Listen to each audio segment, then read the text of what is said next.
Hello, everybody, and let me be the first to welcome you all to the Season 21 Fake Baseball Playoffs. Oh my God, I have been waiting for this day to be here, and it's finally here. The day is finally here. It's finally Fake Baseball Playoffs time. Thank you, everybody, for all the hype before the stream was even live. I mean, or I guess before we were even going like this, I should say. In the starting soon screen, as always, so many thank yous to give out for resubs. Iwala Koala, thank you for the 10 months. I really appreciate that. Helio, welcome back. Thanks for the Prime sub. Thank you so much for the 6 months. Hannah, thank you for the 3 months of the 3-month streak. Sorbet gifted 5 subs. Congrats to Zeusy, Jim, Elder Totoro, Beans, the Cryptid, and Casual Speedrun. Casual Speedrun, getting one. What's up? Nerd Piggy, thank you for the 40. Oh my God, the 2 years. Thank you, Nerd Piggy, for the 2 years. Forgiven, 98 months. What the balls? Hold, that's going to be 100 really soon. Thank you so much, Forgiven. Bean, we have a Twitch baby. Thanks for the 9 months. Catchy, thank you for the 3-month Prime sub. Birdie, thank you for the 3 months. Fire Team Bravo, thank you for the 69 months at Tier 2. That is nice. That is really nice. Thanks, y'all, for the Level 3 Hype Train. What's up, everybody? How are we doing? Fake Baseball Playoffs time. We're finally here. We're finally here. How's everybody feeling? How was your week? By the way, I was up in North Washington with my family on the Ponderay River is what I was doing all weekend, and so I'm feeling refreshed and glad to be back. Anyway, Fake Baseball Playoffs. Holy moly. Where do we even start? I don't even kind of know where to begin. I mean, I guess we can give a quick little rundown on kind of the story of the season and how we got here before we get going. Or we'll just kind of break down division by division. In the Northwest, the Cascadia Kodiaks, once again, best run differential in the league, most wins. There were a couple teams that looked competitive down the stretch, but ultimately they all fell short. Portland Swifts, one of the biggest disappointments for me. A positive run differential despite the losing record. The Southern Heat was a big battle this year that only really kind of got decided toward the end of the season. Even the Toucans looked like they might have some playoff hopes, but they ended up fizzling out. But it was the Bomberos and the Knights kind of duking it out down the stretch. The Bomberos, we'll talk about this more. 19-5 coming out of the All-Star break. And that was just the story of their second half of the season as they finished 47-33. In the Urban Atlantic, it was a very close division once again. The Voyagers definitely gapped the rest of the field toward the end of the season. But the favorites and the commies kept it close, with the favorites almost making that postseason spot. Heading over to the Eastern League in Europe, Golondrinas Valencia, that's right, it's the defending champs. They possess the best run differential of any team in the Eastern League. They fought off a pretty good effort by both Corsa Palermo and the Munich Engineers, who just fall short toward the end of the season. Corsa Palermo just missing out on that wild card spot, it should be said. The Pacific Theater was a very strange division this year. A lot of underperformers, a lot of movement on the teams, some unexpected successes and some unexpected failures. But it's Kyoto Baseball Club, after signing Enzo Valdez, who's an MVP finalist, making the #1 seed in the Pacific Theater. Or sorry, not #1 seed, #3 seed in the Eastern League, and the #1 team in Pacific Theater. In Southern Continental, I don't think anybody had the Brisbane Bushrangers and the Dakaryoff Mariners being the 2 teams that made it out of this division at the beginning of the season. We've talked about it so many times. I ranked these 2 teams 27th and 30th on the power rankings coming into the season, and somehow they are the 2 teams that are making it to the playoffs. The Brisbane Bushrangers, #2 seed, the Mariners, the wild card. With the Springboks, the last place team. I don't know if anybody saw that coming. But anyway, and here we are, our final 8 teams. You have the 2 seed and the 3 seed, Voyagers versus Bomberos Sandom. We'll be talking about more each of these teams more as we get to their games. The wild card Havana Knights taking on the Cascadia Kodiaks. The 2 seed and the 3 seed in the Eastern League is the Bush Rangers taking on KBC. That's going to be crazy in chat. And then my most anticipated matchup is the Mariners taking on the defending champs. That'll be game 4 of the day coming up. So we're going to be watching 8 games today, as we always do. So we'll be watching 2 games from every series. 8 games total. And then that will repeat once again on Friday. Stay tuned, by the way, after game 4. So after we go through our first rotation of all 4 teams, I will be making an announcement for our 2 guest co-commentators on Friday. You're not going to want to miss that. So we're going to run 90 seconds of ads. When we're back from the ad break, we'll be getting into our first matchup of the day. I'm also going to run a prediction. Who wins our first playoff game? First matchup of the day is going to be between the Bomberos and the Voyagers. So, of course, we're going to get that going real quickly here.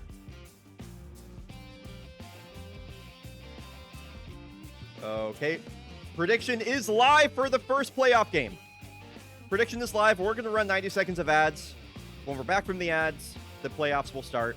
See y'all shortly. All right, let me catch up on chat a little bit here. What's up, the Breadmon? What's up, Kyle Thomas? Good to see you. Thanks, everybody, for being here. So great to have so many wonderful people in chat, by the way. So good to see all of you. Alex, what's up, Beverage Bastard? I am a fellow Beverage Bastard. What's up, Sticks? Good to see everybody. Glad to see so much hype for the playoffs. Walla Koala, so good to see you, dude. Thanks for the 10 months. What's up, Shinobi J? Wham Bam Slam Jam, good to see you. Thanks for the postcard pick. Oh, you're so welcome. I got a bunch of pictures, actually. I got a bunch of really good pictures from that trip. Let's see here. Do I want to just kind of like scroll through these a little bit? I might. I got some pretty good ones in here. Hold on. We'll throw a monitor capture for a bit here while I scroll through this. My family has these wonderful dogs, Cole, Porter, and Daisy, and I got so many pictures. I got so many pictures of these lovely dogs, like having a great time out at this cabin. Let me tell you, literally took like almost 200 pictures of these guys, just having so much fun up on the Pend Oreille River. This is my brother's Corvette, by the way, that he like mowed lawns for like years to buy this thing, and I was like, wow, this looks really cool right here. So I'm gonna take some pictures of it. Anyway, this is best of 7. Chaotic Good J, every game is best of 7. Every game. I would love for you to come with, Sap, like actually. That would be really fun. This is like a property that my dad's side of the family just like has invested a lot of money into and just owns. I just forget that like my dad's side of the family just like has a lot of money. I would not know that because I've never, like, I just live a completely different life from them. I just truly live a different life from them. So it's always interesting when I'm like, wow, we are just not on the same level at all. Anyway, I took so many pictures of the dogs having like just so much fucking fun out here, dude. It was a really nice weekend to get away. Look at Porter. He's so fucking cute. Look at these guys, dude. Anyway, I just had a blast out here. Really great birding. This is one of my favorite pictures I took right here. I got all 3 of them looking at the camera. Look at these. This is Cole. This is Daisy. This is Porter. Look at them. Anyway, I had a great time. I had a very, very, very good time. So let's get back to the fake baseball action. Let's get actually to the fake baseball action. So our first matchup of the day, we got the Bomberos, or Los Bomberos de Santo Domingo, taking on the Montreal Voyagers. These are 2 of the best teams in the West. And I wouldn't be surprised if the winner of this series goes on to represent the Western League in the World Series. Talking a little bit about these 2 teams, the Bomberos 47-33, the Voyagers 48-32. In the season series, Montreal swept the Bomberos in their regular season series. Those games were 2-1, 3-2, and 7-3. So a couple of 1-run games and then a 7-3 victory for Montreal. Pretty interesting. Los Bomberos de Santo Domingo have the best team ERA in baseball. It means they have the best pitching staff with the fewest runs allowed.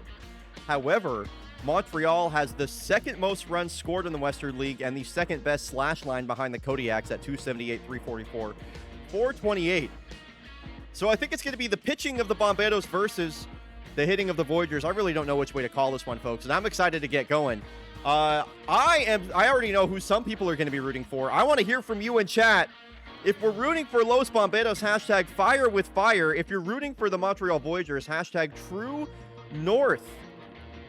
as we get going, I think these are going to be a lot of low-scoring games and a lot of one-run affairs. I expect this one to go the distance. And way more Voyagers fans than I expected to see. I'm rooting for the Bomberos personally. Been a long road for both these teams. Here are your starting lineups. Suna Imani getting in the starting lineup. Sleeve McDykel batting 9th as the DH. A couple of really weird starting lineups for both of these teams. As we get going for our first game of the playoffs, she won the Super Slugger Award at first base last year. It's Aliyah Novak. And they'll be facing off against Happy Goodfella. Happy Goodfella. I'll tell you what, had Celeste LeBlanc not been putting up like the second best pitching season of all time, it would have been Happy Goodfella probably winning the Magnifico Award in the Western League this year. He just is coming off a complete game shutout to close off his final game of the season. So he's got full momentum on his side as Aliyah Novak will go down looking. It's a changeup taken at the knees as Aliyah Novak goes down on strikes. Here is her batting partner, Yoba Palomito, who swings at the first pitch, sends a drive out to center. This is at the wall, and it goes off the wall. Manny Mann can't come up with it. So after Aliyah Novak goes down looking, it's Yoba Palomito swinging at the first pitch and slugging a double for our first hit of the postseason. So now the All-Star Ahmed Fedahani, changeup working well for Happy Goodfella. Been his go-to pitch, his signature pitch, I would say, in the regular season. And this one is caught by Tycho Raikkonen with a great effort. A diving attempt to steal a base hit away from Ahmed Fenahani there and probably save a run. I would say that's a run-saving play right there from Tycho Raikkonen, the Finnish shortstop. Retreating back to second, there is Palomito, and that's going to bring up Dave Barnett now. RBI man will activate here with a runner in scoring position. He gets a plus 15 power buff and a plus 10 contact buff with a runner in scoring position. And he's going to have to battle here on 2 strikes here in the first inning. Bombedo's trying to strike early, and Barnett really fighting here on 2 strikes. The changeup gets him again. It's a changeup away. And that is a pair of strikeouts for Happy Goodfella to get our playoff action started. I'm really thinking we're going to be seeing a lot of pitching duels here in the first inning. Here's the finish him, Paavo Jokela, getting the nod in the leadoff spot. Riker Vaughn, a very similar pitcher to Happy Goodfella. Both of these pitchers finished top 10 in the league this season as far as the in-game rating system goes. Both of them did appear, or Riker Vaughn at least was an all-star. I forget if Happy Goodfella made the all-star game. So that's a couple of quick outs here for Riker Vaughn. 3 pitches, 2 outs. Now you got Masahito Hu in his sophomore season. Fun stat here from Stats Guy Matthew, by the way, on Masahito Hu. A 0.0 WAR player. Masahito Hu was as average as they come in season 21. And he sends one the other way. A pop fly ball is going to make it a clean inning. I'm expecting a lot of pitching duels in this series. Bombedos with the best pitching staff in the Western League. And it'll be Zaylee Garrett kicking off the top of the second inning as Happy Goodfella scratches his butt and deals. It was a 15-pitch first inning for Happy Goodfella. Pair of strikeouts, both of those coming on the changeup. This one sent out to the gap. Another extra base hit for these Bombedos. The second double of the day they have tallied, and this time it's Zaylee Garrett kicking off the top of the second. Nice to see the Bombedos, getting to Happy Goodfella in some way early. They left Yoba Palomito stranded on second base as Happy Goodfella notches a strike. Bimto Smack, an offseason acquisition from the Dakar Mariners, who are also present in these playoffs. Bimto Smack in the regular season, a .276 batting average. Led the team in base hits with 51. That's 10 more than the second, which was Zaylee Garrett with 41.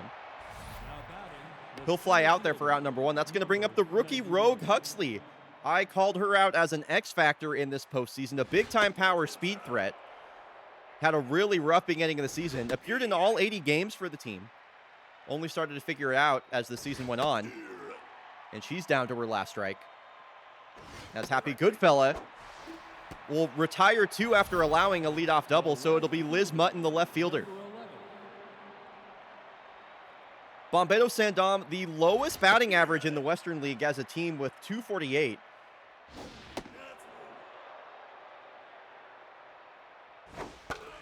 These two teams match up in very interesting ways against each other.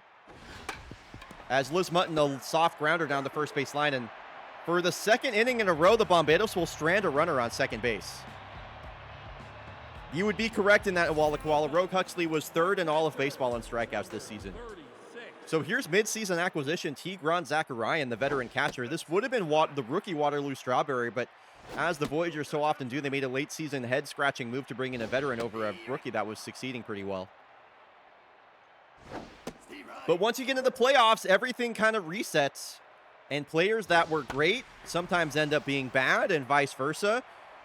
It's always a question of who's going to be the hero for these teams, as Zacharian will foul out to get things started here in the bottom of the second. And here is the future Hall of Famer, Rylan Baja, the best third baseman to ever do it in the game by WAR. This Voyagers lineup just star-studded. So much talent all the way up and down.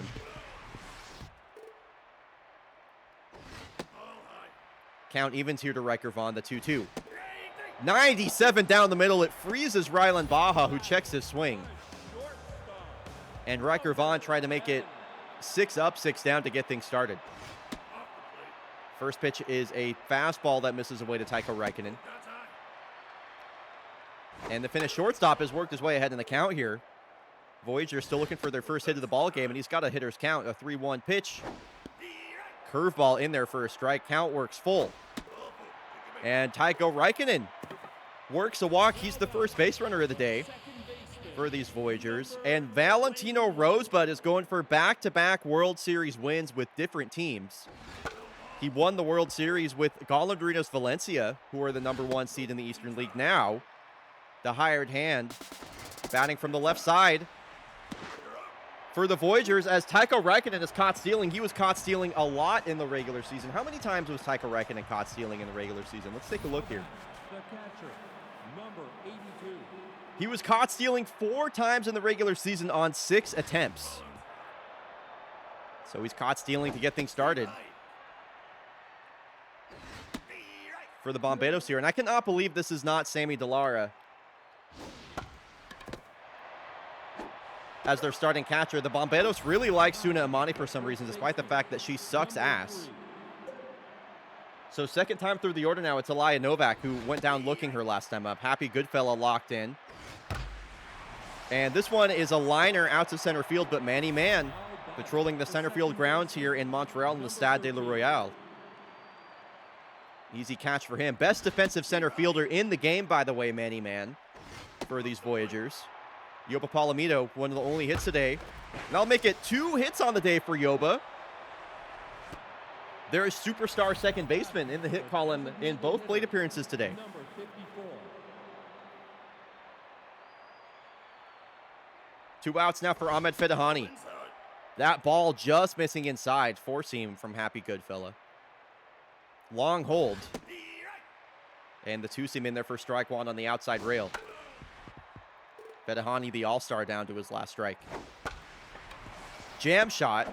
Valentino Rosebud, the second baseman, will flip it over to the first baseman, who 3 hits today for the Bombedos, no runs to show for it. They have stranded a runner in all 3 innings. Valentino Rosebud had the bat taken out of his hands in the bottom of the second. He'll get things started. Riker Vaughn has faced the minimum despite the walk. Rosebud down to his last strike. Just over 30 pitches now for Riker Vaughn. Novak scoops this one with a backhand pick on a bounce. That was kind of a nifty play, as Valentino Rosebud will ground out.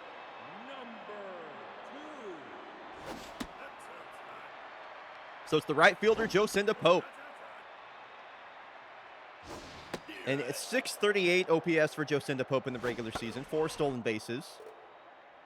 225 batting average. She appeared in 65 games. She strikes out.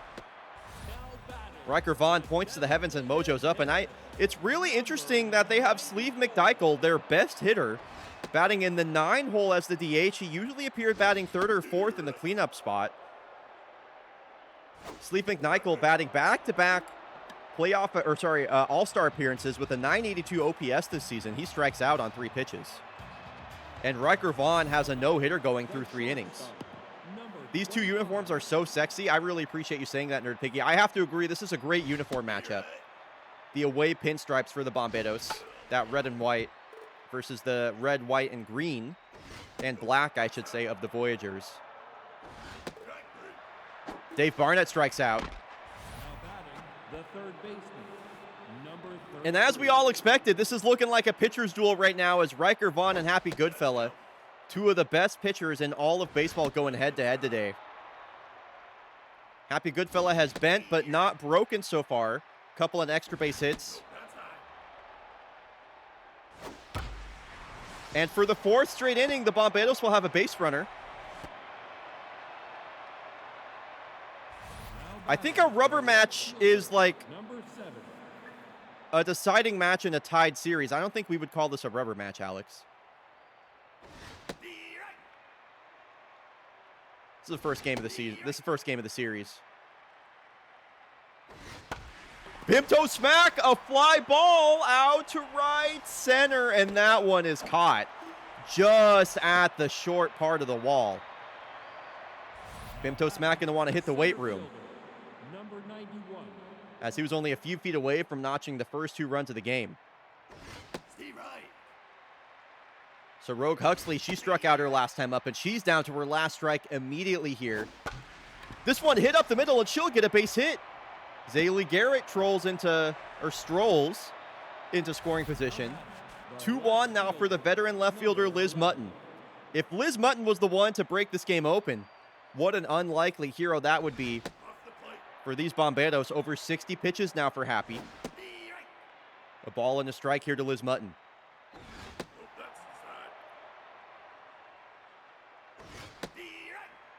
Count evens here to Liz. Goodfella deals, and she goes down looking. I don't know if she swung the bat that entire at-bat. With 2 on base, she leaves the bat on her shoulder. And it'll be second time through the batting order now for the Voyagers. This first match is going exactly how I expected it to so far. To finish him, Pavel Jokela to lead things off. And the first hit of the ball game finally for the Voys. It's the left fielder, Pavel Jokela, with the base hit up the middle. The center fielder, number 18. And now it's the latter half of Crunchwrap Gate, Manny Man, with the leadoff runner aboard. First hit allowed by Riker Vaughn.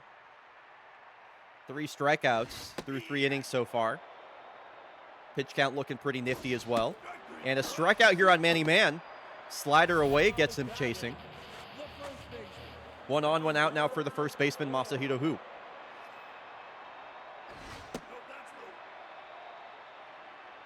Riker Vaughn in the regular season, a 2.51 ERA across 100 innings pitched, 95 strikeouts.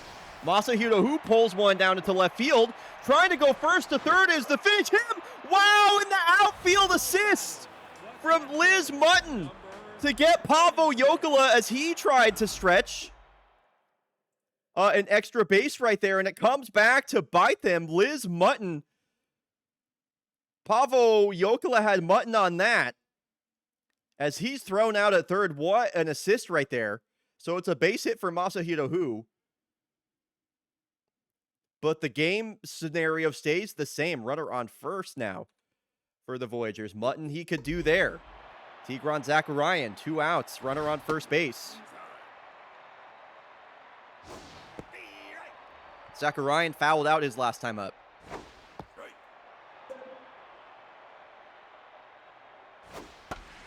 This one a fly ball out to right with some carry at the wall and gone!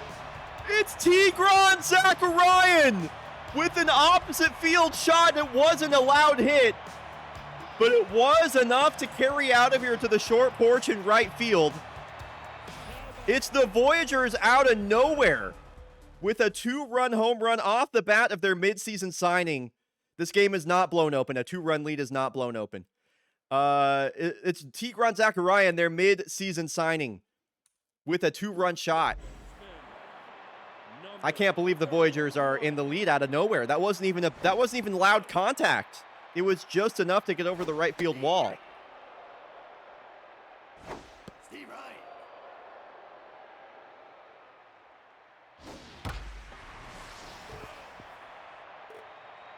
And suddenly the Bomberos trail by 2.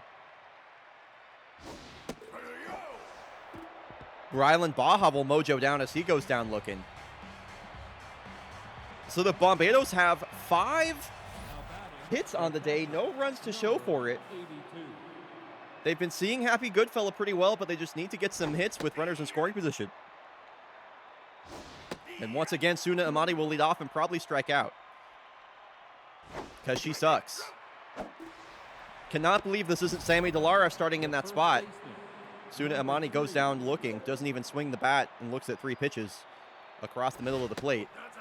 Makes you wonder how she had that starting position in the first place. Now Alaya Novak's ahead in the count. 3-ball count here to Alaya Novak. The Bomberos only trail by 2. On a 3-0 count, Alaya Novak hits the ball straight to the second baseman, Valentina Rosebud. Bomberos, babes, what are we doing right now? 2 outs here for Palomito, who's got 2 hits today.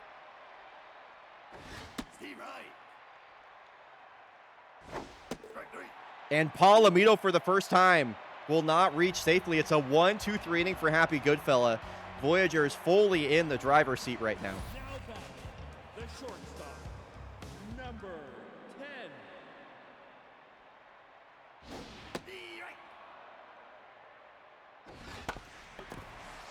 Slowly hit ground ball to Palomito.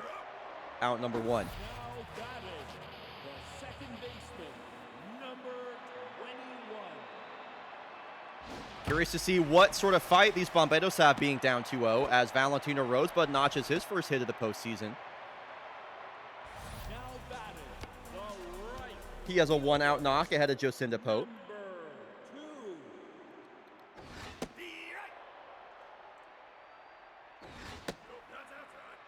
I'm expecting a lot of low-scoring affairs. As I mentioned, the Bomberos had the lowest team ERA.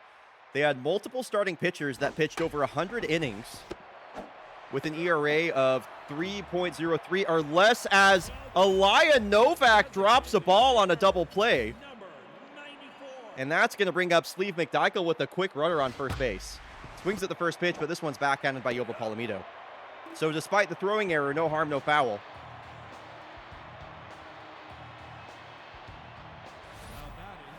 It'll be Ahmed Fedahani leading things off. Heart of the lineup coming up here for the Bomberos. As Happy Goodfella stays in the game here in the 6th inning. Ahmed Fedahani trying to ambush a first pitch fastball is way out in front of that changeup. He hasn't seen the pitch in the strike zone this at-bat so far.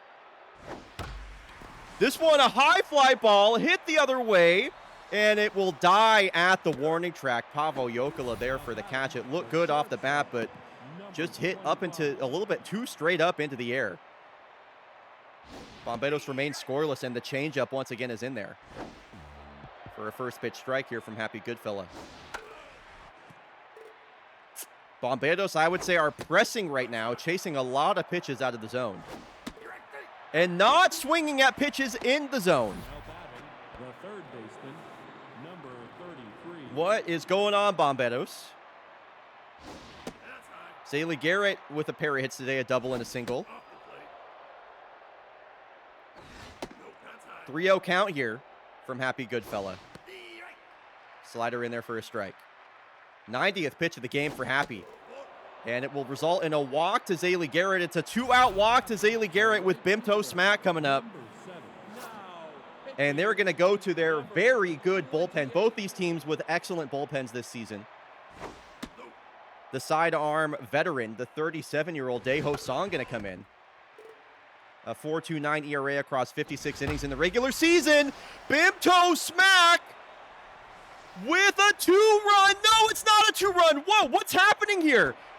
It bounces multiple times off the wall, and Bimto Smack has a triple. center fielder. What even just happened there? I've never seen the ball have that kind of action. Truly a one-of-a-kind triple here at the Voyagers ballpark. It just is shy of a home run. It bounces multiple times. off the wall right there, and it's a triple for Bimto Smack. Bimto's playing pinball out here. The wacky wall. Bouncing on it in a way that produces a triple, that is an early chatter of the day contender. Wow, Sorbet. That's pretty amazing. I'm just immediately screenshotting that. Okay, so the Bomberos cut the lead in half, and they have the tying run 90 feet away here with 2 outs immediately.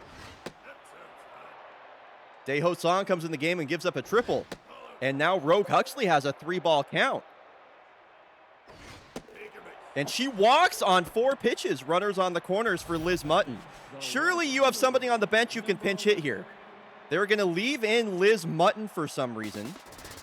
As Rogue Huxley takes off, she got a really good jump, and she's in there. Why not go home, Bimto? Okay. And Liz Mutton pops this one up. I cannot believe they didn't pinch hit for her right there. As she mojo's down. Both Sammy Delara and Prowlett Johansson on the bench were available for a pinch hit, and they left it up to Liz Mutton. Unbelievable stuff. So third time through the order now, it's Pavo Jokela as the Bomberos trail by 1. Man, Bimto Smack was just maybe like an inch shy of tying this game up. Jokela on a 2-2 count. Routine fly ball out to center field. Rogue Huxley will call off. The right fielder Smack and make that catch.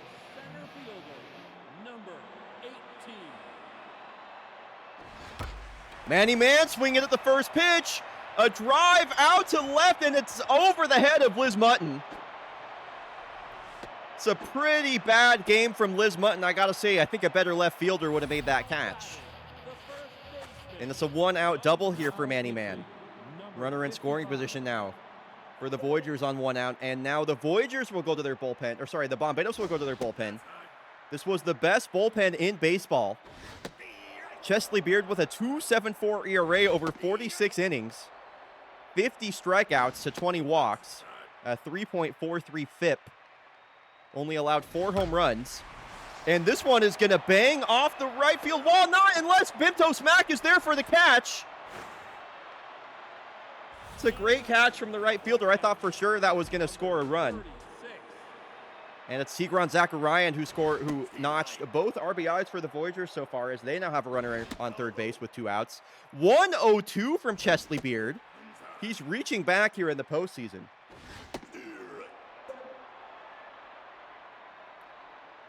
Two-two pitch. Tough out will activate here for Tigran.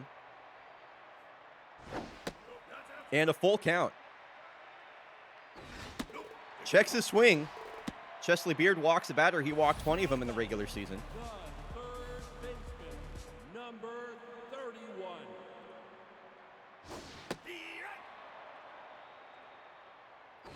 31. Rylan Baja now runners on the corners. And a high fly ball. This is at the warning track, and it is caught by Rogue Huxley. There are some very loud outs happening in this game right now. I mean, I feel like that's like at least the 5th ball that we've seen that looked like it had a home run carry off the bat. So they're going to leave in Suna Imani in the 9-hole in the top. Are the Bomberos trying to win this game or not? They have a very deep bench, and they're leaving in some of their worst batters with the game on the line. The 2-2 here to Suna Imani. Whiffer now will activate. Full count. A walk would be absolutely massive.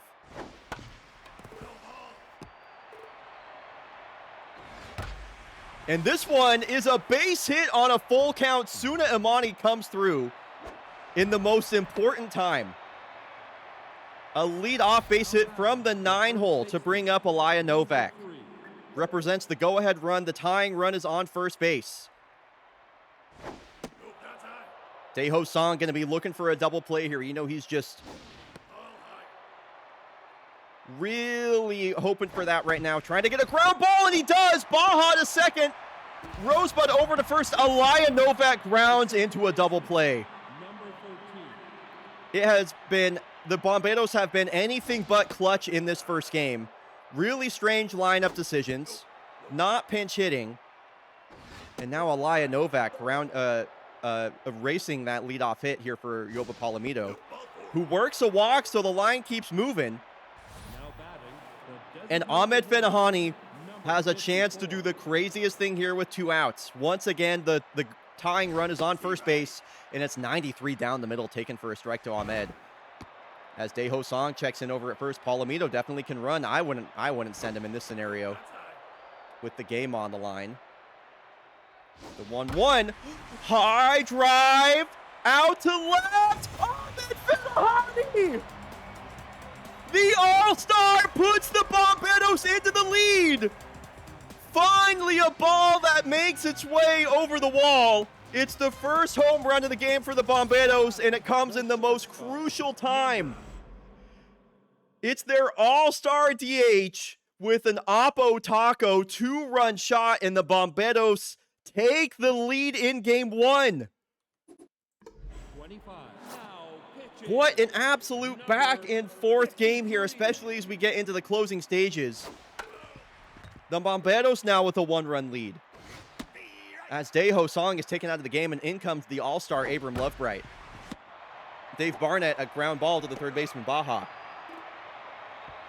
Wow. So it's the Bomberos that have come through late off the bat of their man, Ahmed Fenahani. Tamarindo Mescal is going to come in at third base, a defensive replacement. And it's Chesley Beard versus Tycho Reichen, and a lot of home run power in this part of the lineup for the Voids. And I'll tell you what, if Sleeve McDykel comes to the plate this inning, they would need at least one batter to reach. That's going to be a problem. I don't want to, if I'm the Bomberos, I don't want to see Sleeve McDykel at the plate with a chance to win the game. Chesley Beard over 20 pitches now. He's got Valentino Rosebud on his last strike. Back-to-back strikeouts as Chesley Beard looks for the 3-up, 3-down save. It'll be down to Jocinda Pope. Here's the first pitch from Chesley. Again, this is a best-of-7 series. A best-of-7 series here, folks. And Jocinda Pope is going to give Sleeve McDykel a chance. There's the bloop. The Flying Marlin says, come on, bloop and a blast. Here, Sleeve McDykel in the regular season, y'all, a 982 OPS. 9 home runs, 365 batting average. Jocinda Pope takes off, and Suna Imani sends that into center. Jocinda Pope will hold up. The tying run is in scoring position for the 2-time All-Star, Sleeve McDykel. A 3-1 count. A walk would bring up the finish him. And the finish him is going to try and finish off the Bomberos right here.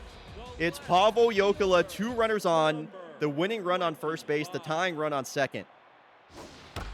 And he swings at the first pitch. Putchley fields this, and there will be no throw. The Voyagers have rallied here on 2 outs to tie this game up. It just continues here late in the game. More drama as they're going to leave in Chesley Beard to face Manny Man. And this could blow up in their faces. The 1-2 hit down the third base line, but knocked down. And this ball gets away. They're going to hold. Oh my goodness gracious. And Hub Sogi is going to come in with the bases loaded. I cannot believe this isn't Amelie Fermello, who only allowed 1 run in the regular season. Tamarina Mescal knocks this one down. It's spiked by the second baseman Barnett. Chesley Beard able to recover. And the bags are packed with Voyagers. The winning run sits 90 feet away. Hub Sogi in the regular season. A 5.49 ERA, 6 home runs allowed through 41 innings. They have Gonk Chum and Amelie Fermello on their, in their bullpen still. Amelie Fermello with a 0.2 ERA and Gonk Chum with a 1.76. So going to Hub Sogi here is certainly a decision of all time. Let's see how it plays out for him. Here's the first pitch to Masahito Hu.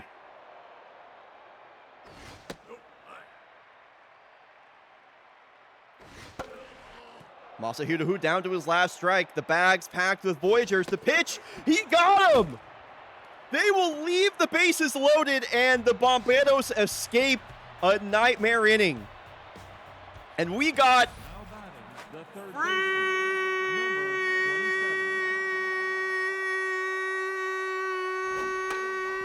baseball here in the first game of the playoffs.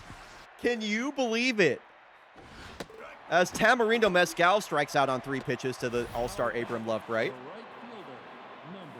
So Bimto smack with that crazy pinball triple.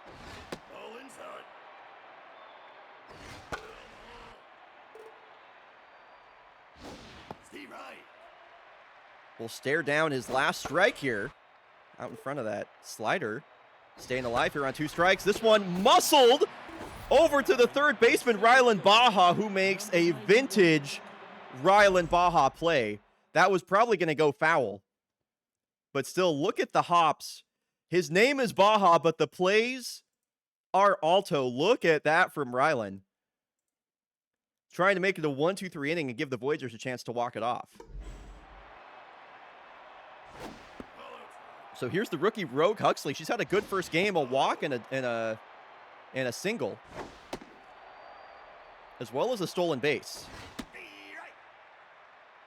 3-1. And another walk for Rogue Huxley. Surely you pinch hit for Liz Mutton.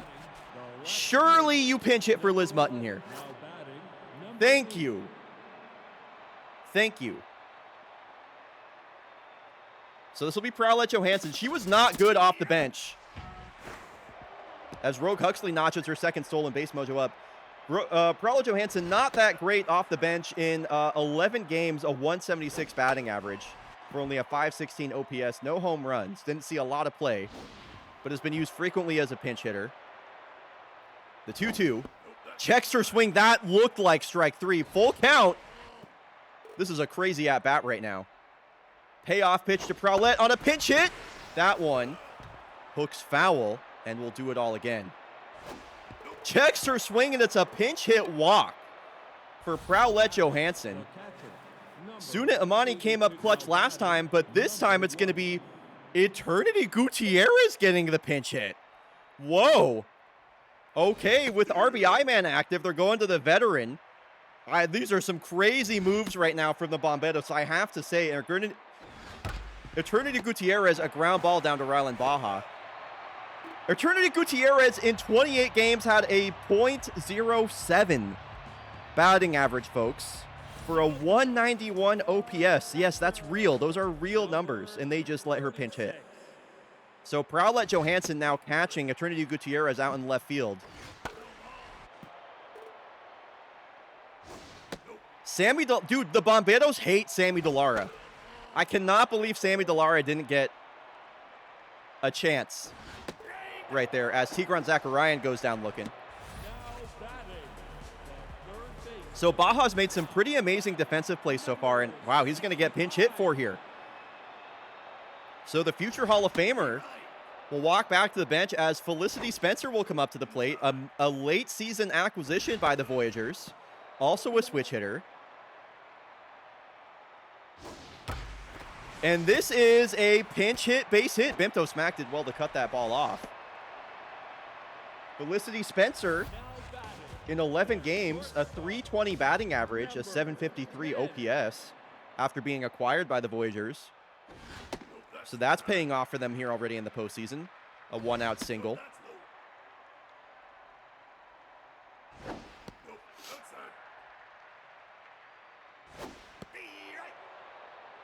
Tycho Raikkonen looks at a curveball for strike 1, and he will walk.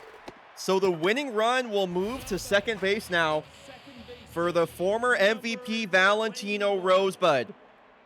And, I'm smelling a Voyagers victory right now. Let's see what Rosebud can't do here. Ground ball, hit up the middle. Huxley, the throw home is going to be late. It pathetically dribbles to the home, or to the catcher, Prowlette Johansson. And Valentino Rosebud is going to walk off the Bomberos. It just started to feel inevitable right there. It's unfortunately a really bad throw from Huxley, who had a great game. And Valentino Rosebud, the mercenary, is the hero. What a game 1 of this postseason. What a game one of this postseason.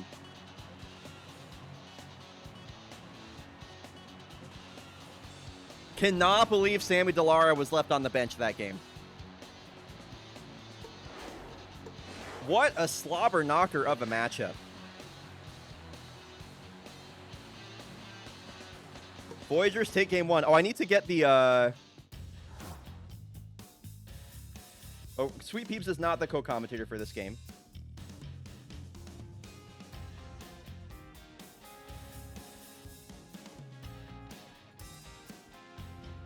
There we go. That'll do just fine. I'm also going to center that really quick. We're going to run that 90 seconds of ads while we do this, by the way. We'll be back in 90 seconds.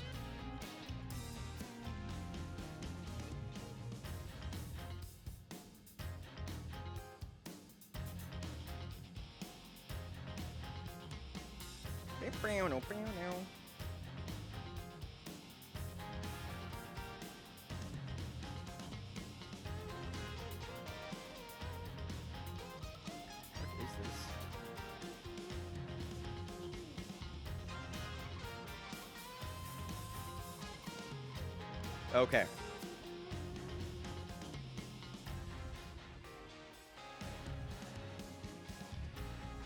Wow. I need to set the lineup for this game.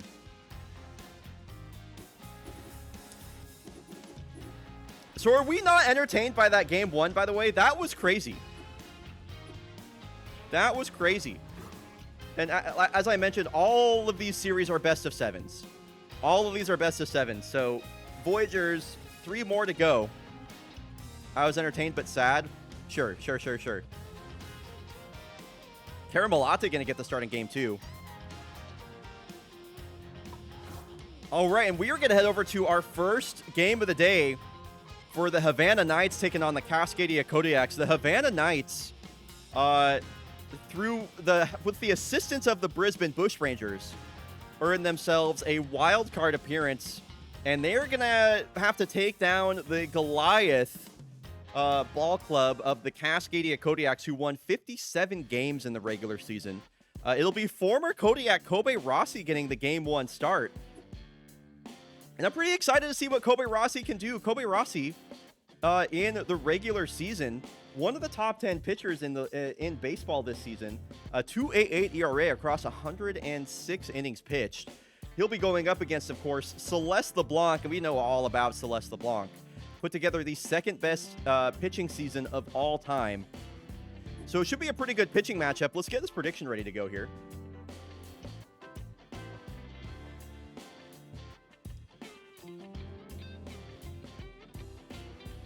Will it be the Havana Knights or the Cascadia Kodiaks?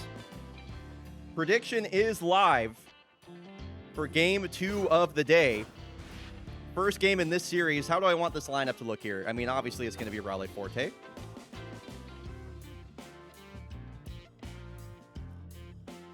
Pretty happy just to run it like this, actually. Prediction is live. It'll be the Knights taking on the Kodiaks. We'll take a look at the season standings right here as well. Knights finished 43-37. Kodiaks 57-23. Kodiak's the 1 seed, so they get the benefit of playing the wildcard team. Don't underestimate this Knights team. As we talked about in the Fake Baseball Fake podcast, plenty of excellent players on this Knights ball club, but I don't know if their pitching has the gumption to take down this Kodiaks team. I need to go get some water really quick as we get started. I'll be right back. I forgot about my water bottle. One moment. Y'all, prediction is live. We barely have any Dargy Dots on this as well. A minute left on that prediction. I'll be right back.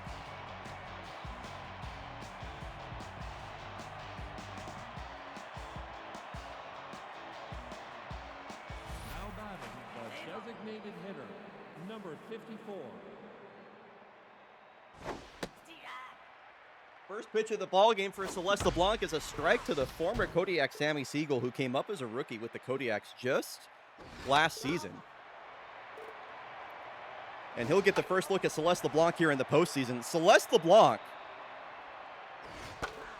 in the Kodiaks playoff run last year in season 20, a 0 ERA. One of the most accomplished postseason pitchers that the game has ever seen. Number 2.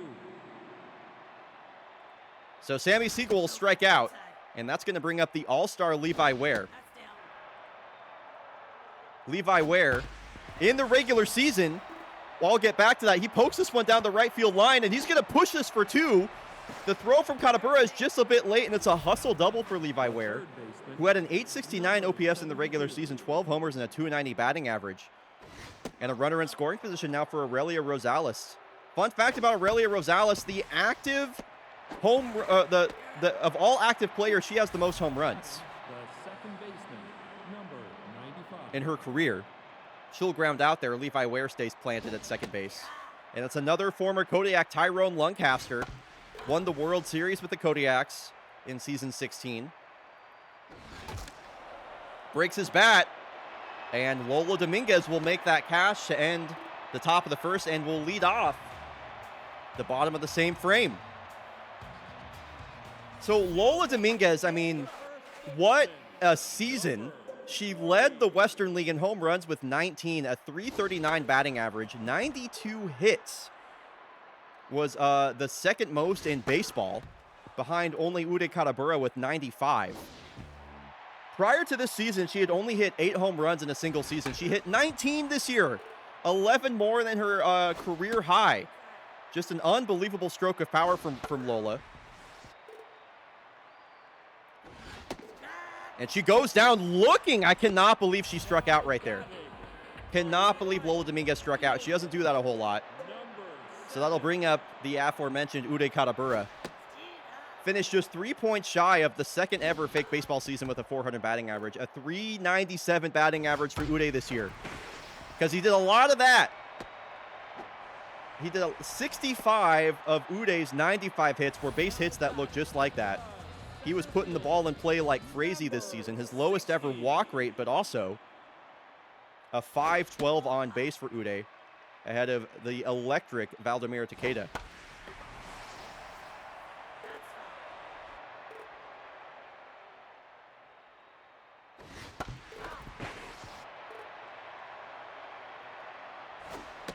There were a lot of questions around this Havana Knights team when they lost Wolfgang Gizmondo in the offseason. There was a question of, do they have anybody on this rotation that can step up to that number 1 spot? Kobe Rossi has certainly done that.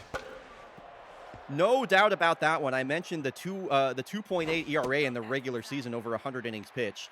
He has really settled into this ace role. And his career has really blossomed here in Havana as he gets Kola Johansson to chase a curveball or a slider in the dirt.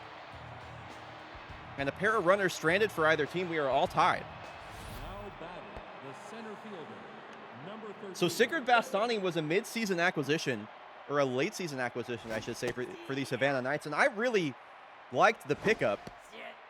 He's been great late in his career. And a 333 batting average across 25 games for the Knights for an 877 OPS. And he's got a leadoff single here. Now batting, the catcher, number 22. Ahead of the catcher here, IB Bangan. Is Leonard Hubert not in this? Is Leonard Hubert in the starting lineup for the Knights? If he's not, that's crazy.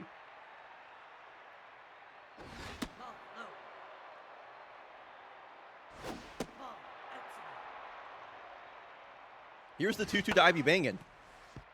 Knights have 2 hits on the day so far. 99 and a late and weak wave on that from IB Bangan for a strikeout. That'll bring up the right fielder, Paley Finley. This is a double play ball written all over it. Gizmo to Johansson, and they fire back to first. Celeste LeBlanc faces the minimum despite that base runner. And it'll be Julie Mao to lead things off. Julie Mao's been so consistent for the Kodiaks in the 3 seasons she's played with this team since coming over from the Missoula Moose. Double-digit home runs in all 3 seasons. And this one is going to smash off of Mama Bear out there in left. Levi Ware can't retrieve it, and it's a lead-off double on 2 strikes for Julie Mao. Wow, Julie Mao, she's got a runner in scoring position here for the Kodiaks with nobody out. As both teams settle into this long series. Again, all of these series are best of 7s. This one hit hard on the ground. Bastani charges this, and Julie Mao, not a fast runner, is going to hold up at third. The Kodiaks have runners on the corners. Nobody's out for the Iceman, far champ Zamboni. 2C misses inside for ball one from Kobe Rossi. And another base hit. This one through the legs of Kobe Rossi. And the Kodiaks have struck first. They string together 3 straight hits here in the bottom of the second and take a 1-0 lead. Now for the big thumper, the switch hitting catcher, Raleigh Forte. It's a line drive to the second baseman, Lancaster, as the batters retreat. Finally, the first out of the inning for Rossi. Lola Dominguez waits on deck, but first, Newt Gizmo.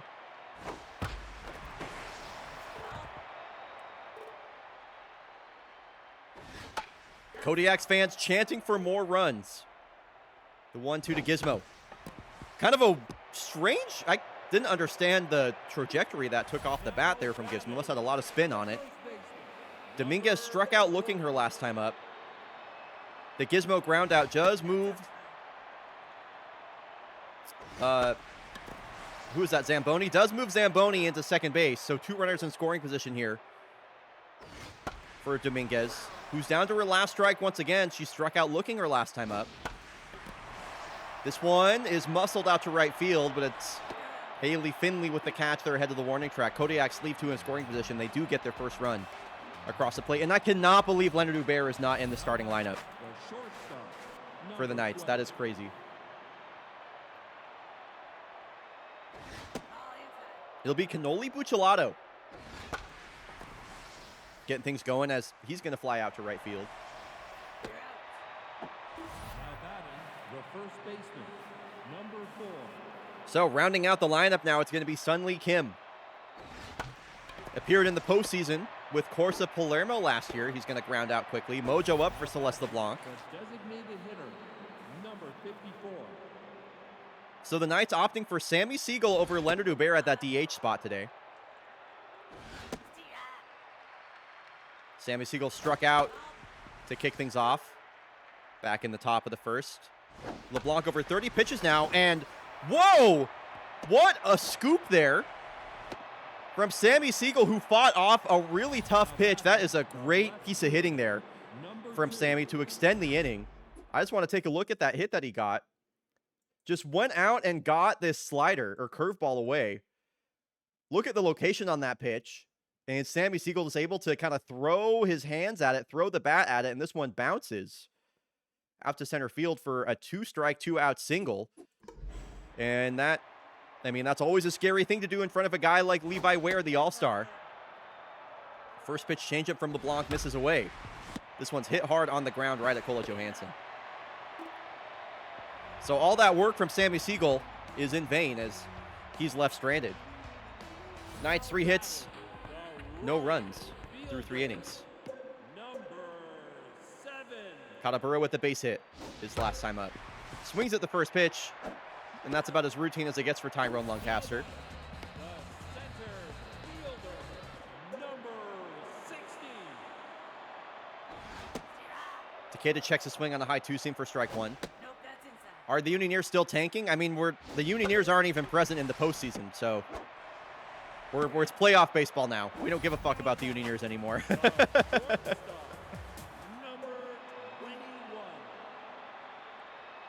Kola Johansson struck out on a slider in the dirt in her previous at-bat. That's Kobe Rossi trying to bounce back.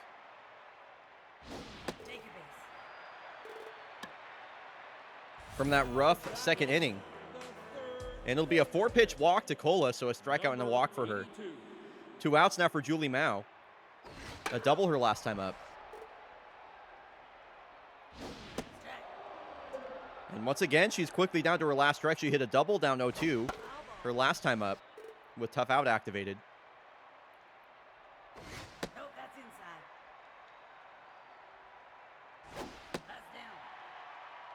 Now the 2-2 to Mao. Gets her chasing a 2-seam that ran away into the other batter's box. Kodiak strand a runner on first base. And it'll be Rosales, Lancaster, and Bastani Number 72. coming up this inning as Celeste LeBlanc looking pretty composed out there. Under 40 pitches through 3 innings. Falling behind the count here versus Aurelia Rosales. Not a batter you want to be behind in the count versus. Now the 2-2. That swing was nowhere close to that changeup as LeBlanc taunting Rosales a little bit, and I would too. That was pretty ugly.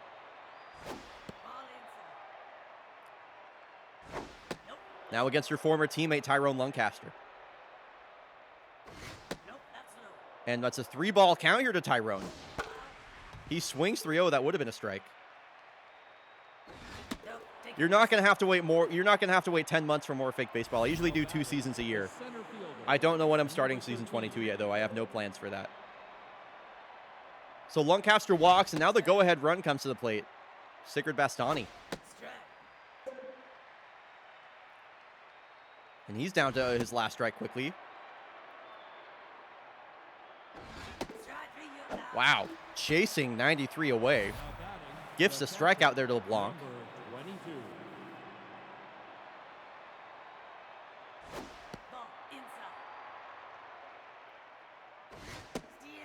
I'm not starting up season 22 right after SGDQ. Will I be starting it up at some point after SGDQ? Yes, but that'll be like multiple months.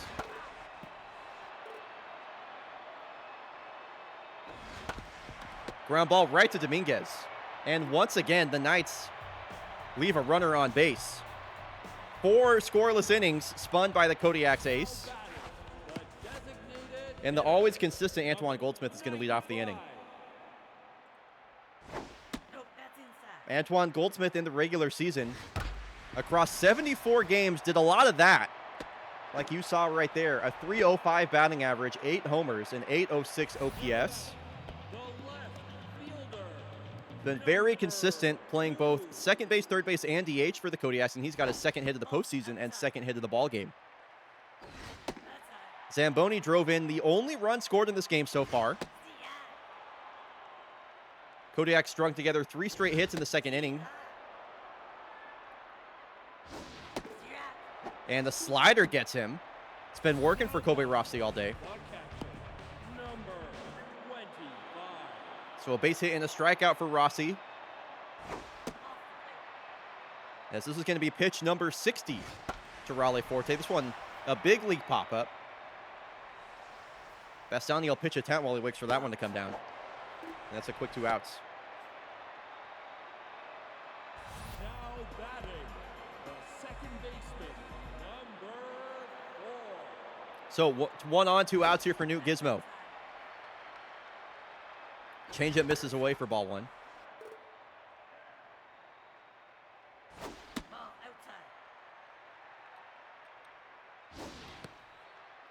You don't want to walk Newt Gizmo on 2 outs to bring up Lola Dominguez. That is how you lose a ball game. There we go. Rossi back in the strike zone. Runner takes off. Low changeup spoiled by Newt Gizmo. And Newt Gizmo works a full count walk. Kobe Rossi can't believe what he's just done.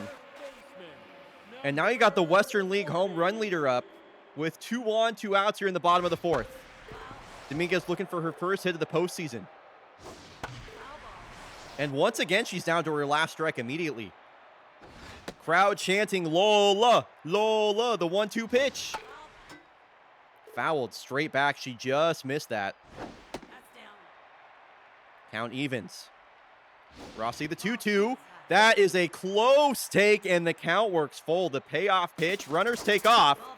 What an at-bat from Lola Dominguez. She flips the bat on the walk, and the bags are packed for the big man. They're going to leave in Kobe Rossi to face Uday Katabura for a 3rd time.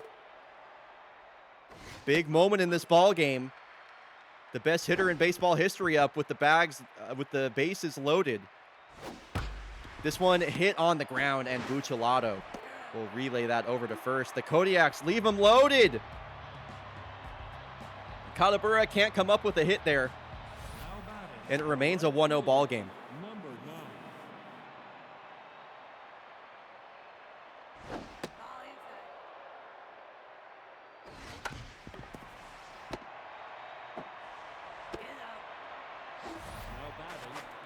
Sorry, folks.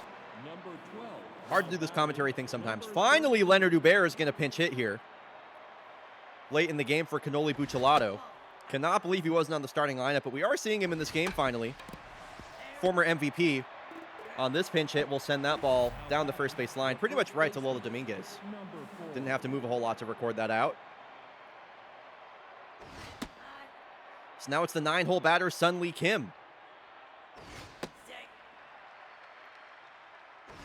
LeBlanc trying to make it a 5th straight scoreless inning. This is pitch number 60, and she's still got 99 in the tank here in the 5th inning as she strikes out Sun Lee Kim.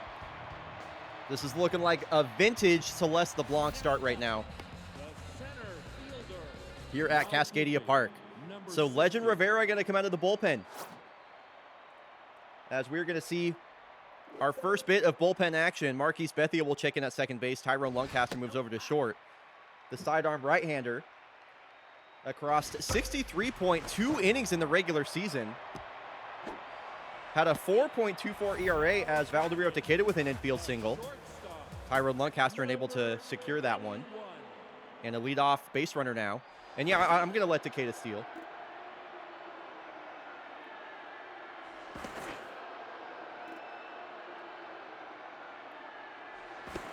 Legend Rivera appeared in 47 games, over half of the games for the Knights this season. Oh, and Takeda is in there safely. Wow! They had him on the pickoff. It was a successful pickoff attempt, but the ball is dropped by the first baseman, Sun Lee Kim, and Takeda just keeps running. And that's a successful stolen base. Unbelievable stuff. So a runner in scoring position now for the Kodiaks. And a 3-0 count now for Cola Johansson.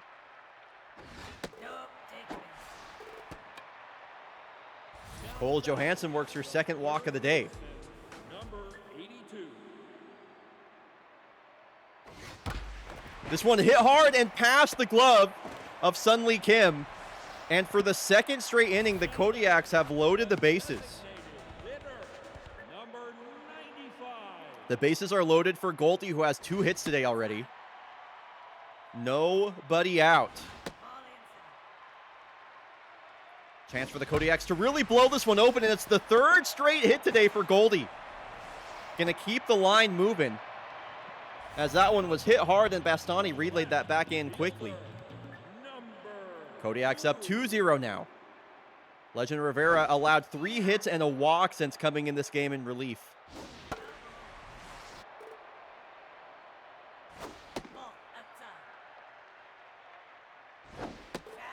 Zamboni strikes out. There will be no cleanup this time. A crucial first out in the double play within the inning now for the Knights. Be a miracle if they can get out of this inning with only 2 runs allowed. Marquise Bethia snares that, and what a play turned by the Knights defense.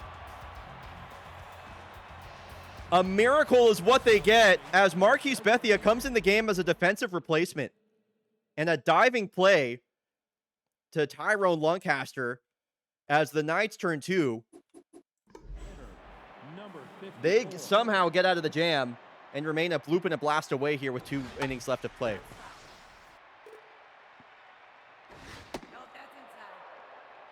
So it remains a 2-run lead for the Kodiaks as Sammy Siegel gets his 3rd look at Celeste LeBlanc, as the Knights now go 3rd time through the order.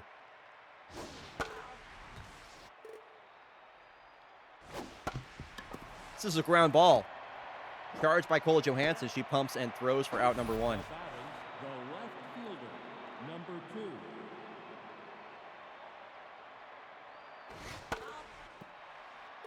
So it's the all-star Levi Ware. A couple of all-stars in this part of the lineup for the Knights. This one a base hit that just gets by the glove of Newt Gizmo. She missed that by maybe an inch. Now back, the 3rd baseman. So the Knights have the bloop. A blast would tie it. 10 home runs allowed in the regular season for Celeste LeBlanc.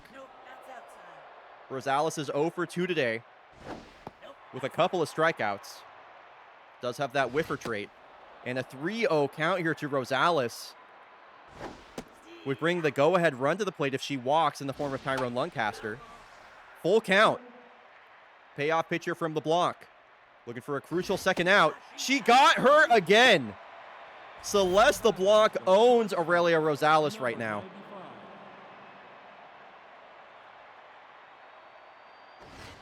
Two outs now for Tyrone Lancaster as LeBlanc approaches 80 pitches. Lancaster looks at the ball and a strike, both at the top of the zone. Two-seam misses away. This one hit hard, but Newt Gizmo makes that play. It's a diving stop to steal a base hit away from Tyrone and maybe save a run.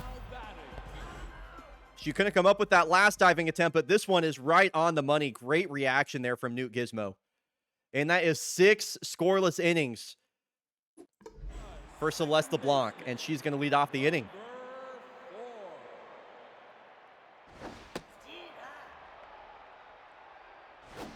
Legend Rivera allowed 3 straight hits and a walk before finally recording a strikeout and inducing a double play. He'll strike out New Gizmo to lead things off. The first baseman, number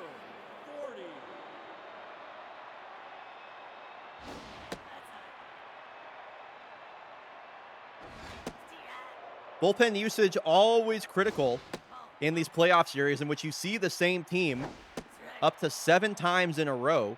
You get really familiar with the arsenals of a lot of their pitchers, and the more that you see them, the more that you'll see the hitters start to find more success. Full count here to Lola, who just worked a walk in her previous at-bat, and she'll walk for the second time today. 2 free passes issued to Lola. So a strikeout on New Gizmo, a walk to Lola Dominguez. 5th base runner allowed by Legend Rivera. And Catabura with his 4th at-bat of the day.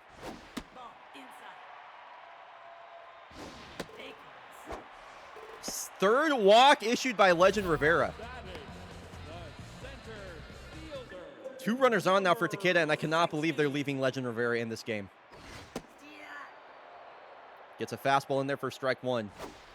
With a 2-seam, a 4-seam, and a changeup, Legend Rivera, not a ton of movement on his pitches, generally speaking. This one is pulled into left field. Nice base hit there, and for the 3rd time this game, the Kodiaks have loaded the bases. Kodiaks cannot stop loading the bases, and somehow this game is only a 2-0 ball game. In comes, again, another former Kodiak, Bray Grammerish. Acquired late in the year by the Knights. Put up a 3.19 ERA over 31 innings. Really good stuff from Bray. It's been exactly what they needed in place of Francis King. And a full count here to Cola Johansson. Nowhere to put her. This one is hit high, straight up in the air, and this is going to die at the warning track. Cola Johansson just a few feet shy of a grand slam. That will be a sacrifice fly, though, as Lola Dominguez comes across the plate to score. Kodiak's up 3-0 now. They find some insurance here in the bottom of the 6th inning as they go up 3-0. Sunlee Kim, what a snag. Saves a hit and a run. Someone needs fake baseball. We need fake baseball cards. That would be so cool. I agree. That would be so cool. Or posters. I agree. So the Knights have 3 outs to work with, and Sigrid Bastani swings at the first pitch. The catcher, number 22. He'll ground out. That's outside.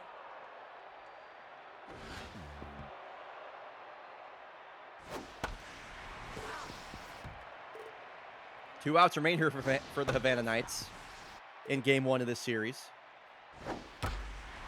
And IB banging. Bangs out a single right there on 1 out. So maybe some late signs of life from the Knights. They have really failed to hit with any runners on base in any position. And that's going to do it for Celeste LeBlanc. It'll be crouch kick getting the nod here. The former Havana Knight. And Paley Finley swings at the first pitch thrown by crouch kick. And the tying run is coming to the plate in the form of the switch-hitting Marquise Bethia. Marquise Bethia was absolutely horrendous in the regular season. But the Knights will have a chance to tie this game up here at the death.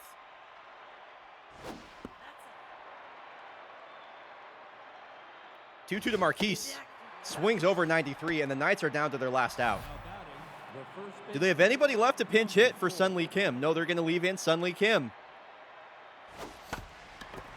It's a slow ground ball, and Newt Gizmo slaps Paley Finley on the butt, and the Kodiaks will softly cruise to a Game 1 victory here in Cascadia Park. 9 hits, 3 runs.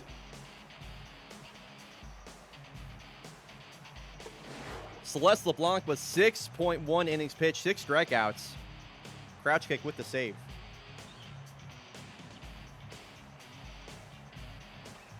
I fully expect the Kodiaks to win this series. I don't think the Knights have a shot, especially after that game.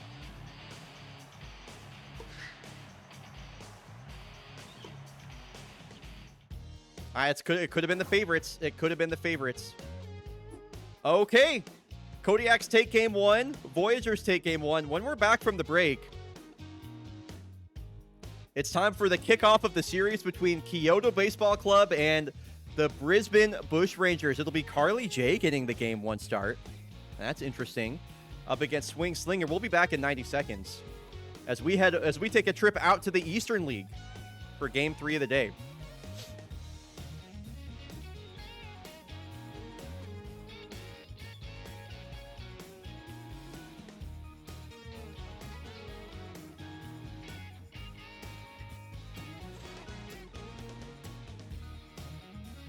Yeah, I'm excited for this one. I gotta go get my hoodie.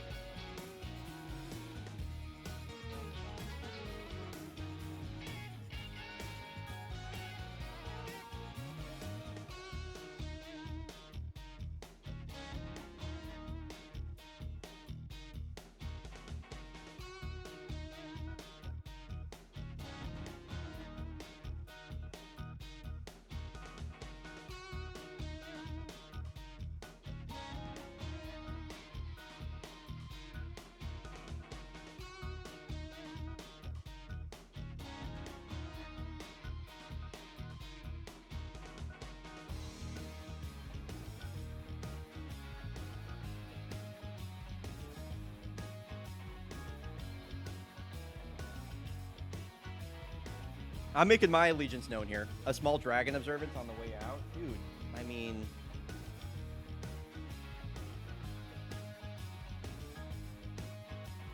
I don't know if you can really see him over there, but look at him over there, dude. He was just being hella cute. Dragon! Dragon! He loves to ignore me when he knows I want him to look at me. Dragon, will you look at the camera? No, he doesn't gaff. He doesn't give a shit.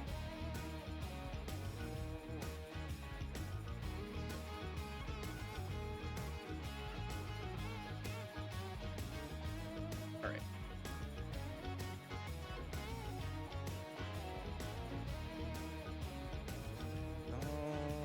Okie dokie.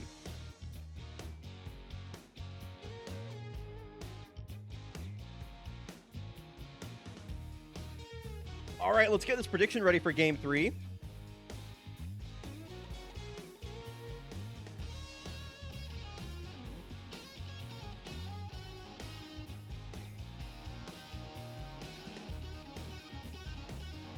All right, prediction is live for Kyoto Baseball Club versus the Brisbane Bushrangers. Let's talk a little bit about these teams before we head into the game. Kyoto Baseball Club. The only representatives from the Pacific Theater this postseason. Kind of rare that you see that.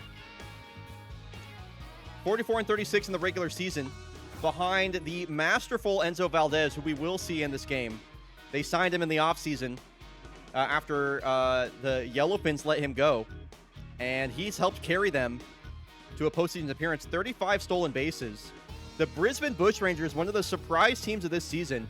Yaka Miazga, a career-high 18 home runs. They signed two-time MVP Olympus Mons, and him and Miazga are heading up the middle infield for what feels like the first time almost ever. And, of course, you got other players like Cam Acosta, Spartan Lazar, big-time contenders. Over 22,000 Darky Dots on the Bushrangers. It'll be Swing Slinger versus Carlo J. I'm surprised this isn't Pancake Griddles, if I'm being honest. So they have Pancake. Okay, they have her slated to start as their number 4 starter. Very interesting. So, Kyoto Baseball Club didn't make any fans toward the end of the season as they ended up hitting a couple of batters or a couple of pitchers with comebackers. Who knows if that's going to come into play this time around. So, if you're rooting for Kyoto Baseball Club, hashtag join the club. If you're rooting for the Brisbane Bushrangers, hashtag in the bush. Two fan favorite teams right here. Alex says 5 racks on Muff. Damn. Two fan favorite teams for different reasons. I mean, you already know who I'm rooting for. I'm rooting for KBC. And here is my man, Enzo Valdez, number 92, to lead things off versus Swing Slinger, who has been absolutely excellent since being acquired midseason by these Brisbane Bushrangers. Enzo Valdez down to his last strike. The 2-2 here from Swing, and hit hard out to left field. And Enzo Valdez has a base hit. That's bad news if you're rooting for the Bushrangers, because he's probably going to get to second base, though Joanna Dark does have an electric arm behind the dish. So Joanna Dark versus Enzo Valdez could be a big storyline here in this postseason, and Joanna Dark wins the first duel. Joanna Dark throws out Enzo Valdez, and then Slasher Hashlinging is thrown out at first base. That so easily could have been Enzo on third base or scoring and Slasher on first, but in back-to-back plays, it's Joanna Dark who comes up clutch. And then Jaka Miazga with a great play. That is some really good defense there from the Bushrangers immediately. That is amazing stuff. So it's 2 out, nobody on for Patsy Traveler. Nobody reacted to those crazy plays or anything. So Harlan Chung in the leadoff spot. Really interesting top of the lineup here. They're going with Harlan Chung in the leadoff spot versus the lefty Carly J. So this starting rotation looking way different in the postseason for KBC. Of course, they got rid of Aiden Benson in place of Pancake Riddles. And so Carly J getting the game 1 nod. She'll get a strikeout here to get things started on Harlan Chung. Carly J in the regular season, a 4.53 ERA over 95 innings pitched, 79 strikeouts to 35 walks. She gave up over 103 hits in the regular season.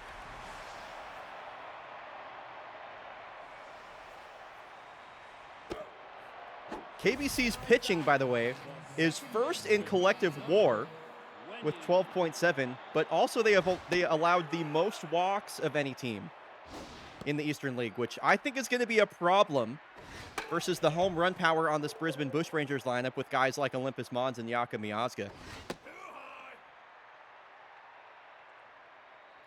Carly J trying to make it a 1-2-3 inning here.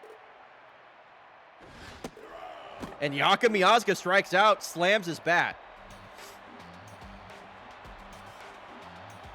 What a beautiful sunset of an evening here at Outback Park. And KBC shocked the fake baseball world when they acquired Vlad Rasputin late in the season. Vlad had a bit of a shaky postseason with the team formerly known as the Victoria Foresters as they came up short.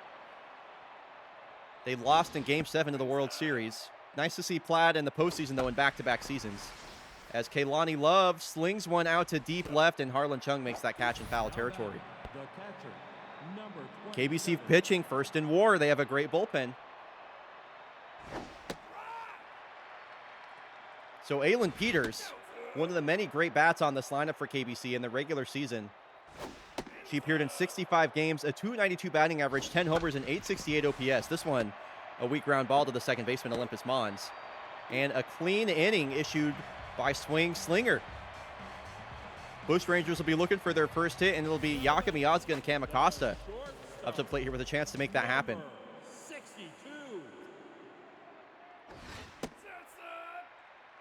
Jaka Miazga will surely get some MVP votes. He had a .944 OPS and 18 home runs from the shortstop position. He grounds out there.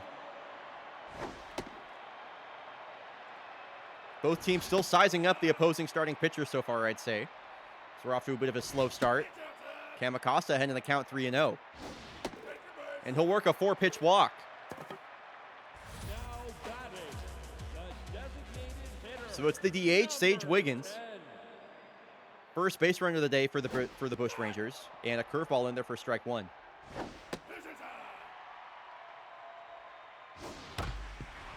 Hit hard on the ground and right up the middle. A 1-out single for Sage. So a walk and a base hit. Has 2 runners on now for the Brisbane side in front of Husky Bonatello. A lot of unexpected stars for the Bush Rangers this year. Husky Bonatello among them. 8 homers, 766 OPS through 73 games. And this one is muscled out to right field.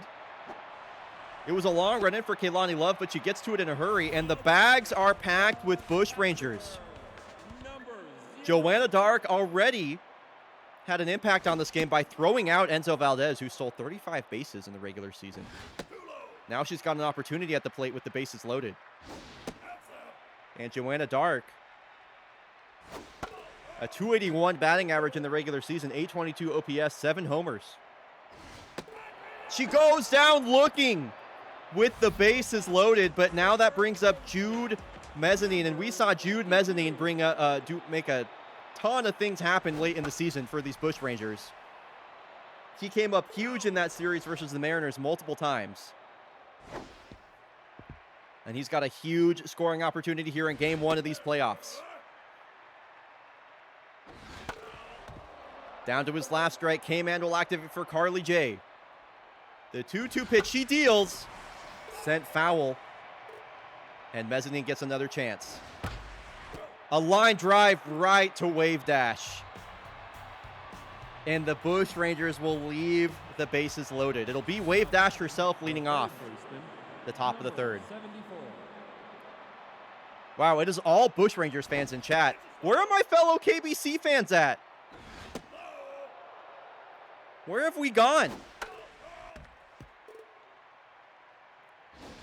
Wave Dash, a great speed tool if she can work her way on base. This one, wow, is gonna go out of play. She gets another chance at life.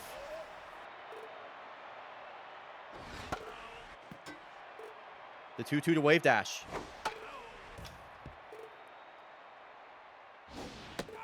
It's an excellent at bat from Wave Dash, but she goes down looking there. It's the classic swing slinger slider. That's the put away pitch as swing slinger mojo's up here. Slider and a changeup in there for strikes. What a disgusting sequence from swing swinger right there. Can I pause the game? Oscar Kubicek couldn't believe it. It was a slider for strike 1, a changeup for strike 2, and a curveball for strike 3. It's all off-speed stuff. That is a strike. That is 100% a strike. I regret to inform you. That is very much a strike. As Oscar Kubicek doesn't even swing the bat.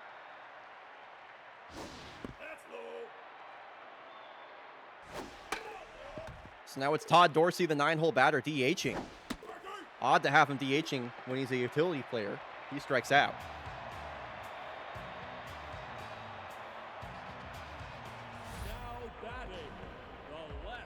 So, second time through the order. Oh, Swing Slinger has a blister. That's a developing story. Swing Slinger has developed a blister on the mound. I mean, and I guess that doesn't come as a surprise with the way that he's been spinning it. There's been a lot of movement on his pitches. So we'll see what happens when the fourth inning starts and the Bush Rangers come back out to the mound.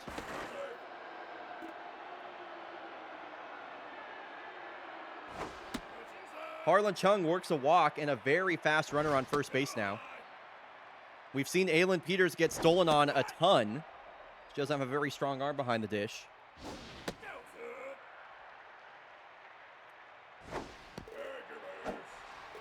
Back-to-back walks. Again, nobody issued more walks in the regular season than Kyoto Baseball Club.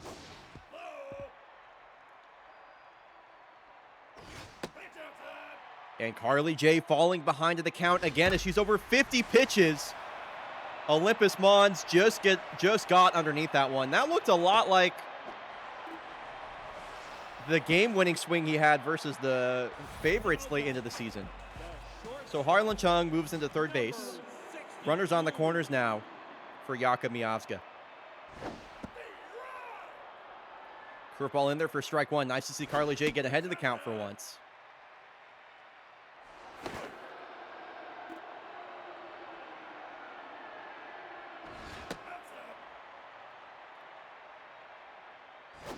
And once again, she's behind 3-0. This one allows Spartan Lazar into second base. Chung will stay put at third. 2 runners in scoring position.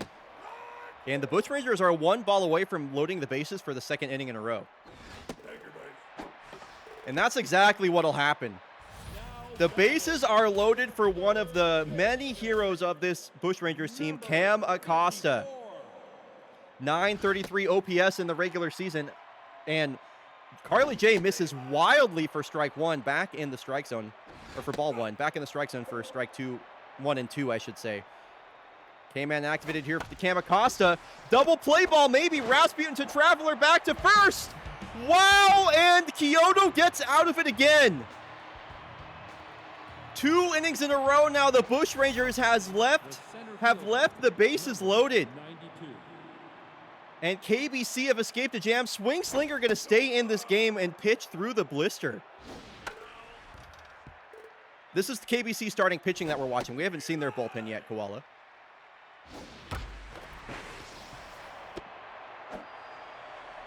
And for the second time this game, Enzo Valdez with a base hit. The second baseman, number 15.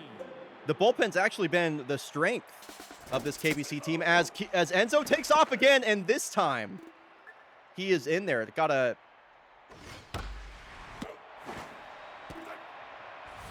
better jump on a slower ball right there. So Enzo Valdez with his first stolen base of the postseason. This will be a continuous battle between him and Joanna Dark over the course of this series, I'm sure. And a couple of lineouts. Man, KBC just not getting lucky right there. Line drives to either corner of the infield. But now you got Plaid Rasputin, who flew out to left field his last time up. As Swing Slinger still staying in this game, pitching through the blister. Fly ball out to center, and this looks routine for Spartan Lazar. It's a base hit and a stolen base for Enzo Valdez, but he is left stranded at second.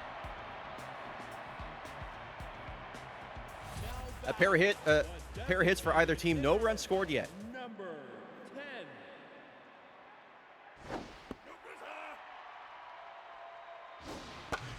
Sage Wiggins, fly ball out to right. Kaylani a little bit of a run, but she's there for the catch. The right fielder, number 4. Yo, thanks to whoever ordered fake baseball merch. The Brisbane Bushrangers and the Montreal Voyageurs tee. Thank you for buying those two. I know where your affiliation lies now.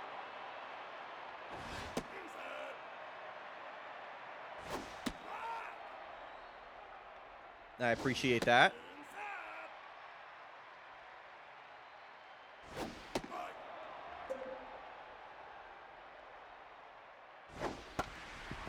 This one a ground ball to Patsy Traveler, and another clean inning for Carly J. This has been a great start. What are we doing for my Sweet 16? What is up, Jade? What are we doing for my Sweet 16? Thank you for the 16 months. That's so sweet of you. Wow. I even mean to make that joke right there. Really good to see you. Swing Slinger pitching into the 5th inning. The man has a blister, by the way. The man has a blister. And he's pitching into the 5th inning. This is one hell of a performance from the Bushrangers ace, Swing Slinger. Kaylani Love with an infield single to get things started here in the top of the 5th. And this looks like a double play ball. Aylin Peters grounds into a double play. And that leadoff single is erased. So base is empty now, 2 outs for Wave Dash. Cutter in there for strike 1.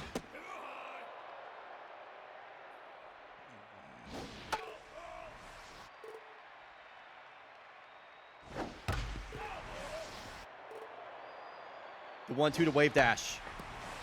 This one hit the other way. Harlan Chung there in front of the wall to make the catch. 5 scoreless innings for Swing Slinger despite the blister. I really cannot believe this is some legendary stuff we're seeing in this postseason so far. Number 52. So now Carly J going to try and match Swing, and a first pitch out to Jude Mezzanine as that rolls weakly over to first is going to be a big boon to her as she's over 70 pitches now.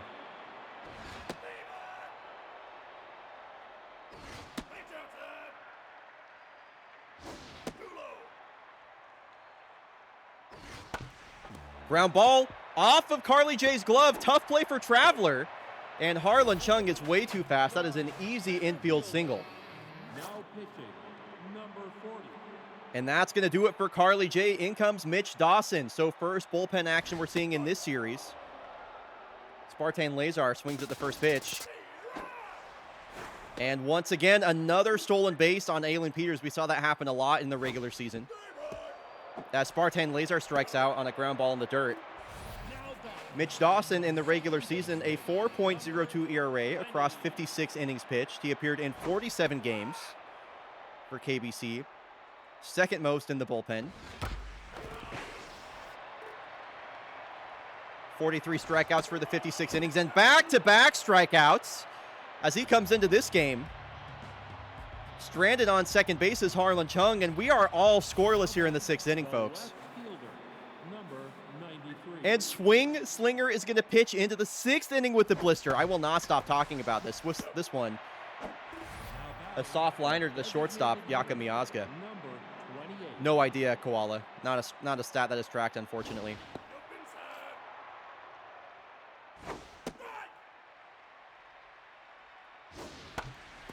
This one shoveled up the middle, and Todd Dorsey will work a base hit from the 9-hole. 1 on, 1 out here for the top of the lineup. Enzo Valdez, 2 for 2 on the day, a caught stealing and a stolen base. Both of his base hits he's pulled him into left field. Let's see what he's got here. Third time seeing Swing Slinger. This one hit the other way, but it's playable for Husky Bonatello. So 2 outs now for Slasher Hashslinging. Number 15. And pitch number 60 for Swing Slinger. It's a curveball and a check swing from Slasher. This one hit up the middle, and a similar play here for Miazga. An 0 for 3 day for Slasher. And another runner left stranded for KBC. It is 6 scoreless innings of 4-hit baseball. For the Brisbane Bushrangers, Swing Slinger. What's up, Aquafox HD? How's it going? So it'll be Yaka Miazga. 18 homers in the regular season for this big man. He's got a 3-0 count now for Mitch. And he walks on 4 pitches. Rare walk there from Mitch Dawson, though again, nobody walked more base runners or more batters than this KBC team. 5 straight balls to kick off this bottom of the 6th inning for Mitch Dawson. And Cam Acosta, a deep drive out to right field, gone! The hero of the regular season comes up clutch in the playoffs. It's Cam Acosta with a beautiful 2-run shot out to the shortest part of right field. And we are in the bush. The Lesbians take the lead. Yaka Miazga, a 4-pitch walk and a 2-run shot from Cam Acosta. They score the first runs of this series, and the Bushrangers take a 2-0 lead.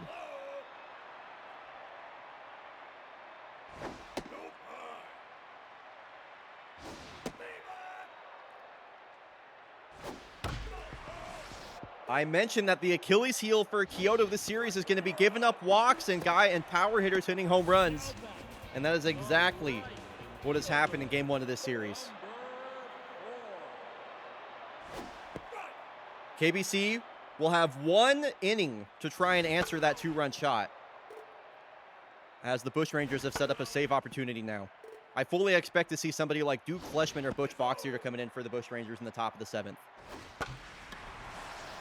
Unless they want to let Swing Slinger try and get a complete game shutout with a blister, that would be truly unheard of.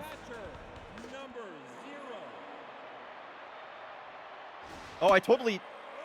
Y'all, didn't update the series bug. Please let me know about that if you notice.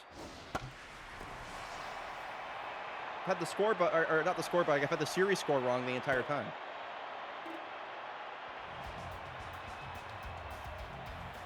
All right, let's see. What is the pitching decision going to be from the Bushrangers? Are they going to leave in swing? They are leaving in swing Slinger. Again, this guy has a massive blister.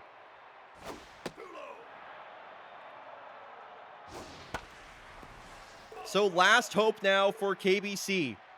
Kaylani Love will bat next. They need a bloop and a blast. Here's the 2-2 from swing. Full count here to Patsy. Walk prone activated for swing Slinger. This is driven deep out to center, and it will die at the warning track. Spartan Laser there with the catch. Patsy Traveler needs to go back to the weight room. So Butch Boxer are going to come in to go for the save. 6 1/3 innings pitched for swing Slinger. It's the swing Slinger game in the blister game.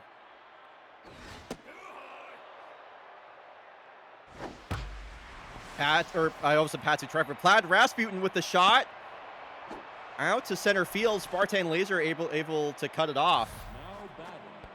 So the Kyoto Baseball Club has the bloop. They now need the blast. It's the rookie Butch Boxeater making her first ever postseason appearance, and this one, a ground ball with eyes. It's a seeing eye single to bring up the winning run in the form of Aylin Peters. Mojo down for her after she grounded into a double player last time up. She swings at the first pitch, and that one tails foul for strike one. Tying run at first base. Go-ahead run at the plate. Boxeater's given up 2 hits since coming in this game in relief. Maybe some rookie nerves here for number 18. The 2-2. Hit up the middle. Plaid had to hesitate for a second. And Kyoto Baseball Club has loaded the bases. They have 2 outs left remaining, and the bases are loaded. I'm standing up. I am standing up. Wave Dash the batter. Bags packed with the club. The 2-0 to Wave Dash. And it splits the right side of the infield. Plaid Rasputin scores. They're waving home another runner. The throw from Husky is late. Wave Dash ties it up. With 2 outs in the top of the 7th, KBC loads the bases. Husky Bonatello, the throw is late, and Kaylani Love hustles to score. And it's a tie ball game. Butch Boxeater with the absolute fumble. And now it's Oscar Kubicek, who has almost no fans in this chat. I can guarantee you that much. I'm sanding off your notches, Wave Dash. Damn, Sorbet, you just came ready today. So now it's the killer Oscar Kubicek with a bloop out to shallow center. So it'll be their mid-season or their late-season acquisition, Todd Dorsey. Trying to give them the lead and set up a save opportunity. Hit up the middle. The throw from late, they're going to hold the runner. So once again, the bases are loaded for Enzo Valdez. Number 92. Bases are loaded for Enzo Valdez. 2 hits in this game and a line out. Enzo gets under one. It's carrying out to left field. The rye bread and mustard grandma is grand salami time. Enzo Valdez with a grand slam.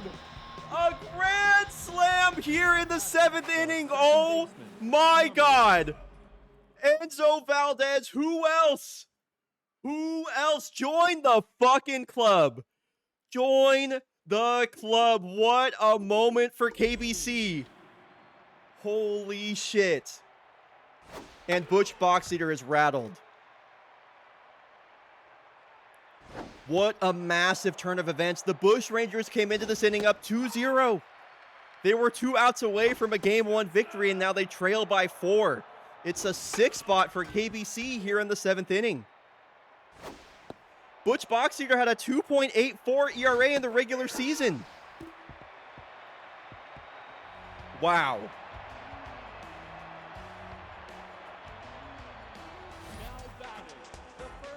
Wow. Number 52. So a lot of work to do now for the Bushrangers. They trail by 4. Already so much craziness in these first 4 games of the postseason. And Jude Mezzanine has got things started the right way for the Bushrangers. The 9-hole batter is reached as Wave Dash can't corral that soft line drive. Number 79. Bushrangers going to need a grand slam of their own. This shouldn't be a double play. Harlan Chung much too fast for that. Now back, the center fielder, number 73. Bushrangers fans in the chat in shambles as Kyoto Baseball Club rumbles into the lead for the first time in this series. This one hit hard on the ground, and it's a double play to end it. What an incredible ending. Enzo Valdez with the go-ahead grand slam, an exclamation point on an incredible game 1 of this series. My condolences to Marduk, who put down 11,000 Dargy Dots on the Bushrangers. My congratulations to Nito Burrito, who's about to win big. Wow.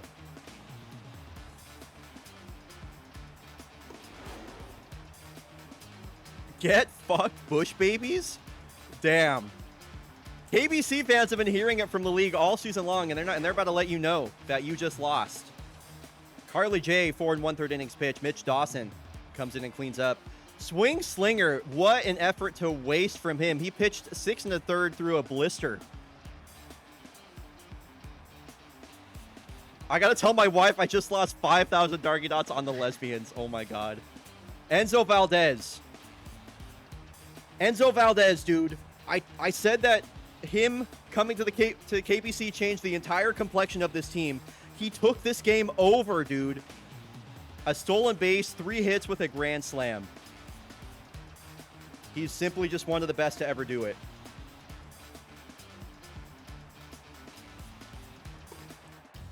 KBC can win a ball game that doesn't keep them from being a club of dipshits. Dude, I love the anger. I love the anger. This is what sports are about. You get mad, you get irrational, things piss you off, your team loses. You hate the other team. You hate their fans. It's awesome.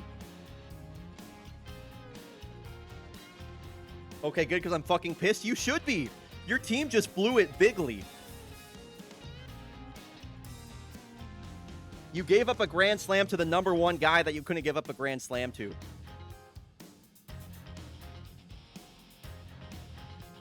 All right, folks, when we're back from the break, we have my most anticipated matchup coming up as the Dakar Yop Mariners, hashtag NerdPiggies Mariners, are going to be taking on the defending champs. We'll be back in 90.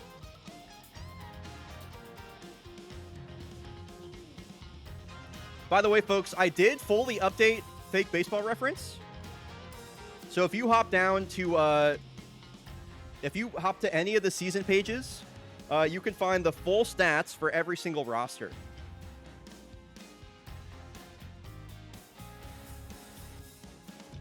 If you're curious on how people did in the regular season, or you want to know more about any of the teams that play,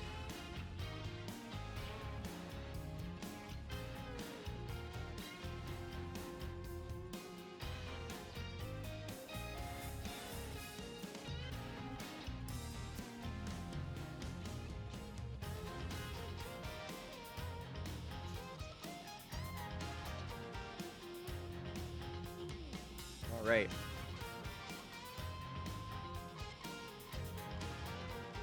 Yep, I got it, Piggy. Thank you, though. Which team does Tom Holland support? I don't know. Where is Tom Holland British?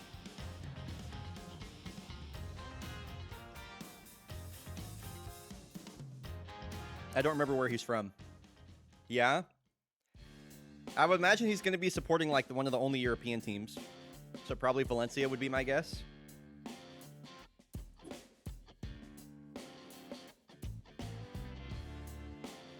Man. So I doubted this Dakar Yoff Mariners team for the majority of the season, but they have really come through, and they have put together, especially with a couple of their late season moves, a really nasty lineup.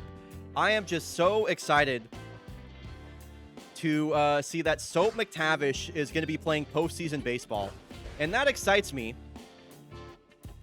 because Soap McTavish is, one of the game's most prolific current players, and in his long and illustrious career, got over 113 big league homers, 611 hits, 108 stolen bases. He's only appeared in the postseason one time. So how special that we get to watch Soap McTavish playing some playoff baseball here with the Mariners in Season 21. They have found their way into the postseason here in a wild card spot, and now they have to take on the defending champs. Let's get this prediction going.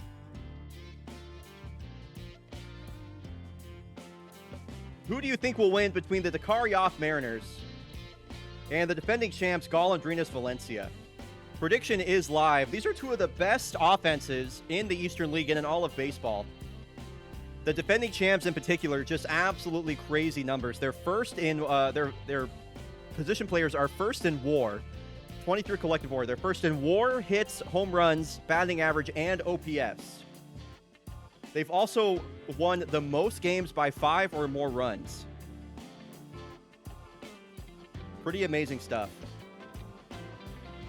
Dakar Yoff Mariners second in pitching WAR. It's going to be Dakota Parra versus Xander Jordan. Xander Jordan, the Season 20 Magnifico Award winner. Yo, what is up, Stats Guy Matthew? I was just reading off some of your stats. How's it going, dude?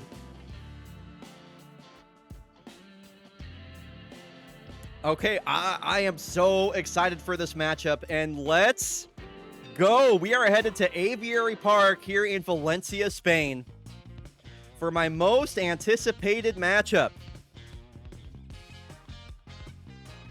of this postseason. It's the Dakar Yoff Mariners taking on the defending champs Golondrinas Valencia.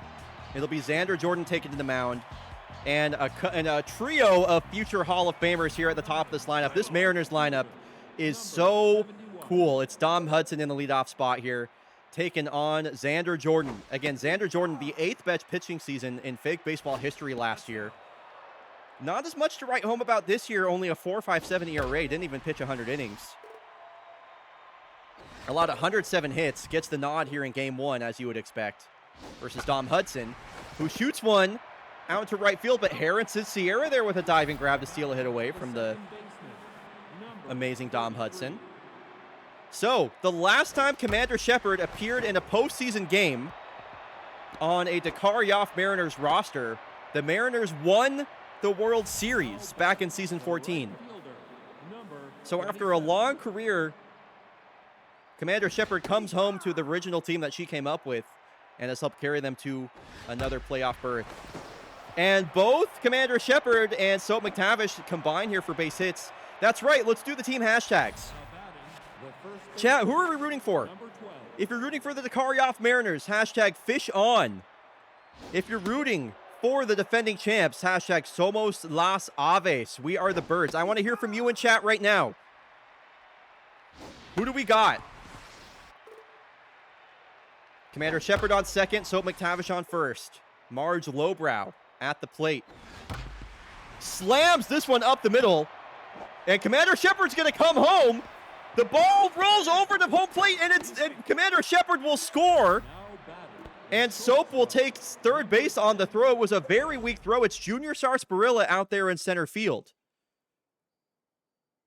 And Commander Shepard with a late send just barely gets in there safely. And Lowbrow into second base. Mariners on the board first and quickly. Only one out here for Yvonne Hicks, who they just acquired late in the season. She swings at the first pitch. Runners will stay put. Man, this Mariners lineup is really no joke. Their offense is serious business.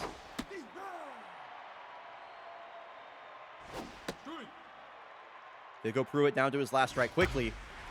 Line drive out to center. It's a long run for Sarsaparilla, who makes the running catch.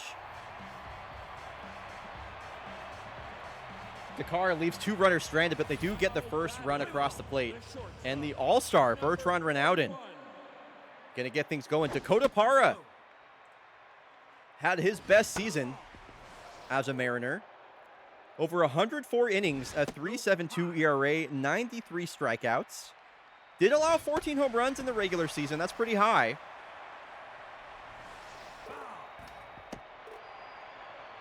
I have to say, my biggest question mark with this Mariners team as Dakota Parra gets his first strikeout is their pitching staff. I don't know if their pitching staff has the chops to survive into the postseason with so many great lineups, especially this one right here. I mentioned this Valencia lineup, first place in so many stats, as Billie Jean Blackwood and Cheddar Cassidy will combine for a pair of hits. So Shark Burgess was a monster in the regular season, y'all. Shark Burgess in the regular season, 274 batting average, 17 home runs, a 915 OPS, 5 stolen bases.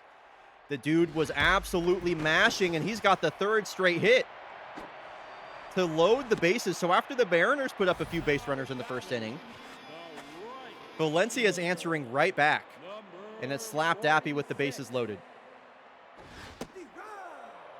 A crucial first pitch strike there from Dakota Parra. This could be a double play ball. Lowbrow to first. Hicks is going to fire back, and it's not in time. Slap dappy hustles right there and gets an RBI fielder's choice. And now it's runners on the corners for Yim Chimney. The game is tied up. Ground ball down to the third baseman, Doinkers. And that will end the inning. Valencia ties this one up. And I'm hoping that's what we're going to see for the majority of this series. The switch hitting Solo and Doinkers to lead things off. It was a breakout season for the corner infielder Doinkers. Came over from the Boston Commodores after playing there as a rookie.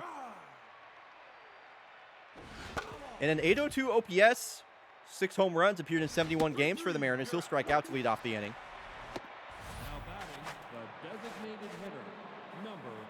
And one of the many midseason acquisitions for these Mariners, it's Alfie Minkelschneider. Swings at the first pitch, and this is routine for the second baseman, Sierra. The Mariners acquired 5 different players over the course of the season. Made a lot of changes to both their lineup and their pitching staff.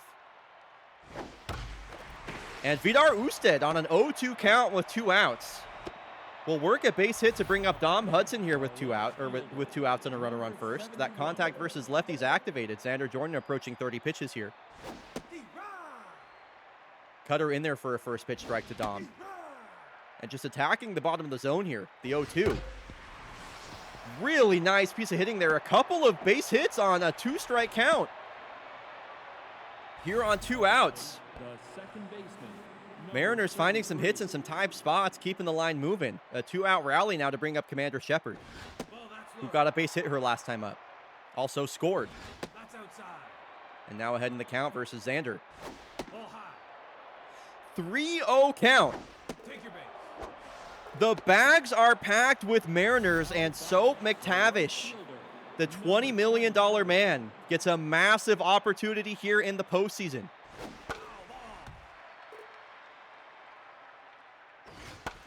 This one popped up, and Xander Jordan going to get out of the jam, and just barely. Nothing doing there for Soap. Could be a big moment in this game. So bottom of the lineup due up here for the defending champs.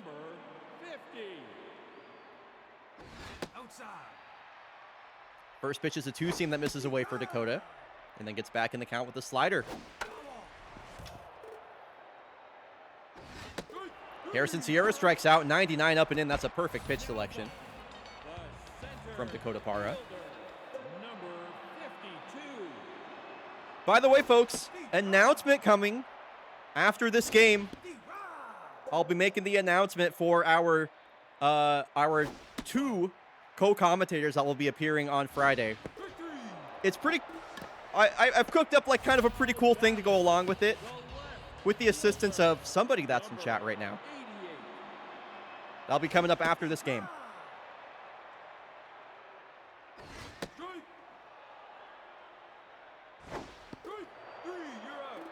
So Alejo strikes out. Dakota Parra a 1-2-3 inning. And Marge Lobrow going to get her second at bat, already deep into the second time through the lineup. For the Mariners, they've been seeing Xander Jordan really well. Only one run to show for it. They left the bases loaded in the top of the second. Oh, Marge Lobrow got credited with a double for her last hit. I thought that was a single with advancing on the throw, but it is a double. This one a swinging bunt, and Xander Jordan will make that play himself. Nice play. Base is empty now for Yvonne Hicks. Yvonne Hicks, a longtime veteran, 37 years old. Appeared on multiple teams over the course of her career, including the likes of the Nemesis, the Fighting Platypi, now playing for the Mariners. Before I can even finish talking about her, she's grounded out. And here is Viggo Pruitt. In 23 games with the Mariners when he was acquired midseason, a .305 batting average, good for an .829 OPS. 3 doubles as well. This one a swinging bunt to the left side of the infield, and Viggo Pruitt almost had an infield single. Shark Burgess, a really nice play. To get the ball there in time, that was not easy. And it'll be second time through the order now for the defending champs. Bertrand Renaud in the All-Star leading off. Two-seam working for Dakota Parra right now. And a nice catch there from Viggo Pruitt out in center off that line drive. Billie Jean Blackwood acquired from the Jakarta Jaguars in the last offseason. One of the big moves that Valencia made alongside the reliever, Athenia Patagonia, was an MVP runner-up last year. Strikes out here. And it'll be down to Cheddar Cassidy. 9 home runs in the regular season for Cheddar across 75 games. 59 hits, I just had 9 home runs. 276 batting average, 804 OPS. 6 stolen bases as well for Cheddar Cassidy. That's notable. He's got a 3-1 count here. And the count works full. The payoff from Dakota. This one hit the other way. It's a long run for... Who's playing left field right now? Is that Dom Hudson? Yep. Foul ball. And a 2-out walk. You don't want to be issuing a 2-out walk ahead of Shark Burgess, 17 homers in the show this year. We saw him make a really great defensive play.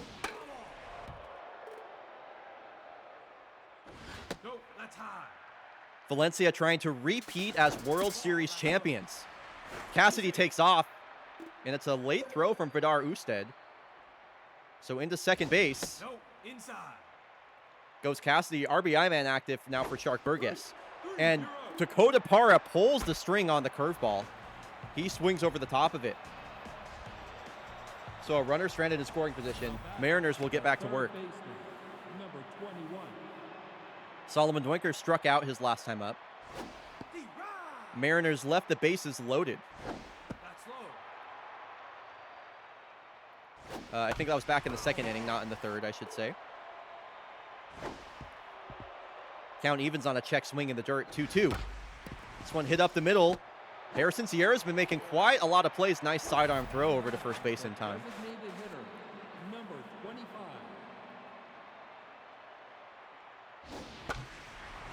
And swinging at the first pitch is Alfie Minkelschneider, and this is looking like a quick 1-2-3 inning right now. From this exact same spot, the Mariners worked a massive 2-out rally that ended in them leaving the bases loaded after Soap McTavish popped out. But Vidar Usted a 2-strike single his last time up. The Danish catcher, I believe, making his first ever postseason appearance. This one, another ball hit up the middle, and Harrison Sierra, another play made at second base.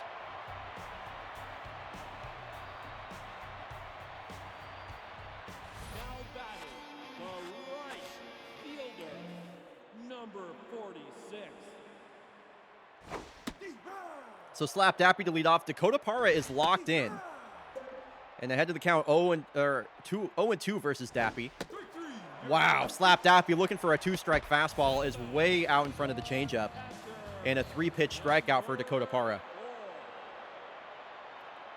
There was so much action at the beginning of this game, and now looks like both the starting pitchers really settling in. as we remain deadlocked at 1 here into the late into the fourth inning. Number 50. A ground ball right back to Dakota Parra, and that is a blink and you miss it 1-2-3 inning. Top of the lineup due up here for the Mariners, their third time through the order, and the top of the lineup's been pretty successful so far. Number 71. They're 3 for 6 on the day with a walk. I guess I should say 3 for 5. Dom Hudson, a base hit his last time up. This one a bouncer to the third baseman, Shark Burgess. Fires across the diamond for out number 1. Second baseman, number 33. This part of the lineup for the Mariners with Dom Hudson, Commander Shepard, Yvonne Hicks, Soap McTavish, Solomon Doinkers, Viggo Pruitt, as good as any lineup in baseball. You know, I would say among the best as far as just like lineup power goes. They are so dangerous. Oh, Marge Lowbrow, how could I forget Large Marge? Commander Shepard with a 1-out base hit now. And popping out for the second time this game is Soap. Disappointing to see him coming up with a pop-out in his last 2 at-bats. So Marge Lowbrow slugged the only run of the game so far for the Mariners back in that first inning. Drove in Commander Shepard from second base on a double.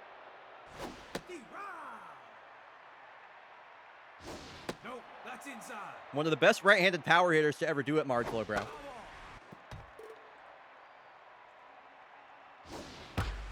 This one hit hard up the middle.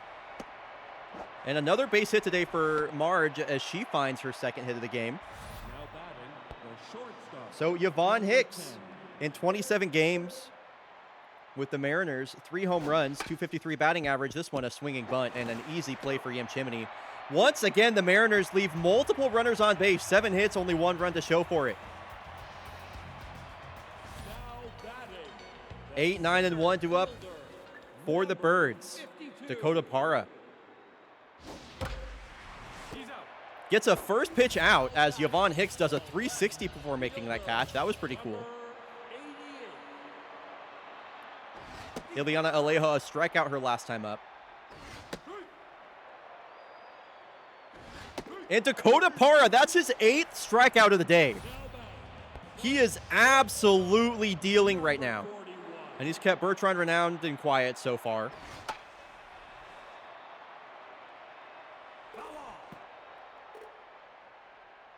Eight strikeouts, 3 hits, and a walk for Dakota as he's pitching deep into the 5th inning here. And what a start from Dakota Parra right now. Torching, says stats guy Matthew. I'm inclined to agree. 6, 7, and 8 in the lineup. 0 for 6 with a strikeout. Number 30. Let's see if this bottom half of the order can't start making something happen here for these Mariners. A par above the Birds. Wow, Koala, I have to tip my cap to you there. This one hit the other way. Viggo Pruitt. I'm not hit the other way. I think that was pulled, rather. Third baseman, Knocked down by Harrison Sierra. Harrison Sierra has been a thorn in the side of the Mariners so far this game. So many excellent defensive stops by Valencia. They truly are a complete team. Solomon Doinkers had 86 down the middle and checked his swing. He's had a couple of pitches to hit that he hasn't pulled the trigger on. And he strikes out here. That was an embarrassing at-bat from Solomon Doinkers. 85 over the middle of the plate multiple times, and you strike out. that's low. No, inside. Alfie Minkelschneider with a 3-0 count here. Xander Jordan showing signs of wear. Curveball in there for strike 1. And Xander Jordan back in this count. Payoff pitch. Wow, it was ball 4, but Minkelschneider couldn't lay off. Strikes out on a curveball inside. And we are tied up here in the bottom of the 6th inning. Valencia will look to set up a save opportunity. See what they can do versus Dakota Parra. Ball inside. No, that's low.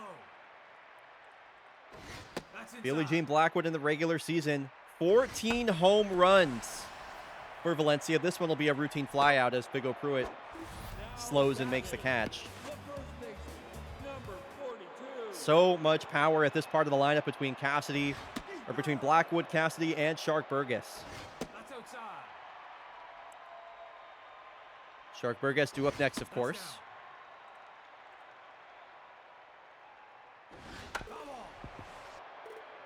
Cassidy down to his last strike.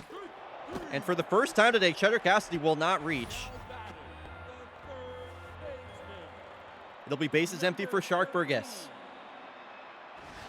Mariners trying to keep this game tied before they head into the 7th inning.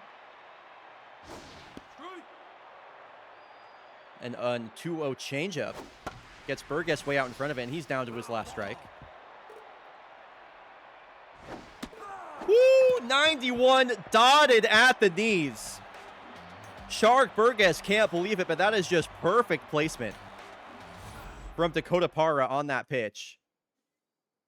Gets the foul ball for strike 2, and then I believe it was a 2-seam fastball. Perfect location. Burgess checks the swing. Bam. We are going into the 7th inning. It is tied. This has been some amazing baseball so far today. Vidar Usted going to lead off. And in comes the closer, Cosmo Green.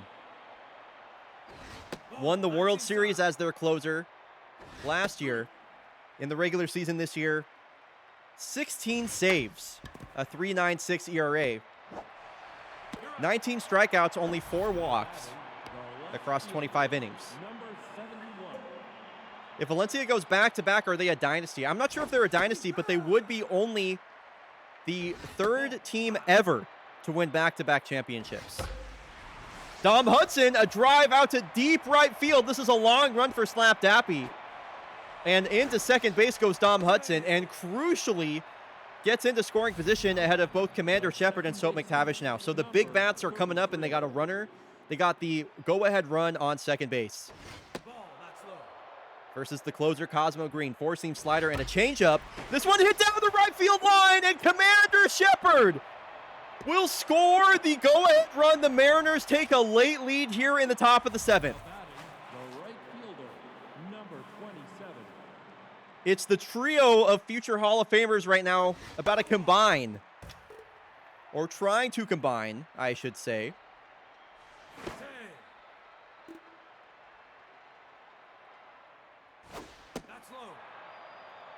Mojo down for Cosmo Green. A base hit today for Soap McTavish back in the 1st inning. 2 pop-outs since. And a strikeout here, 96 up and in. Great pitch there from Cosmo Green. So 2 outs here for Marge Lowbrow. I mean, you gotta get this. You gotta get Commander Shepard across the plate here. Gotta get Commander Shepard across the plate. Chat, this is extremely low energy right now for a playoff game. I'm gonna need more from you today. After falling behind 0-2, they're just going to give out the free pass to Marge Lowbrow. And now it's Yvonne Hicks being given the RBI opportunity here. Cosmo Green trying to keep this a 1-run game. This one skips. Not even skips. It's a hit on a line out to Harrison Sierra. The Mariners have gotten the go-ahead run across the plate. Can Dakota Parra close this game out? I do need to remember that a lot of people are working Beam Beam. You're right. P.T. Bina will come in at third base. Defensive replacement now. And Dakota Parra going to be given the nod to try and complete this game. And P.T. Bina comes to the game, immediately makes a play. Catches an overhead line drive. Yim Chimney, an incredible regular season for Yim. This one hit to Commander Shepard, and the Mariners are 1 out away, but Valencia only needs 1 swing of the bat. Harrison Sierra only 3 home runs in the regular season.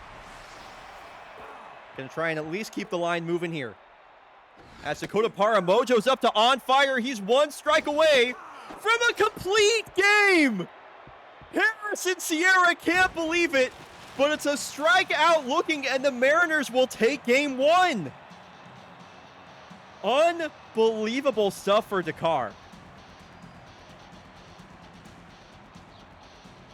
The Mariners, a big game 1 win. It's Dom Hudson and Commander Shepard combining to win the game in the top of the 7th. And that's very interesting. Dakota Para, a complete game. Only 3 hits allowed. How about that?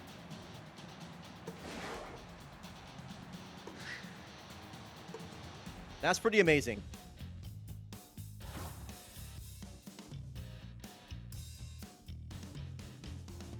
So, after our first 4 games of play, it's the Voyagers, the Kodiaks, Kyoto, and the Mariners with a lead in their respective series.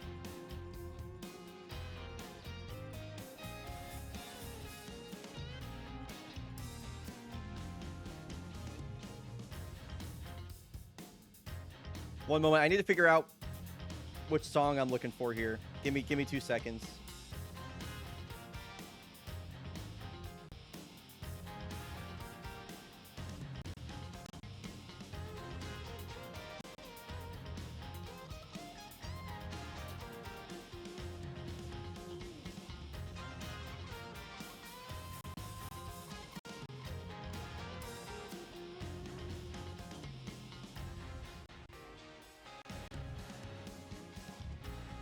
Okay. Yeah, I was just trying to find a song.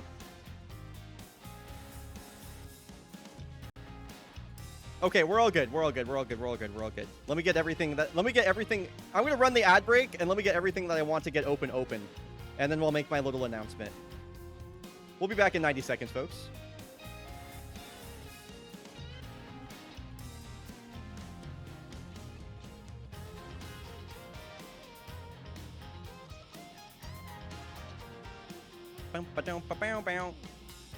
Meow.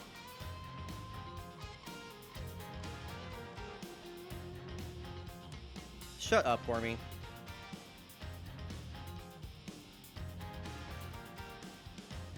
I don't have monitor capture on, right? I'm not about to spoil this. Okay, cool. Also, the only thing I really want to announce is it's like this poster I got commissioned, basically, which is just so awesome. Okay, we're gonna wait for the ad break to end. The announcer. Chat, how are we doing? How are we feeling after how are we feeling after 4 games of fake baseball action? Good? Have things gone how you thought so far? Are any of your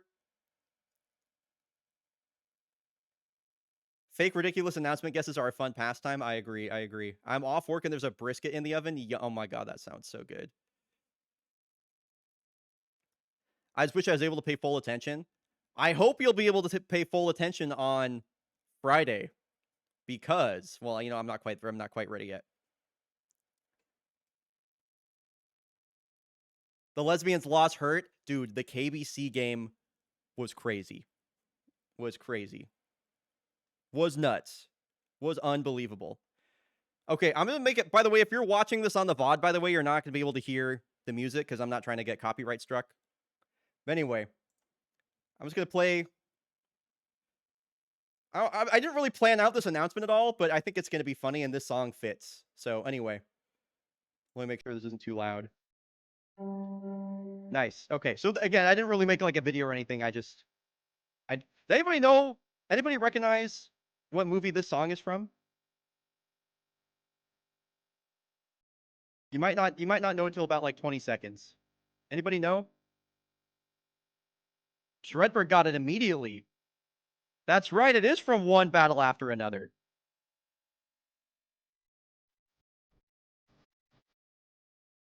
You might be wondering, Brian, why are you playing the One Battle After Another soundtrack right now? You might be wondering that. That's because on Friday, from here on out, it's going to be one Bobby after another. That is right. It is Bobby Berm and Bob A will both be joining me in back-to-back commentary blocks on Friday. One Bobby after another for some playoff fake baseball. Bob A makes his return, and Bobby Berm, his first ever appearance on fake baseball, I think is going to be awesome. So it's a star-studded lineup in the commentary booth on Friday.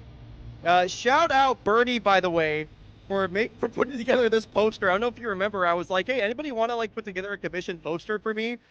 Make like a movie poster for the fake baseball playoffs? Bam. It's going to be one Bobby after another. Let me get the Blue Sky post out. Anyway, I'm super excited by it. Yes, Bernie made it. Bernie made it. It's just so cool. If y'all feel like putting your like reposting fingers together, I did just also tweet this out too.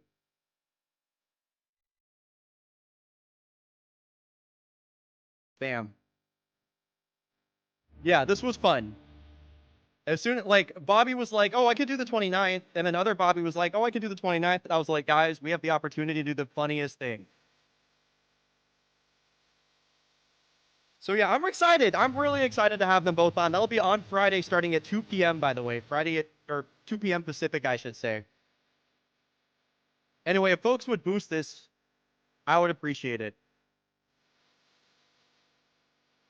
Bobby, what's up, dude? So good to see you. Oh, you're welcome, Bernie. I'm so happy you did it. Like, this is awesome. That's really cool. Oh, yeah, I need to make the announcement in Discord, too. I forgot.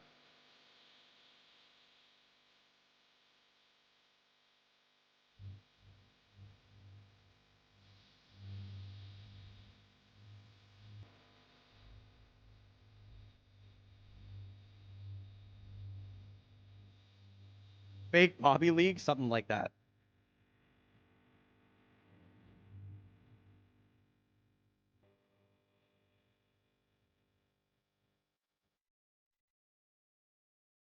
Give me 2 seconds, y'all, as I finish up this other, like, announcement stuff. And then we'll be back and going with more fake baseball. Oh, Bobby Berm, you're not in my Discord, so I can't tag you. That's okay, though. That is all good.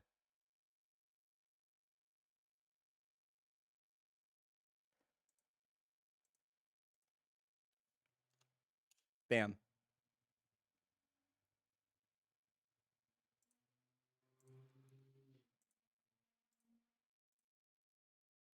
Well, that was fun. Thanks, everybody, for joining me for that announcement. As soon as I had that idea, I was like, dude, I gotta. Like, we have to do this. I have to get this made. So yeah, anyway, shout out Birdie. Shout out Birdie for that. Okay, so with all that said, let's get back to the playoffs. Don't miss Friday's broadcast. It's going to be so fucking fun. It's going to be so fun.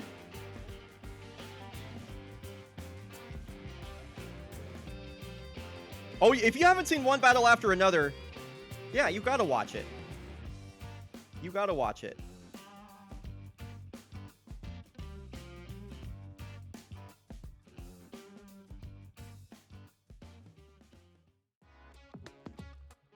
Thanks, Bobby. I have now edited the announcement. Bam.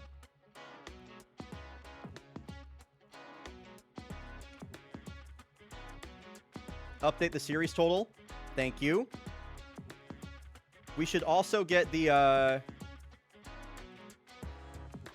we should also get the prediction going for this next game.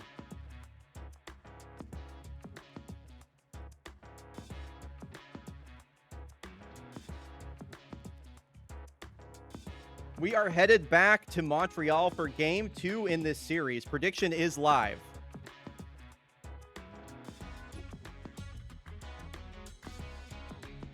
Prediction is live for Game 2. Here is your pitching matchup, by the way. It's the rookie Caramelate taking on the left-handed pitcher Maxi 5. And yes, I will update the series.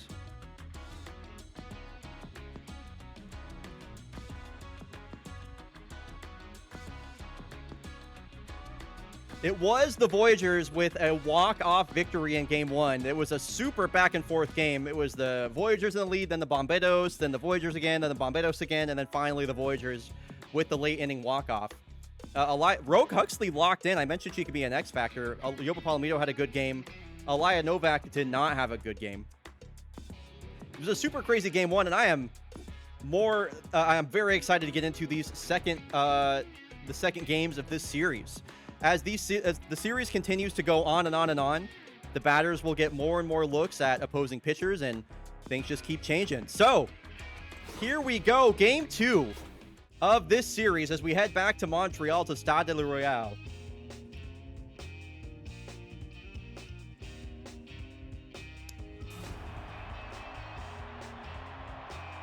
And I'm surprised this isn't Beefly Navarro getting the Game 2 start. It's the rookie Karamalate.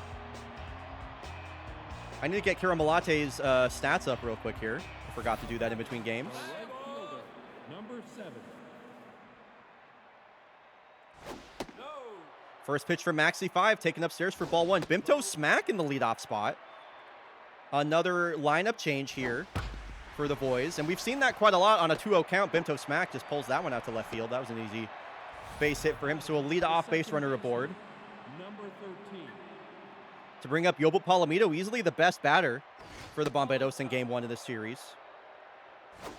Maxi 5 in the regular season, over 100 innings pitched, 3.58 ERA. And Yobel Palomito gets this game started with a bang. An absolute opposite field moonshot. Out to right, 379 feet. Shredberg said Montreal sweep. I mean, with a moonshot like that, I'm not sure. They're going to have some work to do here as their young superstar drives in another pair of runs for them in this series. I love Yobel Palomito. So Maxi 5 gives up a base hit and a home run. Finally gets an out on Ahmed Fedhani. Now batting, the center fielder, number 9. Rogue Huxley moved up to the cleanup spot. That is very unusual. She had an excellent Game 1. A pair of stolen bases and a pair of hits. She goes down on 3 pitches here. Maxi 5 makes mincemeat of her. The third baseman, number. And that'll bring up Zaylee Garrett. 278 batting average in the regular season. 774 OPS, 7 homers. Appeared in 67 of the games. Please withhold your comments there, chat, as she sends a bomb out to center, and it's the second home run of the inning. Zaylee Garrett with a line drive home run out to dead center. And they've clipped Maxi 5 twice here already in the first inning. Number 3. It's immediately 3-0 Bomberos. They match their run total from the first game already here in the first inning.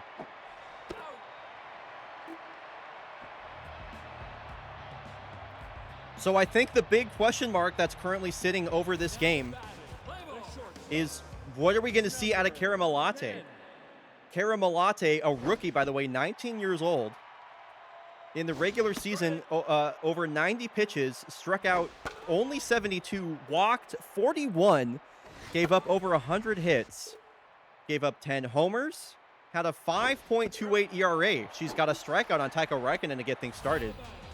Now, when you get into the postseason, it's like a full reset. You know, the stats are tracked differently. Players tend to play differently. We don't know, what we're going to get out of Karamalate. A 5-pitch mix for her, a 4-seam cutter, slider, and a curveball and a changeup. Fastball does touch the upper 90s. She can get close to triple digits with it.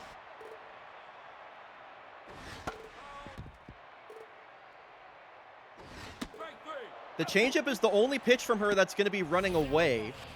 So I feel that we're probably going to be seeing that a lot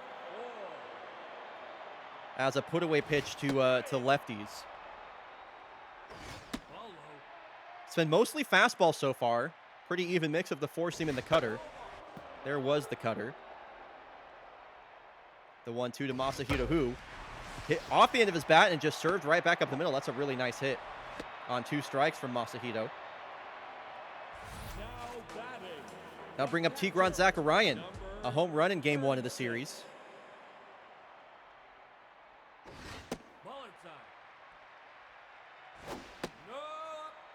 And ahead in the count, you're 2-0. Both outs this inning from Karamalate recorded via the strikeout. And trying to make it 3 straight Ks. Gets Tigran looking on the changeup. And she strikes out the side. So a really nice start from Caramelate despite that base hit. Tamarindo Mezcal in the starting lineup is the shortstop today. So Dave Barnett not in the lineup for game 2. Way too early to be saying told you, Marduk. That was just the first inning, my man. And Sammy Delara in the lineup. Thank you, Bomberos, for making reasonable choices. Thank you. Let's go. Really great to see Sammy Delara in the starting lineup. Why didn't you do this in game 1? Sammy Delara leaves the building. As Nerd Picky says, put Delara in, get wins. He's got a 2-run home run in his first at-bat of the postseason. Where was that in game 1? Delara Gate is over. He's back in the lineup and he's slugging 2-run home runs. Maxi 5 has given up 5 runs. And Maxi 5 ERA is, I mean, he's quickly earning his nickname back.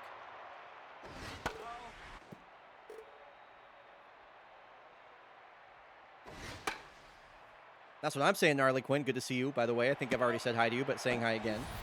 And if I haven't said hi to you yet, now I'm saying hi. So, second time through the order here already in the second inning. Now it's Bimto Smack. A base hit to lead things off for the Bomberos. He was driven in by that Yoba Palomito moonshot of a home run. This one hit out to the left side of the infield. Raikkonen with the backhand pick and throw. Delara Divas rise up. Let's go. Yoba Palomito through 2 games batting .750. He's locked in. And I think if the Bomberos postseason run continues, he's going to be a major player the whole way through. The 3-0. 2 seam in there for strike 1. And Maxi 5 back in this count. The payoff pitch. Can't believe Yoba Palomito got his bat to that slider. 8th pitch of the at-bat to Yoba. It's an 8-pitch walk. Yoba Palomito just cannot get out. So Ahmed Fedahani had a home run back in game 1 of this series. Palomito takes off on a curveball, and he's in there safely. Palomito is taking over this game right now. Easily been the Bomberos' best player, and it's not close. This one hit out the other way. Palomito's going to turn for home. Never mind. I was going to say that was a crazy send. Pavo Yokala, pretty good arm out there and left. Bomberos still threatening. It's Rogue Huxley with runners on the corners. She swings at the first pitch. Foul. Calm down, Masahito.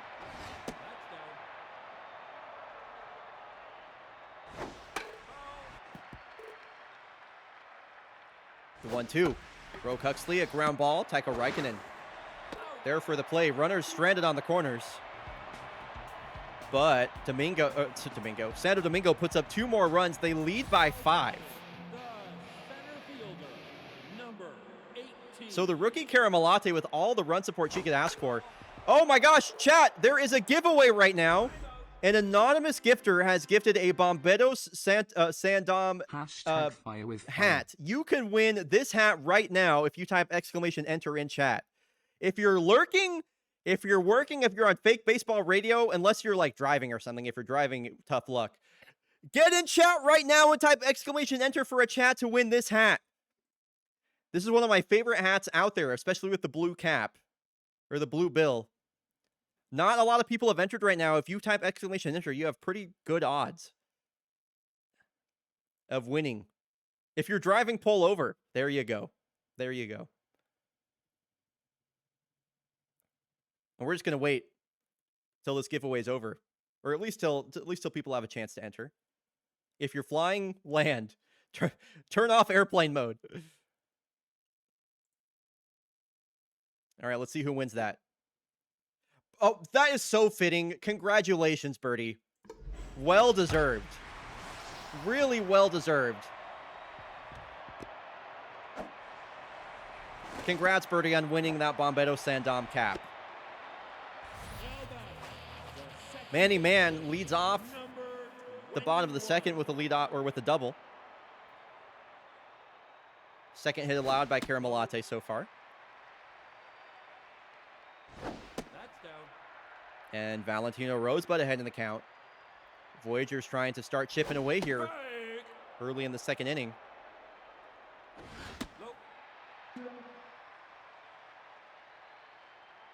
What about your submarine? I don't know if you got connection down there. I'm sure you can probably take your hands off the whatever you drive a submarine with, pilot a submarine with. So it's a double and a walk. And a double steals. Delara just goes to second base, and why not? Bombados will gladly trade a run right there. And Jocinda Pope goes down looking on strikes. It's effectively a strike him out, throw him out double play.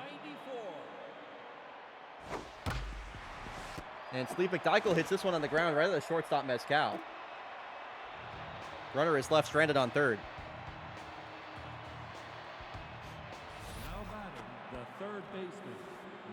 Two people told me they use PlayStation controllers. Wait, actually, like they use controllers for submarines, like real? 3 people have said controllers. Wow, that's pretty awesome. Zaylee Garrett flicks one out to left field.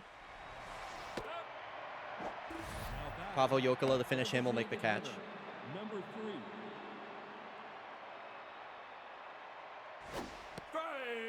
So Alaya Novak, a very rough game 1. Would like to get her postseason back on track. Especially Mojo down, no hits yet. The 2-2 from Maxi 5. This one scooped out to deep right. This is caught. Now batting, the shortstop. Alaya Novak, maybe a foot shy of another home run in this game. That's good, Jeff. I wouldn't plan on it either if I were you.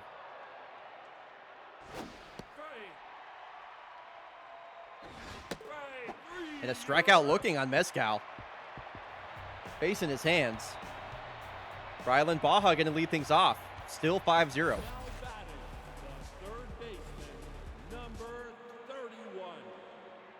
Karamalate Mojo up, by the way. Cut her in there for strike 1. I'm expecting to see the changeup as a go-to pitch for her versus lefties, like I mentioned, or switch hitters. We haven't seen it yet this at-bat. So it's fastball away. Does she go changeup away now? Still holding on to that changeup. That's down. Misses with it for ball 3. The payoff. Nice at-bat here from Rylan Baja. Does get the strikeout on the changeup, though. I believe that's strikeout number 5 for Karamalate through 3 innings. She struck out the top of the lineup last time they were up. This time it took ground out to Palomito. Mojo down for Tycho, by the way. Number 25.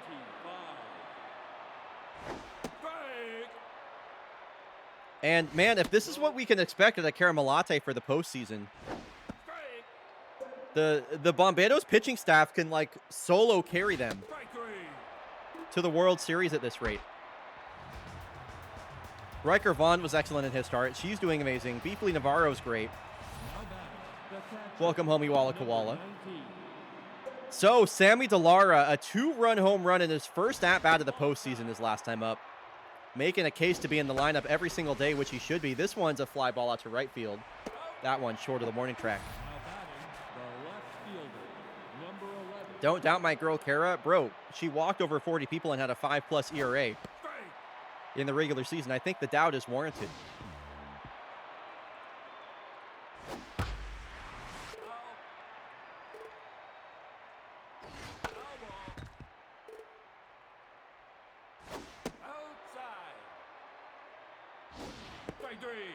Now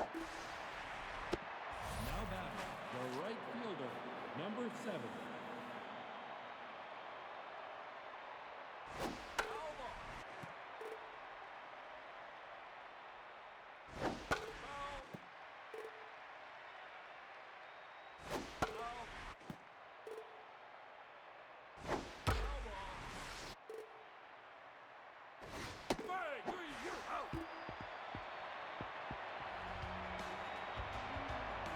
Sorry, oh. Monitor capture. My bad. My bad. I'm just excited. I'm just sorry. I was browsing. I'm browsing during the game. That's my bad. I wanted to shout out Birdie.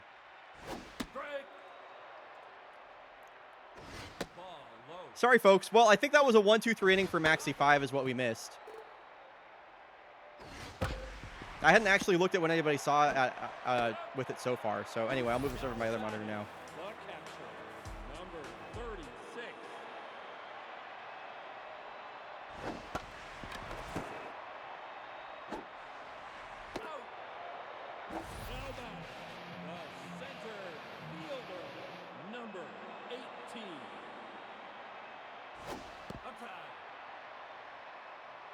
I'll take the shameless plug. That's right, Birdie. I'm glad you're still in chat. So, back to the match. It remains 5-0 Bomberos. Caramelate trying to make it 4 scoreless innings now. 6 strikeouts so far. Full count to Manny Man. A double his last time up. Here's the payoff. And Manny Man gets under one, lifts this out to deep center, and that one not coming back. Into the Bomberos bullpen it goes, and Manny Man continues to put his mark on this series. It's a solo home run, and the Voyagers will cut the lead to 4. What an impact Manny Man has had on this team this season. It's one thing to be like the best defensive center fielder in the game. It's another thing to also be a 900 OPS hitter on top of that. Just amazing value. 14 home runs in the regular season for Manny Man.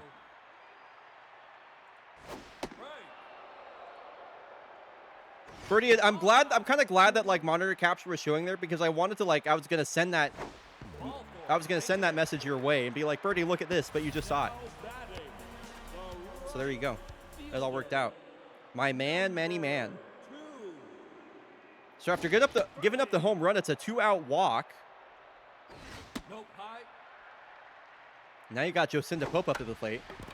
This one, a weak ground ball to Fedahani. So Voyagers cut the lead to 4. But they still a lot of work to do, and you got Yoba Palomito coming up, the guy that cannot get out. A home run, a walk, and 2 ribbies today, and that's going to do it for Maxi 5. It's interesting, this Bomberos lineup's been doing pretty well against left-handed pitching, and they're going to bring in the other lefty out of their bullpen in Alexia Soto.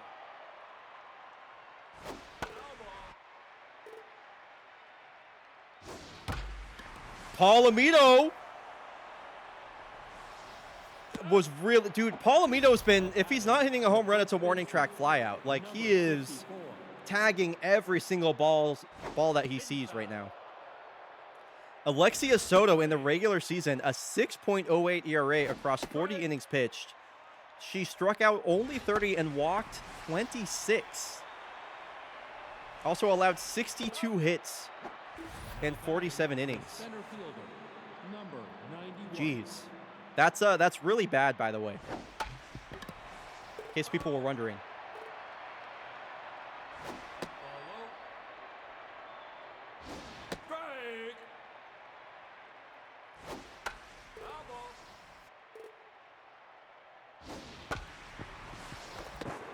Rogue Huxley with the ground ball up the middle, and it's an infield single on 2 outs. Rogue Huxley showing the speed part of herself as a power speed threat. And a very fast runner on first base here with 2 outs for Zaylee Garrett, who's batting .750 right now. A solo home run her last time up. Huxley takes off, and in there for a stolen base, mojo back up. That's Rogue Huxley's 3rd stolen base of this postseason.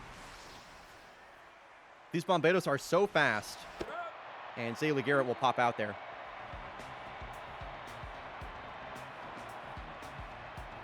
So 5 runs on 7 hits for the Bomberos. Rogue Huxley stranded on second base. Sleeve McDykel yet to find a hit this postseason so far. Also batting way down the lineup again. It's just very unusual. This one's a fly ball out to the short wall in right center. And it's caught.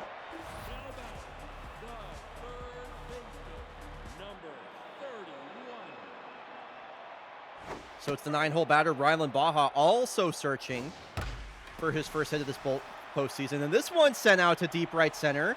Rogue Huxley doesn't have a play on that one. Ryland Baja's first hit of this postseason is another solo home run out to almost the exact same part as Manny Mann's. And now the Voyagers cut the lead to 3. So they keep chipping away, and that's going to do it for Caramelate. Not a bad start from the rookie. In comes Amelie Framello. Amelie Framello in the regular season, it's just eye-popping numbers. A 0.2 ERA. She allowed only 1 run in 44 innings. 39 batters struck out across 44 innings, only 8 walks allowed, 23 hits. The only run she allowed was a solo homer, which we somehow saw on coverage. If you're a real baseball guy, Stats guy Matthew has compared Amelie Framello's performance to 2016 Zach Britton, who allowed only 4 runs in 67 innings, or 2020 Devin Williams, who allowed 1 run in 27 innings. So that's pretty fun.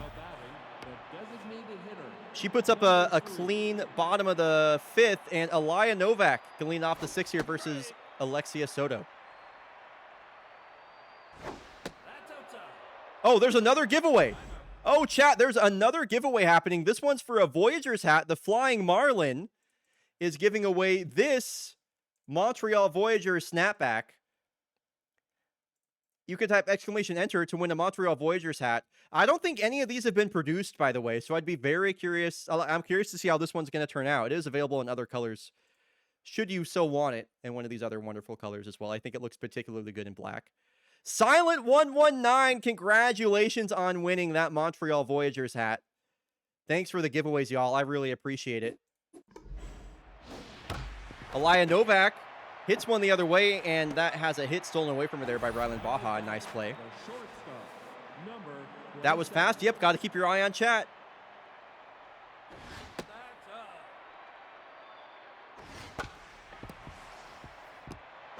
Mezcal. Oh, there's a fucking ad break? Oh my god. Dude, fuck. Sorry, chat. My bad. I wasn't paying attention. I didn't realize the ad break was coming on. That's really frustrating. Yeah, I was just paying attention to the giveaway. So, sorry about that, y'all.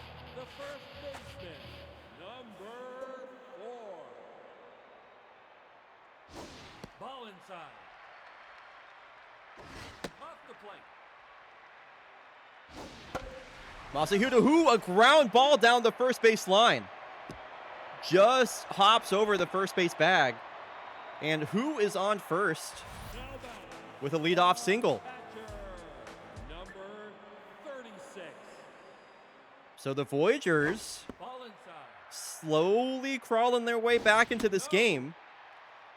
A leadoff runner has made things a little bit interesting here in the 6th inning. Tigran Zakarian already with the home run in this series. Tough out will activate here on 2 strikes versus Amelie Framello.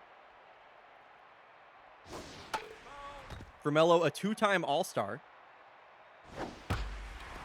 Tigran Zakarian to the left field wall, and that is gone! It's a 1-run ball game!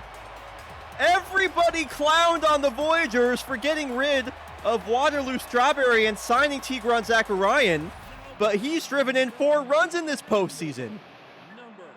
And Amelie Framello, in 1 pitch, has allowed double the earned runs that she allowed in the regular season.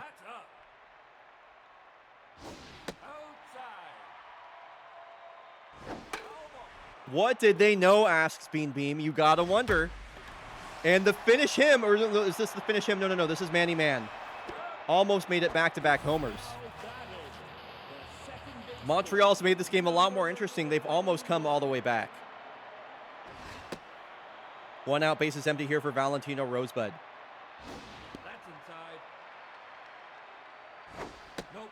And a 3-0 count here to Rosebud. Here's the pitch from Framello. 88-mile-an-hour fastball in there for strike 1. Jeez. Really shocking to see the velo down at 88 from Framello. And they're going to pull her from the game. They waste absolutely no time bringing in Gong Chum.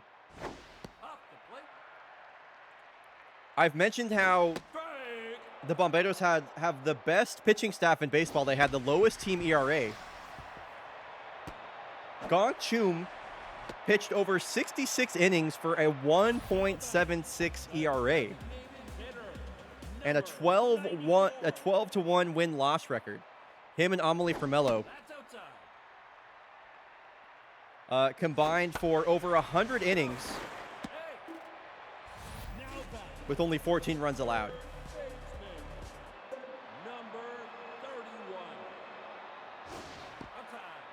So the tying run on second base here for Ryland Baja, who just hit a solo home run. He will now bat from the right side versus the left-handed Chum. Chum trying to work out of a jam.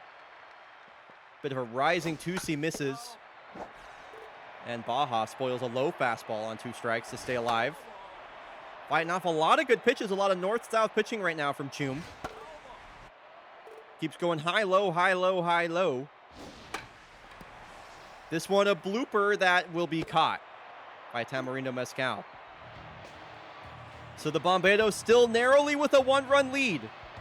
The Voyagers have scored in all 3 of the last 3 innings to make this a very close ball game. Alexia Soto. The first pitch to Liz Mutton is high for ball 1. Mutton still looking for her first hit of the postseason. Bomberos trying to tie the series up 1-1. Mutton a drive out to the gap. It's a long run for Jokela. Oh, and he takes his eye off the ball and just drops it.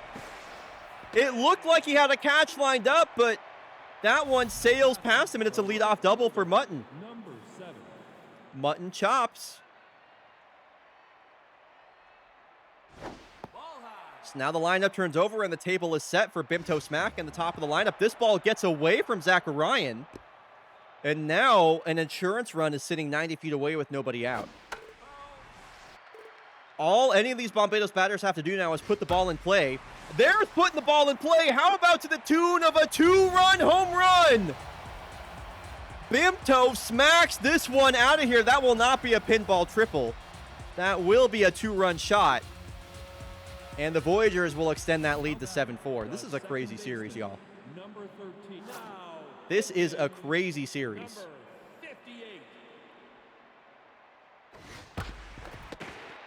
Ryland Baja with a great play. That's what you got to do to take a hit away from Yoba Palomito. The first baseman, number 54. So in comes the closer, Spindell Hampton.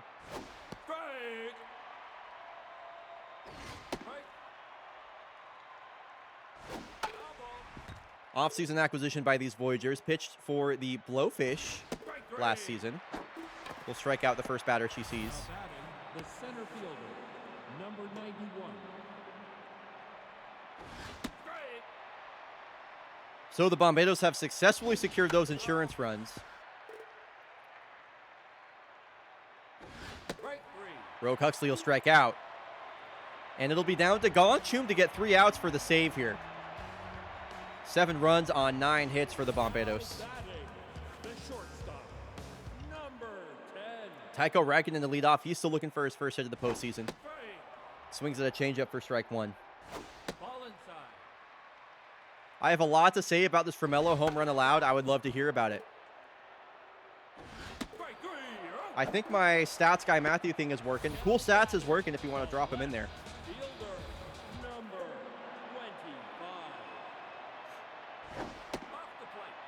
2 outs remain for Gong Chum. And it's a base hit for, was that Pavo Jokela? Who was that with the base hit? Yes, it was.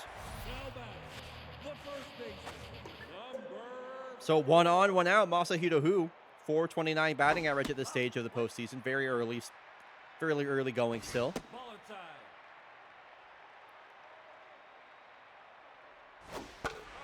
And the longer this inning goes on, I don't know, the less and less of a lead it feels like the Bomberos have.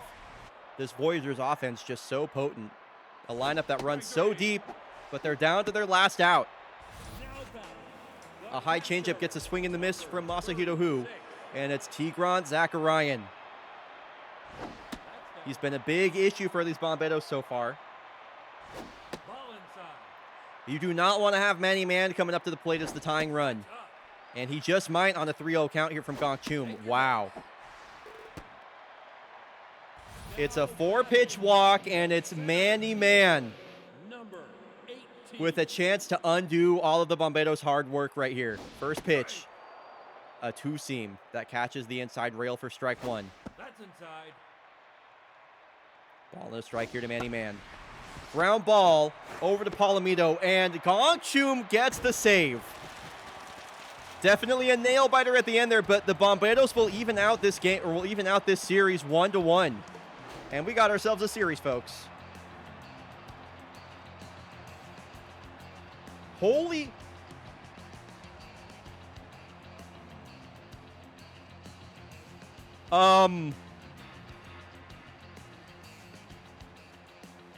Marduk, you're about to be a rich man. Marduk, you are about to be a very... Silent, how many Darky Dots are you just sitting on, by the way? It's just crazy.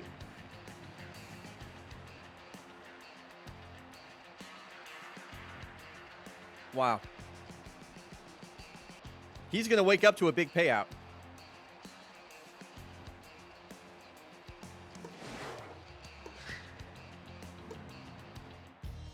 Wow. All right, folks, when we come back from the break, and I am going to run a break. I'm really sorry. I know we just run an ad break. I'm going to run another ad break so that the ads don't play during the game. Again, I apologize.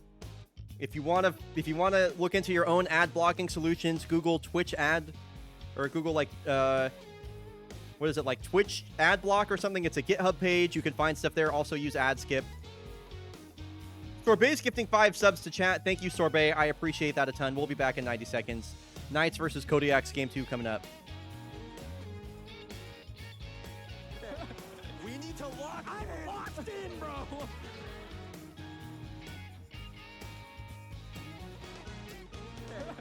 We need to lock. I'm locked in, bro.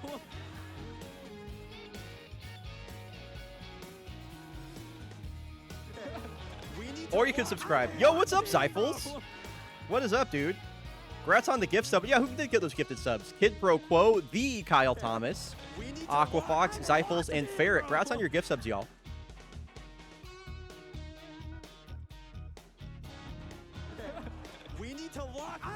I am not going to start Pascal Noir for Game 2. Pascal Noir will not be our number 2 starter. She will be our number 4 starter. I'll give Toko Jimin the Game 2 start. Thank you very much. Let's see. What do I want to do with this lineup? I would like to get Chris Hanlon as the DH here versus a left-handed starter, so I think that's what we're going to do.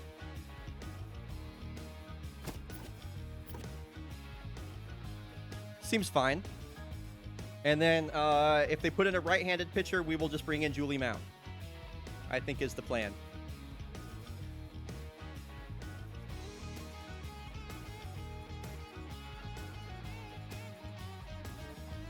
Okay, let's get this prediction ready, since we're coming back from the break. Okay, prediction is live for Kodiaks versus Knights Game 2. Kodiaks won Game 1 of the series 3-0. Was pretty comfortable. Celeste LeBlanc almost pitched a complete game. It was crouch kick with the save. And we are getting things going for Game 2. It'll be Toko Jimin facing off against Jordan Sierra. I don't think the Kodiaks can count on another amazing pitching performance like we saw back in Game 1. Here we go, headed back to Cascadia Park. A beautiful day game. It looks just like it does outside in Portland right now. A beautiful sunny day. Going to be about 80 degrees Fahrenheit today.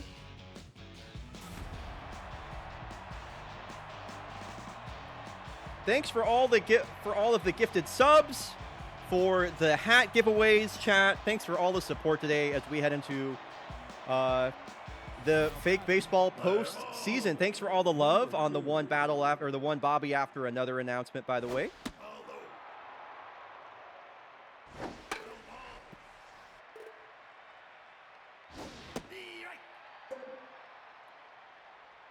So Toko Jimin will strike out Levi Ware, who's batting leadoff today. Now batting, the catcher, number 22. So some big lineup shakeups here for the Knights as they face a left-hander for the first time in this series. And Ivy Bangin gets on top of this fastball and just sends it out to left field on a line. Now batting, the third baseman, number And a one-out base 72. runner here in the top of the first. Yeah, Mooning, I know you're happy to see that. And a couple of base hits for the Knights. They've got almost as many base hits in this inning as they did in the entire game versus the Kodiaks in game 1. So with 2 on and 1 out, it's the always dangerous Tyrone Lancaster, 2-time All-Star. That was a scary cutter that ran in on his hands right there. Octogenarians look out. Here is the 1-2 pitch from Toko Jimin. And what a great piece of hitting there from Tyrone as the run's coming home.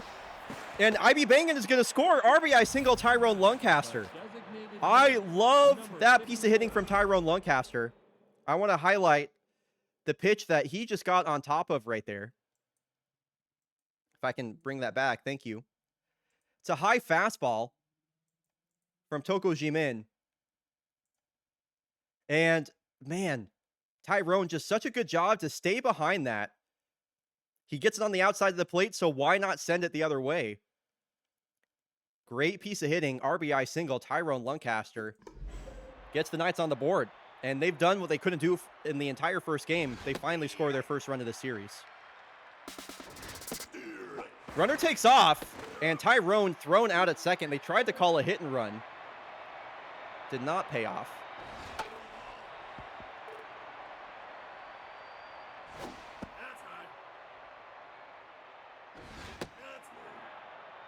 Fortunately for the Kodiaks, they have basically their entire bullpen available should Toko get hit around this game. So it's an RBI single for Tyrone. Knights score 1 run. Get the feeling they may have left one up there. And Lola Dominguez walked twice in game 1, but is still looking for her first hit.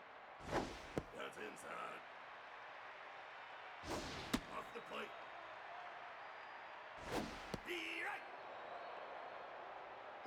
That's outside. Here's the 3-1 from Sierra. A swinging strike there from Dominguez.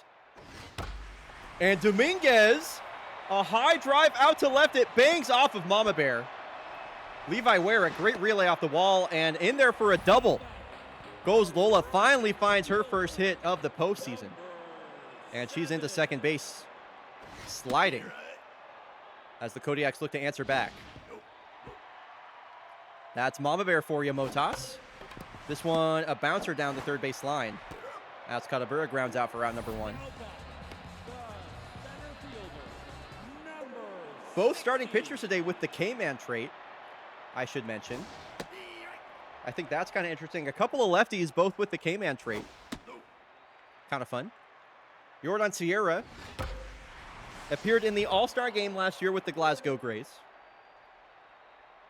Was the replacement for Wolfgang Gizmondo, a 5.08 ERA in the regular season. Granted, those numbers are kind of inflated by a late blow-up start. He did pitch 95 innings, 80 strikeouts. Does have a complete game this season. 2 outs here for Kola Johansson. Swings at a high fastball at the first pitch. That's where she makes her money. That one sent back foul, though. Down to her last strike quickly. The 0-2. Ooh, a close check swing. Fastball just missing in. And she gets underneath one. I'm not sure if this has the carry. It does not. This will drop like a rock at the warning track. Sorry, y'all. My nose is itching like crazy today. I just can't do anything about it. It's just so bad. And so frustrating. It's like the plague every time I stream and just commentate. Itching. What the hell? It should be. It really should be Flying Marlin. I talk so much that my mustache hairs mess around with my fucking septum piercing and they just tickle my nose and it just itches. Paley Finley will pop out here. Raleigh Forte will make that catch in foul territory. Now batting, the center fielder, number So 13. Sigurd Bestani, 2 outs, bases empty. First pitch strike there from Toko Jimin. She's looking a lot more comfortable in this inning, that's for sure. 3 strikeouts on the day so far for Jimin.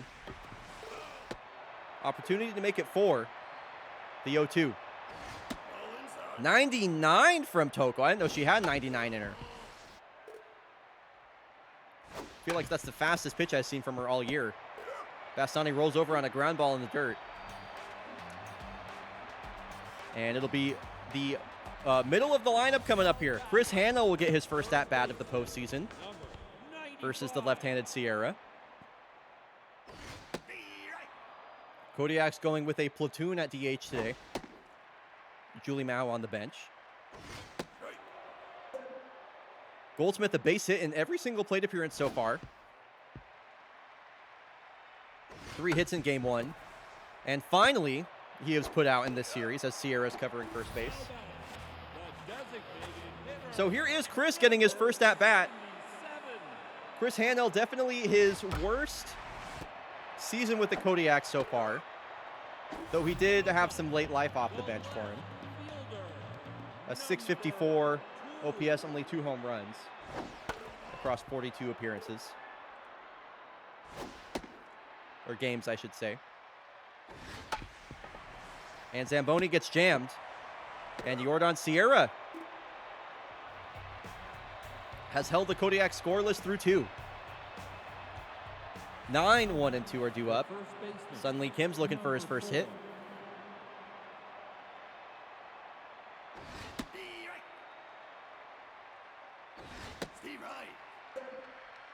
Toko Jimin in her second year with the Cascadia Kodiaks, a 3.88 ERA across 92 innings.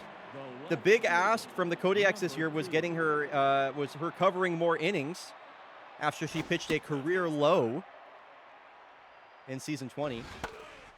Fortunately, that was the case. 84 strikeouts across those 92 innings. 11-2 win-loss record, and she can't cover first base. So reaching on an error is Levi Ware. Mojo down for Toko. And IB Bangan got a base hit his last time up on a high fastball.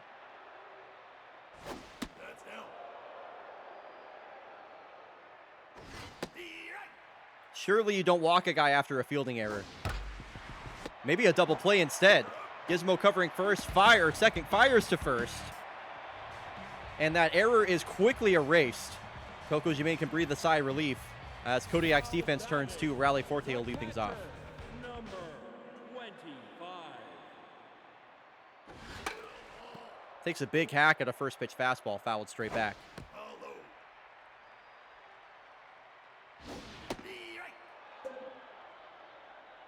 K-man activated here on 2 strikes for Sierra. This one pulled down the left field line, foul. It's a close one. Count even, Sierra deals, swung on, and a dribbler back to Sierra who fields his position. Mojo up. Mojo up for Jordan Sierra. That's a great sign for Knights fans. How many people in chat are rooting for the Havana Knights over the Cascadia Kodiaks, by the way, out of curiosity? I know Mooning is.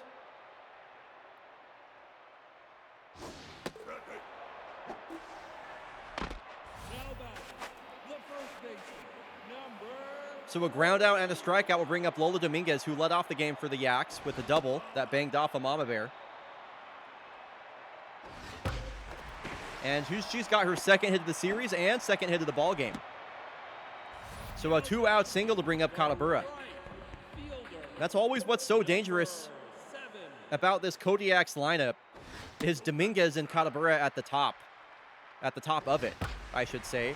Katabura with a drive out to the gap. It's a long run for Paley Finley, and it gets by her. Uday Katabura with a 2-out double. Perfectly placed ball out to the right field gap. Ties this game up. That's kind of unbelievable to me that we only have one Havana Knights fan in chat. Surely there's more than one Havana Knights fan in existence. The third baseman, number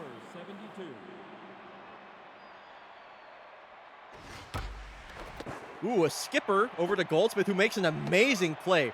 Holy shit, Antoine Goldsmith. Second baseman, number 95. That was an unbelievable reaction on a very hard ball to field. Look at the way this bangs off the ground right on first contact, and then Goldsmith there with the diving play gets to his feet and throws out a very fast Rosales. That was a veteran-looking defensive stop there at third base from the second-year man. That's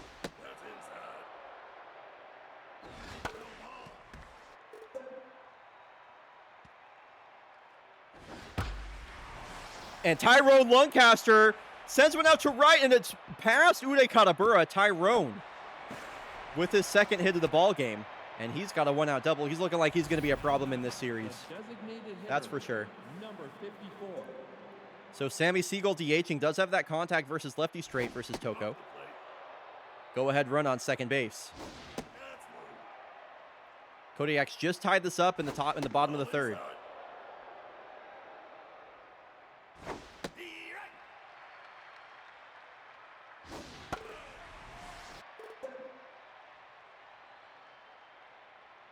Full count. What was the camera doing there? Payoff pitch again. What a great at-bat from Sammy Siegel in his second year. Now batting, the shortstop, number 12. So Cannoli Buccellato, very streaky year for the Knights. Got some all-star votes. But also was terrible in the field. He had 10 errors at shortstop, tied for the most in fake baseball with Fruscar Bravaldo and Petrus Rojas. He strikes out here. The right fielder, number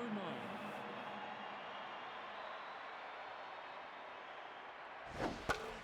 I applaud the Knights for taking the favorites out. I just don't think they have the juice to beat the Kodiaks. That's the biggest reason I wanted the favorites to make the playoffs. I thought they matched up better versus the Kodiaks than the Knights. I don't think the Knights have the pitching chops to deal with the Kodiaks. And Paley Finley chases a two-seam that ran low and away. She'll strike out and break her bat. Johansson, Goldsmith, Hanel do up. We are locked up here 1-1 in the bottom of the fourth as we head into the back half of this game. Johansson swinging on a high first pitch fastball for the second at bat in a row. This one sent out to left field. It's a long run for Levi Ware. He slows, makes the catch. Johansson 0 for 2. Number 95. Couple of first pitches swinging here for the Axe.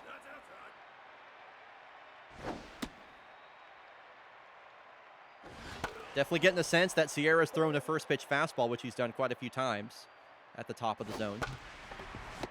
This one a bouncer to the third baseman Rosales, and Goldsmith threw out Rosales, and now Rosales throws out Goldsmith. Designated hitter, number 70. So second at bat of the postseason here for Chris Hanno. And another dribbling ground ball over to Rosales, who records the final 2 outs of the inning. 8, 9, and 1 to up 2 lefties and a right-hander in Sun Lee Kim. Sigurd Bastani will lead off once again. Number 13. Interesting to see Bastani so low in the batting order. He was used as a leadoff guy quite often. Not sure what his lefty splits are like, but, you know, most definitely moved down the lineup due to the lefty. G-Min starting. Maybe he should be moved back up into that leadoff spot because he's got a solo home run. He goes left on left and sends one the other way versus Toko G-Min, and the Knights take a lead. What is up, Sody Pops? Now batting, the first baseman, number 4. Now pitching. And Toko G-Min is taken out of this game here in the top of the 5th. It's a great start from her, only 2 runs allowed, but Sigurd Bastani has given the Havana Knights the lead late in the game.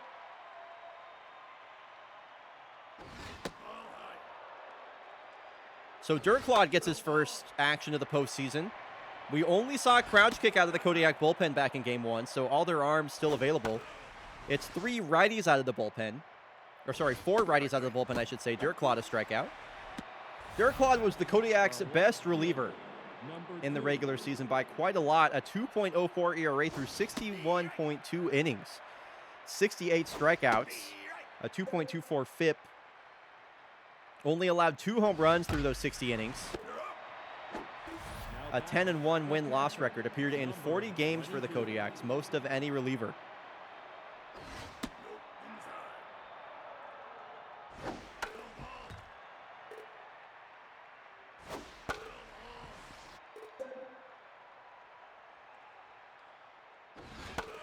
Yeah, you won a lot of Dargy Dots, Marduk. Welcome back from your nap. Another 1-2 pitcher to Ivy Bangan. Takes a high fastball inside.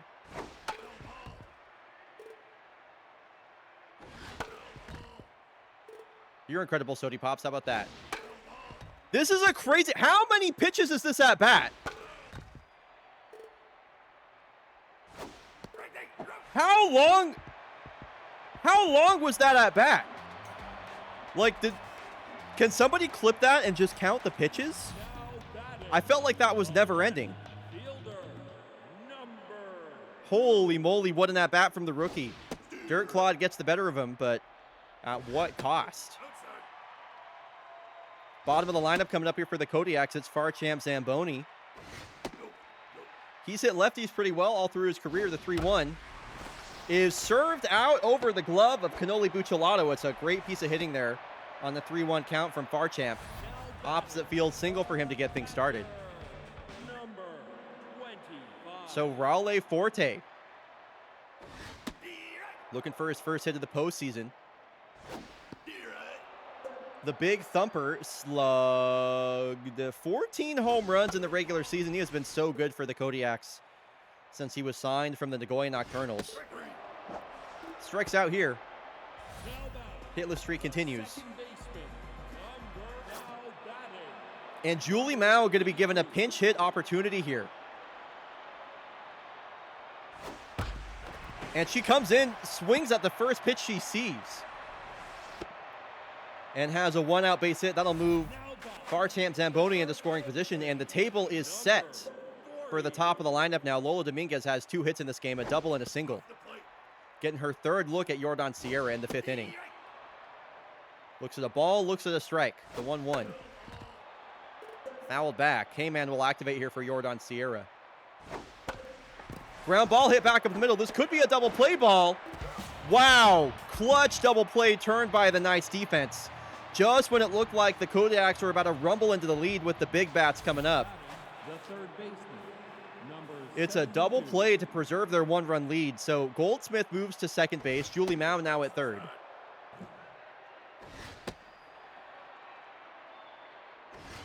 And Dirt Claude already had over 20 pitches after that incredible at-bat from IB Bangan.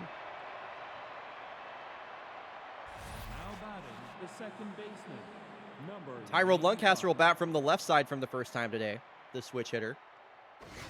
He's been a problem so far, a double and a single. Drove in the first run of the game for the Knights. Appeared in the All-Star game this season. Back-to-back All-Star game appearances for Tyrone. The 2-2 from Claude, pitching from the stretch. Ground ball back to him. It gets off his glove. Tough play for Johansson. She gets it there in time. Wow. Extremely clutch from Kola Johansson to get the out at first. It does move a run into scoring position, though. So a productive out for Tyrone, if nothing else. This ball gets away from Raleigh Forte. And Raleigh Forte, I want to mention, a career high, this is not a good stat for Forte, a career high 10 passed balls this season. That is the most in all of fake baseball. He has not been good defensively this year.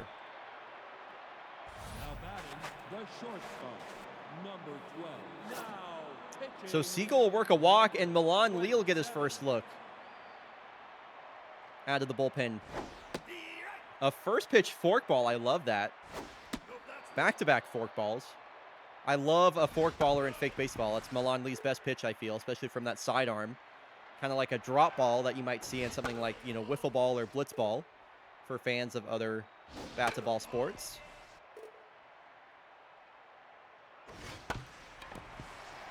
This is another kind of productive out here.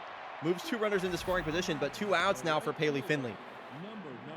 Knights looking for some crucial insurance. You don't want to be going into a late inning game with only a 1-run lead versus the Kodiaks. Way too much home run power on their lineup. The 0-2 to Paley Finley. Wow, gets her to climb the ladder. Great sequence there from Milan Lee and great pitching to get out of that jam. It'll be Katabura, Takeda, and Johansson. 3 straight right-handers coming up here. I'd be shocked if they leave in Jordan Sierra. They're going to leave him in. Katabura swings at the first pitch and lines out to the first baseman, Sunli Kim. Regardless of the result, I think this is a mistake from the Knights, especially when you got Daniel Phantasm waiting in your bullpen.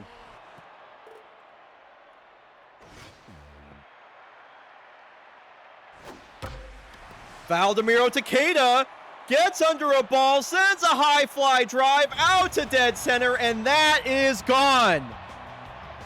Takeda, his first home run of the postseason, 421. What did I just say about getting insurance runs versus the Kodiaks? What did I just say? So much talent in this Knights bullpen, and they're just leaving Jordan Sierra out there to die. Very questionable moves by the Knights management. They got to pull him out of this game, dude.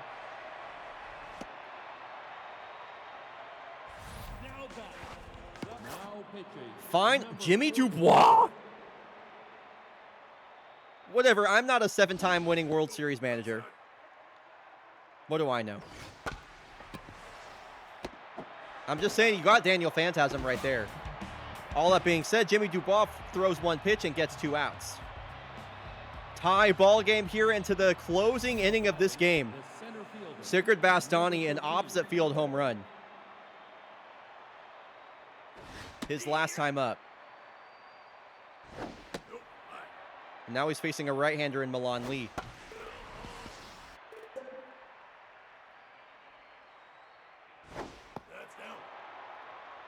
Milan Lee acquired mid-season by these Kodiaks. After he was released in the offseason by Corsa Palermo, the Kodiaks have long sought his services and took their opportunity when he was available. A 3.46 ERA across 26 innings. And Leonard Dubergen to pinch hit here for Sunli Kim. Gets him to chase out the forkball. Julie Mao takes her time for the 0-rated speed. So it's down to Levi Ware.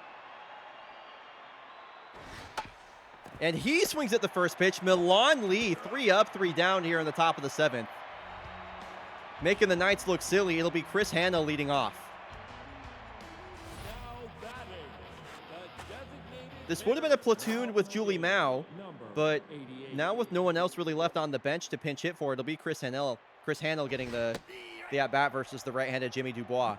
Koala's calling for a Chris Hanel walk-off. He's had a lot of those in his career. That's for sure. One of the most clutch Kodiak batters of all time. He strikes out here.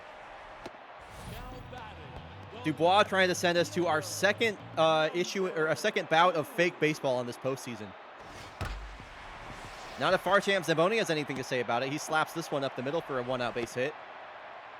Winning run on first base now for the Yaks. For the big thumper. The first pitch from the stretch to Forte is a ball taken outside. Changeup missing away. Or maybe that's the fastball from Dubois. Jimmy Dubois won the World Series with Galadriels Valencia last season. The 2-2 to Forte gets him to chase. Changeup inside. So the Knights are 1 out away from sending us to extras. And a curveball misses low to Julie Mao. A lot of power in that bat. Double-digit home runs in the last 3 seasons. This one is popped. And once again, let me drink some water for this. We have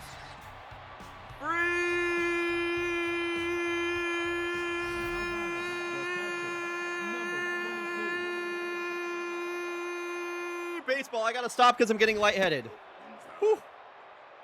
We do have free baseball, but I did get a little bit lightheaded right there, so I'm gonna take it easy on that. So free baseball here in game 2 of this series. Kodiak's trying to take a 2-0 lead. Knights trying to even it up and make it a series. Milan Lee has looked absolutely dialed since coming into this game. But Aurelia Rosales, a very speedy base runner now here on 1 out. Now batting, the second baseman. Very dangerous to be reaching in front of Tyrone Lancaster.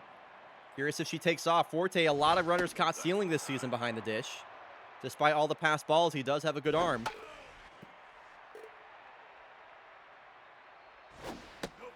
Ooh, great leave there from Tyrone. I swung at that forkball from Milan Lee. Okay, she takes off. The throw from Forte is in time. And a great tag by Johansson. Rosales sprained her foot on the stolen base attempt. That might be why she got caught. Tyrone strikes out on the next pitch. It's basically a strike him out, throw him out. And this part of the lineup for the Kodiaks, the top of the lineup, 4 for 6, 2 doubles and a home run.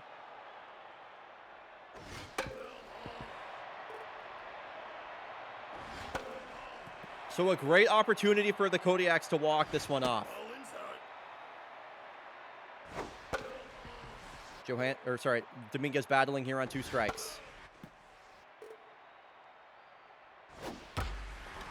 Lola Dominguez with a drive out to center. She hit 19 home runs in the regular season. Oh, and Edwin Lafayette says, no, you won't. Not here in extras. In game 2 of this series, Edwin Lafayette had all the time in the world to time this one up, and that is exactly what he does. The Cajun sensation says mooning. And a home run robbery. It doesn't get more clutch than that. Just when you thought Lola had walked off the Knights. The game continues. Calabur with a ground ball up the middle. Buccellato ranging to his left makes that play. How do the fucking ads run again? Mods, if you see the ads, are about to run, please snooze them. Please, please, please. Oh my god, I can't believe I missed it again. This is so annoying, dude. I didn't expect this game to go to extras. Sorry. It's not that big of a deal. It's actually fine. I just had a little bit of a meltdown, that's all. 2-2 here to Takeda. Wow, Dubois fields that himself. And we're going to the 9th inning. We got real fake baseball now.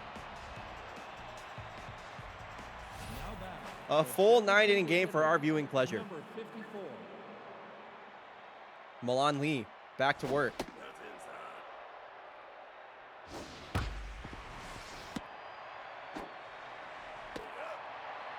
And another out. Milan Lee has looked absolutely dialed. Over 30 pitches now. Definitely will not be available for game 3. Reminder, these are best of 7 series, by the way. First to 4 wins. Hanging forkball. Fouled back. Buccellato's going to want that one back. And Julie Mao with a little leap for a catch. So finally, Milan Lee will be taken out of the game. What an excellent outing from him. In comes Crouch Kick, who notched the save back in game 1 of the series. And Antoine Goldsmith with a leaping catch as well. So a couple of Kodiak defenders there flashing leather. And now it'll be the heart of the lineup with a chance to walk it off once again. Cole Johansson going to get things started with a lead-off double. This one placed perfectly all the way out at the wall. She pulls up at second base. And the go-ahead run. Now batting, the second baseman, out base running. There we go. I was going to say, you better, if the game wasn't going to do it, I was going to. So finally in comes Daniel Phantasm. The rookie appeared in the All-Star game and had a 1.85 ERA through 43 innings, as well as 20 saves. And they're just going to walk Antoine Goldsmith. I mean, why would you not do that with Jimmy Dubois then? Stupid. You're just ruining his pitch. You're ruining his stamina when you do that. Okay. Well, this is why they did it. That is masterful from the Havana Knights. They intentionally walk Antoine Goldsmith to set up the double play. Daniel Phantasm throws one pitch and gets the 2 outs. Went perfectly to plan for the Knights, but now the go-ahead run sits 90 feet away for the Kodiaks. And it's another walk, this time to Farcham Zamboni. So it'll be down to Raleigh Forte, runners on the corners. The winning run on third base in the form of Titanium Rod, and a very fast runner as well. IB Bang going to have to be careful with some of these ghost balls from Daniel Phantasm. If something gets away from him, Titanium Rod will score easily. The 3-1 pitch to Forte. Don't want to load the bases here. What has happened to Daniel Phantasm? The first walk was intentional. The next 2 were not. Now the bags are packed with the axe, and you got Julie Mao.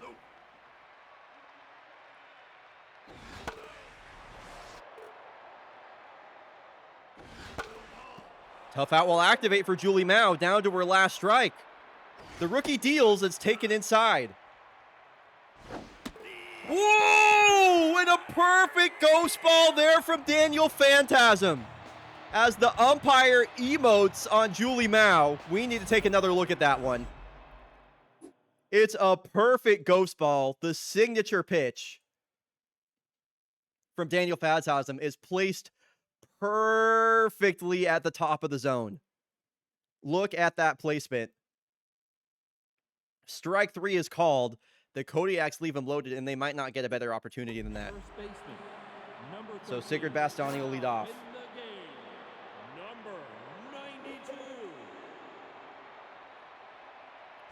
So into center field goes Dave Blevins. Takeda now playing shortstop, now that Kola Johansson was taken out of this game.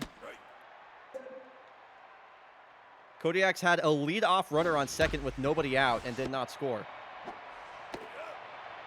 Bastani grounds out to the second baseman Goldsmith.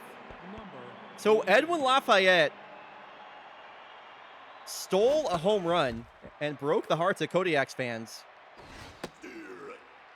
Can he do it again right here? No, he strikes out on 3 pitches. Kodiak bullpen looking pretty comfortable right now. Levi Ware is 0 for 4 on the day. 10th pitch of the game for Crouch kick. And a very quick inning. 3 up, 3 down for Crouch here in the 10th. I gotta say, game 3 is gonna be really interesting because both teams' bullpens are gonna be absolutely torched. So Lola Dominguez, 2 for 4 today with a double and a single and a home run stolen from her by Edwin Lafayette. Daniel Phantasm, stamina getting low. Here's another drive out to center field. Does this one carry? Oh my gosh, it's off the top of the wall. Lafayette can't make that play. But it's a lead-off double for the Kodiaks for the second inning in a row. Lola Dominguez notches her 3rd hit of the ball game and her 2nd double. Katabura, a productive out, moves the winning run into third base, and now all the Kodiaks need to do is get a sacrifice fly. So Daniel Phantasm taken out of this game. In comes Bray Grammers, who the Kodiaks already saw in game 1. And I think they're just going to walk. Yeah. Once again, they're doing the intentional walk after taking the pitcher out. I guess this is just the Havana Nights special. I don't know. I'm not a 7-time winning World Series champion manager. What do I know? But it makes a lot of sense to walk Valdemir Takeda there because Dave Blevins is in the cleanup spot. This would normally be Kola Johansson. And the Knights are just going to give up that base, I guess. As Dave Blevins will pop out. So it'll be the switch hitting Antoine Goldsmith. With a chance to walk.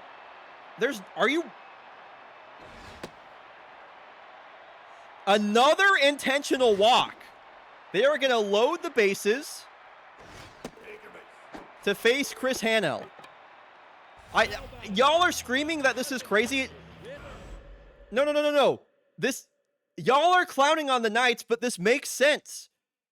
Because now they have an out at every single base. You don't want to pitch to Antoine Goldsmith. You might as well pitch to Chris Hanel. Y'all are clowning on it, but this makes perfect sense because now they have a force out at all 4 bases. Regardless of the result, I do think this is the right play. 77. Nope, that's high. So Chris Hanel 0 for 4.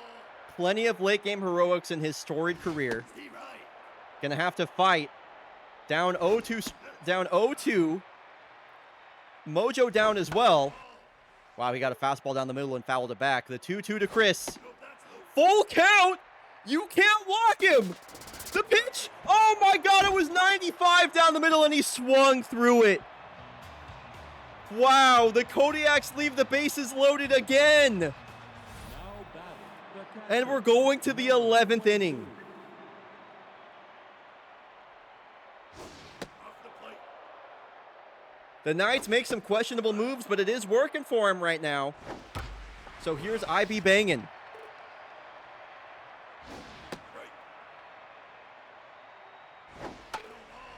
Only arm available out of the bullpen for the Kodiaks after this, by the way. Nice catch, crouch kick. What the hell? It's Bo Rosas. Number 72. And they're going to leave. Aurelia Rosales sprained her foot and is remaining in the game. Ball inside. Wow. Dear right. And she's got a line drive out to the gap. She's got a double. She's got a double on a sprained foot. A 1-out double at that on 2 strikes. That is absolutely amazing Number 90. from Aurelia Rosales. Putting her body on the line to give her team the lead. Yeah, so much for the sprained whiffer. That's what I'm saying. Defying the odds. So a runner in scoring position here for Tyrone Lancaster, who pops it up. Wow. This is the most unclutch display of baseball I've ever seen from either team. The designated hitter, number 54. I was going to pee after this game. I might have to pee before the game's over. My poor bladder. That's high. The 2-0 pitch to Siegel. Fouled away. Crouch kick approaching 30 pitches. Stamina running low. Gets Siegel to chase. And crouch kick covering first. Will push us to the bottom of the 11th. It's the bottom of the lineup here for the Yaks. The left fielder. And, like, I need them. 2. I'm, like, straight up running out of energy commentating this game.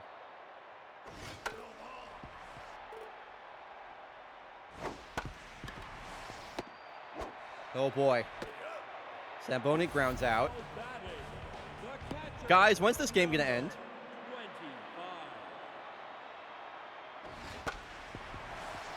Couple of groundouts here to Buccellato. So it'll be down to Julie Mao. Now batting, the third base. Once again, Julie Mao with a walk-off opportunity. She swings at the first pitch she sees and laces this out to deep center field for probably the loudest single you will ever see. Now batting, the first baseman, number Most importantly, it brings Lola Dominguez up to the plate. Do we have anybody else to play third base right now? Yes. I am gonna pinch run. We're Did I just hit simulate? Thank God. Okay, I thought Jesus Christ, that would have been so bad if I hit simulate there instead of finish later. My heart fell out of my chest for a moment there. So if we pinch run for Julie Mao, then Jordan Pepper's our only option left off the bench. Desperate times call for desperate measures. now base running, number 44. And then we'll also just put Dave Blevins at third and Jordan Pepper out at center. Okay, so Kodiak's going to their bench, putting in the speedy Jordan Pepper to try and manufacture a game-winning run right here. Now batting, Lola Dominguez so good at putting the ball in play. I need Jordan Pepper to get to second base right now. I need him to steal. 2-0 pitcher to Lola. 3-0. A walk would bring up Uday Katabura. Jordan Pepper takes off, and he's in. into second base safely. The pinch run has paid off up to this point. And now the payoff pitch to Lola. Ooh, late swing. Stays alive. That was clutch. Wow, swings over the top of 82. And the winning run is left on second base. We are going to the 12th inning. Dave Blevins now at third base. Jordan Pepper at center.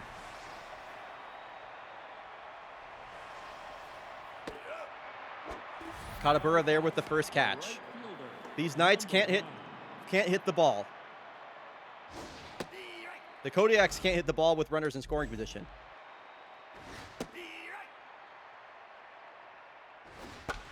Haley Finley can't get that by Antoine Goldsmith. That was a really nice play from Antoine, it should be said. Does Sigurd Bastani have another home run left in the tank? Gave the Knights the lead way back in, I don't know, whenever inning it was, like 6 years ago when he hit that solo shot. He works a 4-pitch walk, a rare walk issued by Crouch Kick to bring up Edmund Lafayette, the Cajun sensation. This is the last bullpen arm available for the Kodiaks. It's Bo Rosas.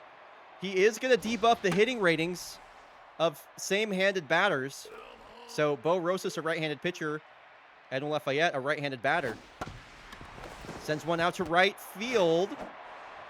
But Antoine Goldsmith is there once again. We are going to the bottom of the 12th inning. We are 2 innings away from these teams playing 2 games worth of baseball. Who has the answer here? Yeah, I'm also starving, by the way, if anybody was feeling generous with the treat stream. Katabura with a leadoff single. Leadoff runner is aboard here in the 12th inning, and nobody available on the bench for the Kodiaks anymore, so no more pinch runners.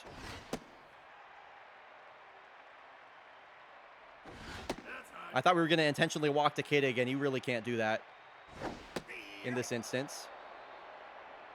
Takeda with the home run, and this is a line drive out to left that's going to bang off the top of the wall.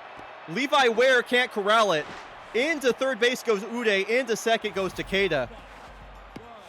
And the Kodiaks, with nobody out, have the winning run on third base. Surely it's a sacrifice fly. Surely it's an RBI fielder's choice. Surely it's a suicide squeeze. Dave Blevins, wow, wins the game. Wins the game on a walk-off bunt. Wow. The Kodiaks will walk off the Knights on a walk-off bunt, and can you believe it?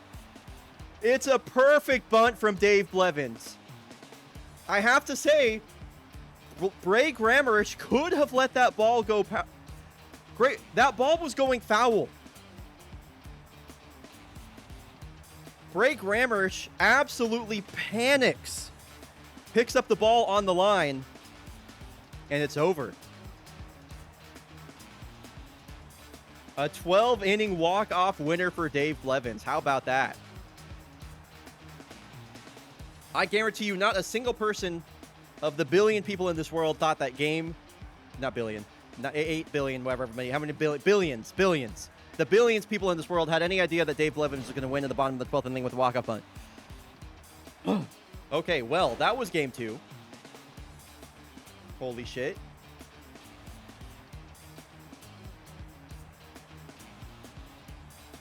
Yeah, I have to freaking pee. I gotta fucking piss, dude. I'll be back. We'll be back in 90 seconds, or in more, probably a bit more than 90 seconds, but when we're back from the break, it's going to be the Brisbane Bushrangers taking on Kyoto Baseball Club for Game 2 of their series, Paisley Church versus Titans Brownfall. I'll be back. See y'all soon.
Okay.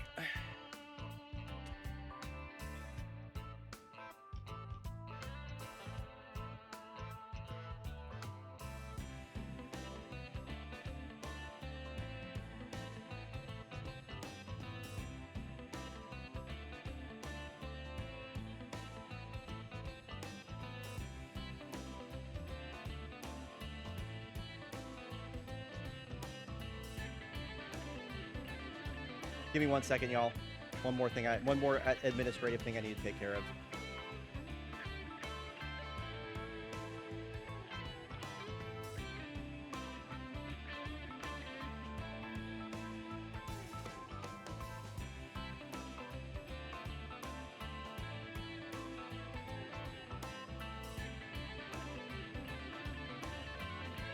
Dragon, what are you doing?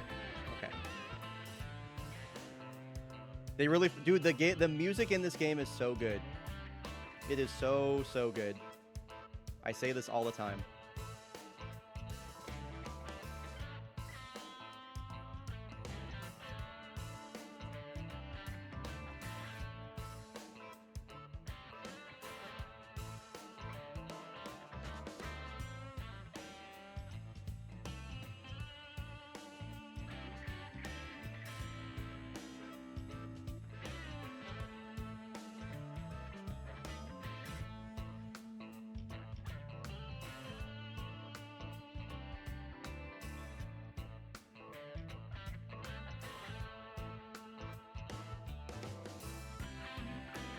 Okay, thanks for bearing with me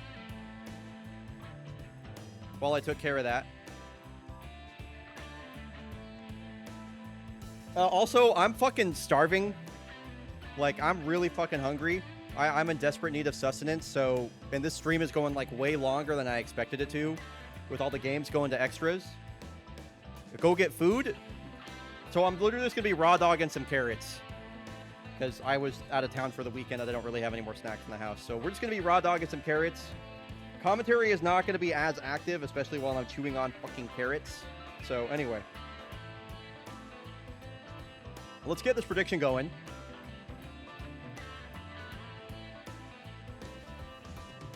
Prediction is live for Kyoto Baseball Club versus Brisbane Bushrangers.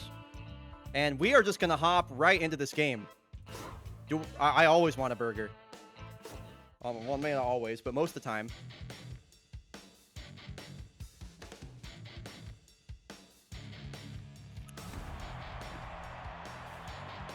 Oh, wait, I can't chew into the mic. Shit. Okay, here we go. Game 2. I'm going to mute my mic. Now batting, the center fielder, number 92. Oh. Steve, right. Yeah, who do we got, chat? I know the lesbians love it. Or we love the lesbians. Anybody rooting for KBC with me? Yeah, let's go Motos. Motos and Koala are both in here. That's all that matters to me. Two biggest KBC fans I know.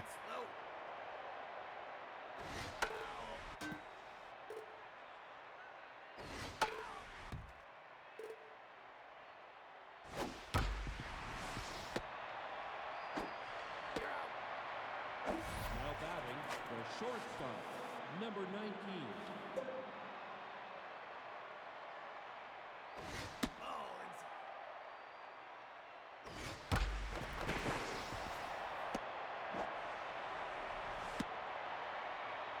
Now batting, the first baseman, number 42.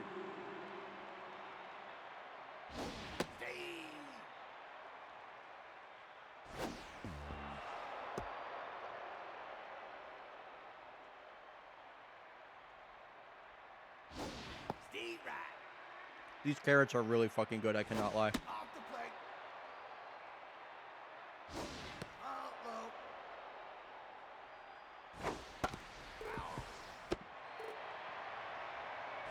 Steve, right. Now batting, the right fielder, number 45. Steve. All outside. Steve.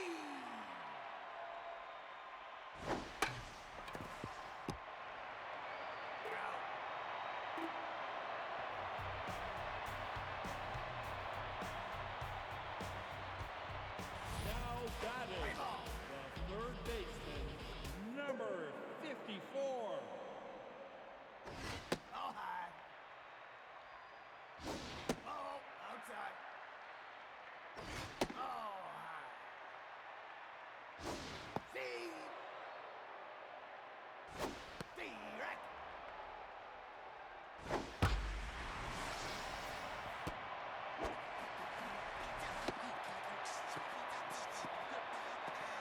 Now batting, the right fielder, number 4.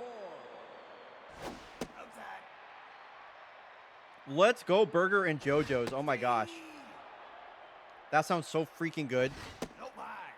Thank you. Was that Deep Blue Cat? If that was Deep Blue Cat, thank you so much. And here's a Burger and JoJo's for the Brisbane Bushrangers. Husky, you thought it was hot dog, burger, fries. It's Burger and JoJo's. A Burger and JoJo's shot. Bushrangers had 2-0 off the bat of Husky Bonatello, who continues to come up big. Up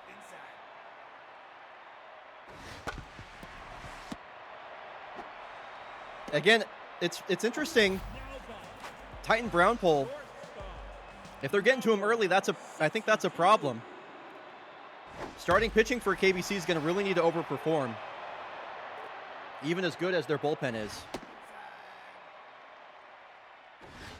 Thank you, by the way, for getting me food. That is like super clutch, especially considering I have plans like right after the stream ends, so I don't have to worry about making myself stuff. But thank you so much. Thank you, thank you. Head up. This is looking like it's going to go an entire hour later than I originally planned it to because of the length of the game today. So thank you so much. What are JoJo's? They're kind of like potato wedges, but they're like battered and deep fried. Number 15. And they're kind of like thickly breaded. Let me see if I can get a picture of JoJo's. Yo! Let's go, KBC! We keep talking about JoJo's and people keep hitting home runs. Slasher Hashlinging, home run number 1. So this is a JoJo. Batting, the catcher. These are JoJo's right here. 27. Thickly breaded, thick cut, usually spiced, potato wedges fried. They're a Pacific Northwest staple. They are very good. Direct. Thank you. I will update the series. That's high. Thank you for the reminder. Yeah. Now batting, So KBC cuts the lead in half off the bat of Slasher Hashlinging. 74.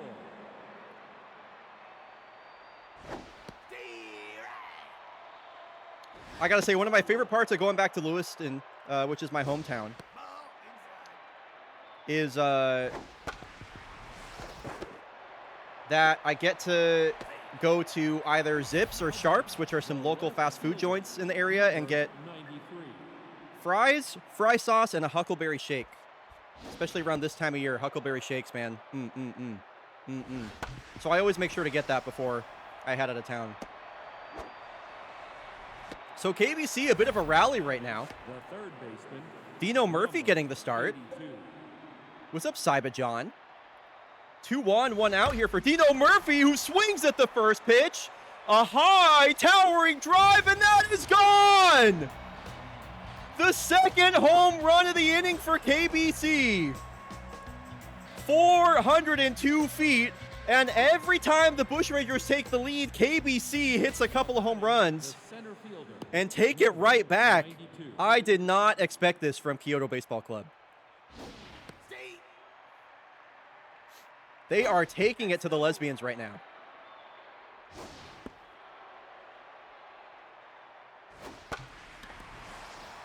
Enzo Valdez, a fly ball out to foul territory. That is going to bang off the wall foul. I love the comments from... This fucking sucks. Now batting, Can we kill this guy? number 19. That shit is so funny. Oh my gosh. Patsy Traveler with a base hit today. Also swings at the first pitch, and a long run from Miazga. What a defensive play right there from Jakob, by the way. That was nicely done. Now batting, the So Harlan Chung, he bat leadoff in the opening game of the series. number 79.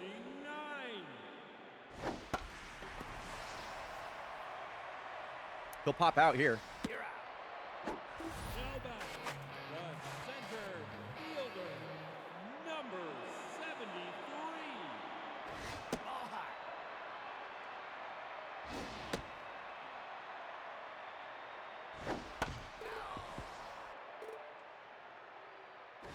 That's high.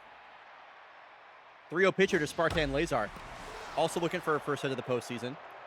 Full count. You're out. Wow, what a pitch there from Titan Brownpole. Gets Lazar to chase. I kind of can't believe she chased that. Base is empty here. 2 outs for Joanna Dark. If Titan Brownpole can get through this inning with less than 30 pitches, I mean, he's going to be sitting pretty, I think. I got some Huckleberry Taffy from Friday Harbor when I went to visit the Pacific Northwest. That's how you do it right there. Yeah, I've had Huckleberry Taffy before. It's good shit. So 3 up, 3 down for Brownpole. And we're already second time through the order here for KBC. And deep into it as well. Plaid Rasputin going to lead things off versus Paisley Church. Paisley Church, as I've mentioned many times, daughter of Grayson Church. Ball high. One of the greatest Kodiak pitchers of all time. Probably the greatest. Definitely the greatest. Plaid sends this one down the third base line. Harlan Chung got there in a hurry. Prevented extra bases. That was nice. Now batting, the right fielder. Reminds me, I got to get their fake baseball reference pages open so I can reference their stats a bit easier. That's outside. This one a ground ball up the middle, and the KBC continues to hit. I can't believe that one got by Olympus Mons. So it's Plaid Rasputin, then Kaylani Love with the base hit, and now Slasher Hashlinging. Nobody's out. 2 runners are on. Inside. Nope.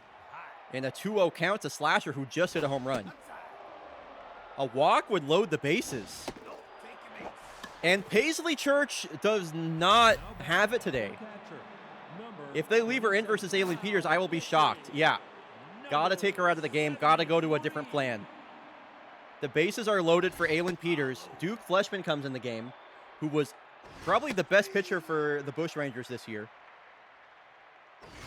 Duke Fleshman across 59 innings, a 2.56 ERA, 48 strikeouts. Arguably a pretty big all-star snub. Can he work his way out of this bases loaded, nobody out jam?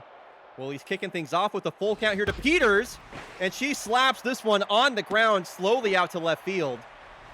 That'll keep the line moving, and now it's 5-2 for KBC. number 74. Yo, what's up, Corpame? The games today have been outstanding. The playoffs have been really fucking good so far. This one is down the third base line, and Wave Dash is really opening this game up. A 2 RBI single Now batting, the that right trickles into left field. What is happening to the Bush Rangers right now?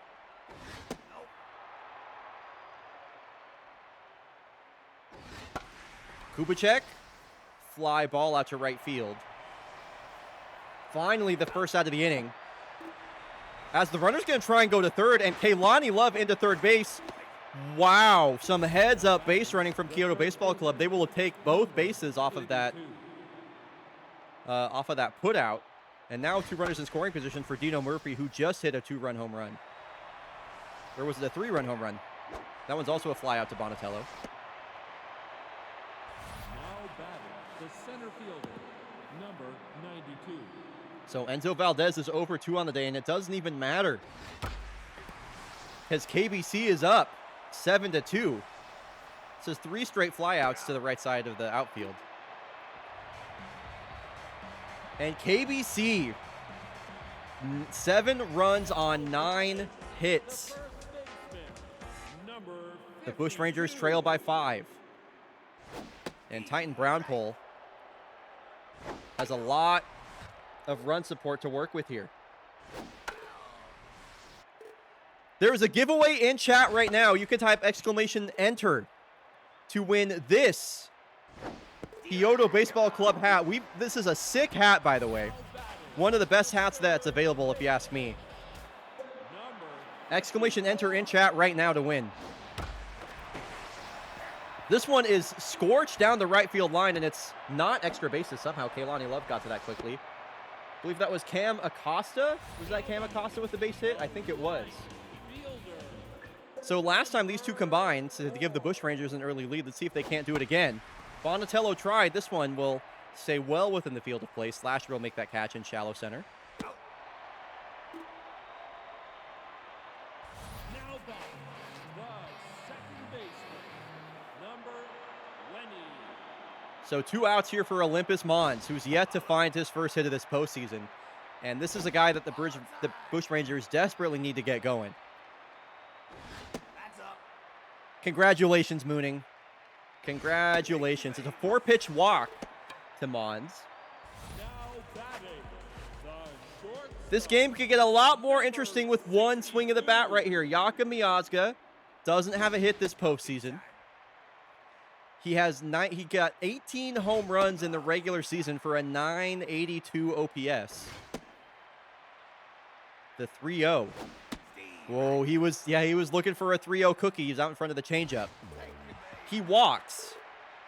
And now the Bushrangers have loaded the bases for Hector Hebert. hitter, number 9. 3 home runs in the regular season for Hector Hebert over 55 games. The 1-1. That's outside. Curveball misses away. Pitch count approaching 50 for Titan. And the 2-2. I don't know how you don't swing the bat right there. But Hector Hebert goes down looking on a curveball. And the Bushrangers will leave them loaded 19. in a game where they trail by 5. That is painful.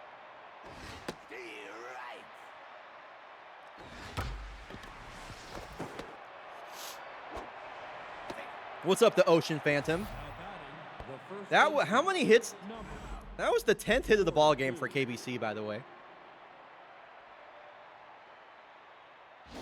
Ball inside. Off the plate. That's okay, Nerd Piggy. I totally understand. Ball low. I love having you here, Ocean Phantom. Dude, that's twice in a row that KBC swung big on 3-0. Looking for a fastball, and it was a changeup. right fielder, Crazy. number So runner on third or on second now for Kaylani Love. RBI man will activate. We love Love.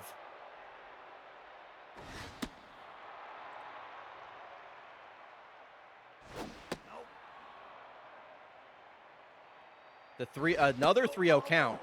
That is the fourth straight 3-ball count right now. second baseman, number 15. 2 on for Slasher.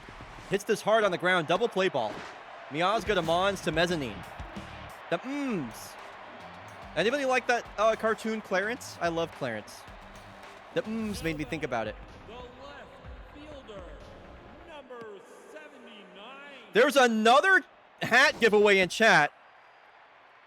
You can type !enter to win this Havana Nights tee. This one being gifted by Mooning. !enter in chat right now to win, as Harlan Chung is going to fly out to left field. Clarence is so good, Birdie. I just watched all the way through it with Kinnabina recently. Yeah, Mooning paying it forward. Love that. Here's a line drive, and that left the ballpark before I could even call it a home run. Absolutely clobbered by Spartan Lazar. Her first home run of the postseason. First RBI of the playoffs. Cuts the lead to 4. Bushrangers start chipping away maybe here in the 4th inning. A Spartan Lazar beam out of the park, that's for sure.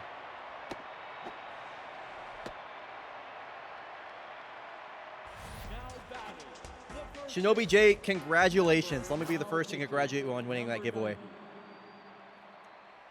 So, already here in the 4th inning, Kyoto Baseball Club not taking any chances. They're going to bring out Samir Corona. Samir Corona was a midseason acquisition by KBC.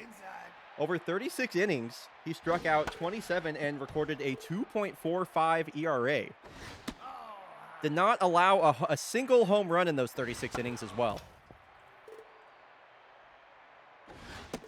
He gets a strikeout here on Jude Mezzanine to open things up. And good to get 2 outs ahead of a guy like Cam Acosta. Batting .750 right now. It can make things dangerous quickly.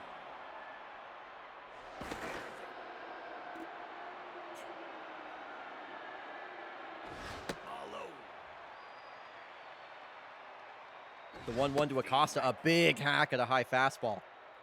He's thinking 2-run home run right now.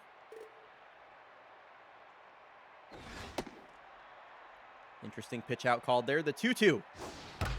That was served right down the middle, and Cam Acosta did not miss. It's an RBI double here on 2 strikes and 2 outs, and the Bushrangers cut the lead to 3. And the line keeps moving. So 12 pitches for Samir Corona. A strikeout and a double allowed. We only saw Mitch Dawson in game 1. So most of the arms available for KBC. And Corona will strike out Bonatello. So Brisbane Bushrangers slowly chipping away. They've cut the lead from 5 down to 3. Duke Fleshman returns to the mound and Aylin Peters to lead off.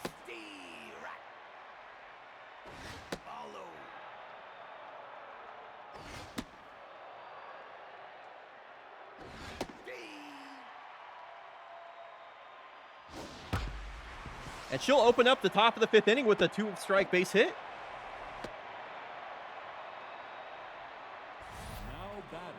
Well done, Aylin Peters. Lead-off single. And that's kind of what Aylin Peters has to do. She's not going to do much behind the plate as a catcher, so she really has to produce at the plate. Wave dash is becoming a problem for these Bushrangers. I mean, she's about to catch Aylin Peters on the base paths here. She's going for 3. RBI triple wave dash. Extends the lead back to 4. KBC's offense is going berserk right now. Why are KBC looking like World Series winners right now? That's what I'm saying. They look unbelievably good. What's up, Reaver? I'm doing really well. I hope you're doing well, too. We are thick in the fake baseball playoffs right now, and it's been an unbelievable day. Oscar Kubicek strikes out. The third baseman, number Dino Murphy, in his first at-bat of the postseason, swung at the first pitch and hit a 3-run home run.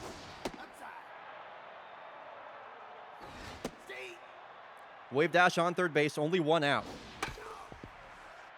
And wave dash with that 99-plus speed. You don't got to hit the ball too far into the outfield to get a sacrifice fly.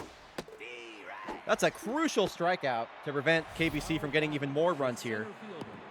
Enzo Valdez 0 for 3 on the day. A grand slam in the previous game. A go-ahead grand slam in the previous game, I should say, that effectively won the game for KBC. Fell behind early, took the lead late, closed it out. And this one will drop on a 3-0 count. Enzo Valdez extends the lead back to 5. So they say thank you very much.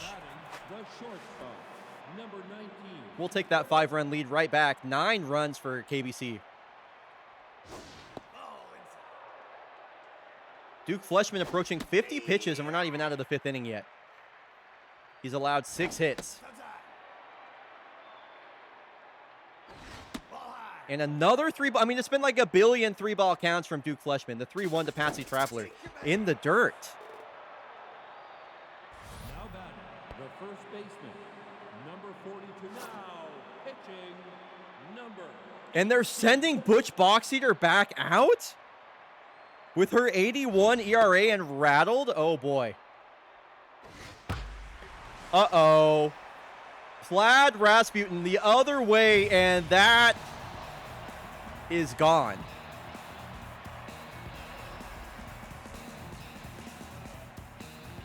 It is 11, 12 to 4 here in the 5th inning of Game 2. Butch Boxeater's ERA is now at 94. And this is effectively the Bushrangers throwing in the towel on Game 2. Are we going to mercy kill a playoff game, chat? Is that about to happen?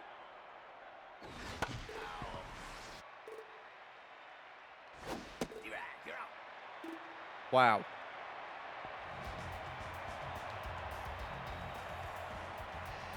Can it get over 100, I believe? Wow. The second baseman, number 20. So the Bushrangers trail by 8. Hannah says Bushrangers in 6. I mean, these postseason series, they always have ebbs and flows. I definitely don't think the Bushrangers are cooked. That's for sure. Now batting, the shortstop, number 62. Yeah, high key, if the Bushrangers don't score a run in this 5th inning, I think I'm going to mercy it. I do think I'm going to mercy it. I mean, I guess, I don't know, we could watch the whole thing, but I think I'm going to mercy it. Unless you all have, like, opinions on that. Designated hitter, number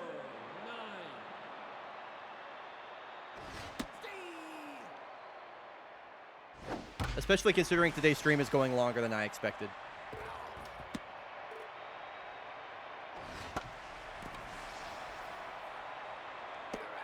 Okay, and that.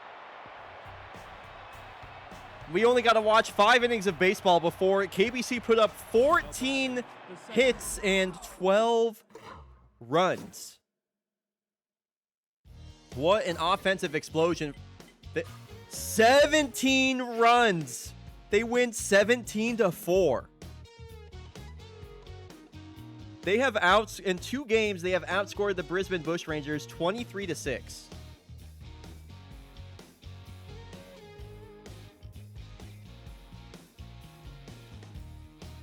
Koala, with all the hate that was directed at KBC, I'm also going to put hashtag join the club in chat. I'm full on the KBC train. I'm full on the KBC train. People were talking mad shit to the club. All right, folks, we'll be back in 90 seconds. When we come back, final game of the ball day. Final game of the day coming up when we're back from the ad break. Exclamation ad, skip to skip the ad. Consider subscribing for the ad-free viewing experience. Wow. It's truly been a little bit of everything today, huh? It's had a little something for everyone. What's Butch's ERA now? Let's go check. Let's go Chuck. Let's go Chuck. Oh, don't worry, guys. It's down to 63. And don't worry, guys. Opponents are only batting 727 off of her.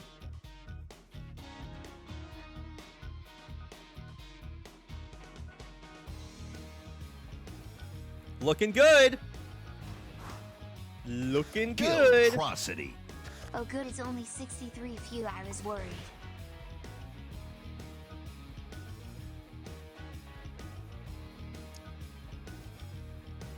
All right, let me get the series count set up.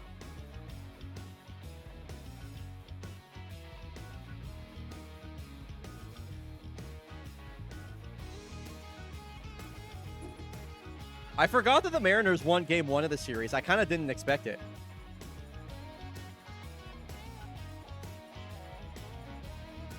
Did I pay out the prediction? I don't think I did.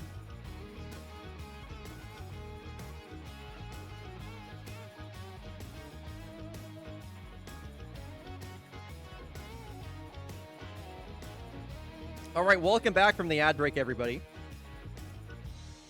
So it's our final game of this opening slate. We got a 2-0 lead in a couple series. One of them is 1-1.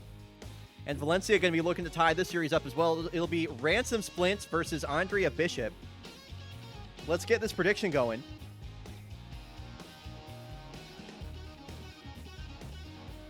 Prediction is live for Dakar Yoff Mariners versus Golondrinas Valencia. Game 2. Game 2. Let me get Stats Guy Matthews playoff notes open. Andrea Bishop allowed 112 hits this season. That is the most in the Eastern League. That's interesting.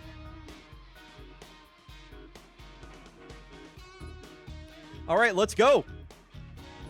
Final game of the day. We got Golondrinas Valencia taking on the Dakar Yoff Mariners. The Mariners, their high-powered offense showed up in game 1. They won in that game by only what was that? Was a 2-1 victory? Something like that. It was Dom Hudson and Commander Shepard combining in the top of the 7th to win them that game. Valencia looking to even the series back up. They got their second lefty in a row. Ransom Splints on the mound. Ransom Splints was incredible in the postseason for the Birds last year, en route to their first ever World Series title. Dom Hudson batting leadoff for the second game in a row versus a lefty. He does have that power versus left-handed pitching trait, and that's why he's in the leadoff spot. He spanked that out to left field for a leadoff single. And Commander Shepard has not gotten out yet in this series. That's inside. Strike. Looks at the ball, looks at the strike. The 1-1 here from Splints. Strike. Slider in their first strike. Slider, curveball, and a changeup are the off-speed offerings from Ransom Splints. Count evens. Hudson, definitely a bit of a stolen base threat. Yim Chimney, a pretty decent arm behind the dish, though.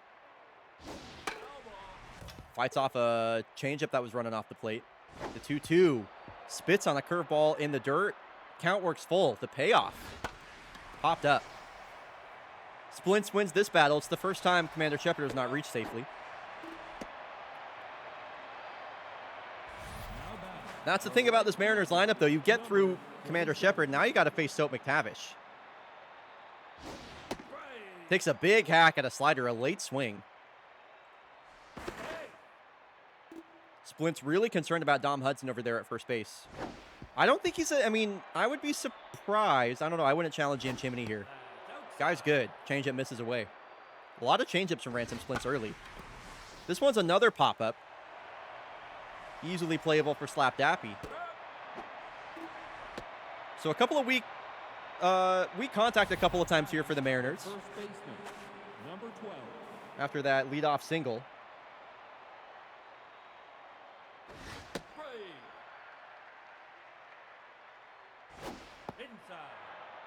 Large Marge now. And finally, Dom Hudson takes off. Oh, he's in there easily. Wow, he got a great jump. Dom Hudson got a crazy jump. He's in a scoring position now for Large Marge. Drove in a run in the last game for the Mariners. Stays alive. Fights off an outside changeup. Ooh. I'm not really sure what it is about these Mariners. They're not really a lot of late swing decisions. Did not seem like they had Ransom Splits timed up there at all. Really struggled to make contact. So Dom Hudson stranded on second. In comes Andrea Bishop. Oh, I need to open up their Fake Baseball reference pages. By the way, Fake Baseball reference fully updated. You want to take a look at everybody's season stats and the like. Andrea Bishop in the regular season. A 4 flat ERA. That's a nice play by Yvonne Hicks. 99 innings pitched. Only 66 strikeouts. Gave up 112 hits, like I mentioned. 11 of those home runs. I would say really important for the Mariners to win the games that Dakota Parra and Andrea Bishop are starting. Their second and third pitchers in the rotation, that being Abraham Landry and Bryson Longstroke, not reliable, not consistently reliable. So really important they find these wins with their two best pitchers in Bishop and Parra. They already won the game with Dakota Parra starting. Here's a 2-strike single from, who was that? Couldn't see. Oh, is that Cheddar Cassidy? I wasn't sure. Can't tell. Shark Burgess, I talked about in game 1 how he just had like a crazy regular season. Shark Burgess had 5 triples, which was tied for the most in fake baseball alongside Hudson Dakota and Giuseppe Cacciatore. Also, 61 RBI was the most in baseball. Here's the 3-0 to Shark. Curveball in there. Just barely for strike 1. Okay, Valencia might have something cooking here with two outs in the top of the bottom of the first inning. Number 46. A lot of speed on either base as well, and a big outfield here for Slap Dappy.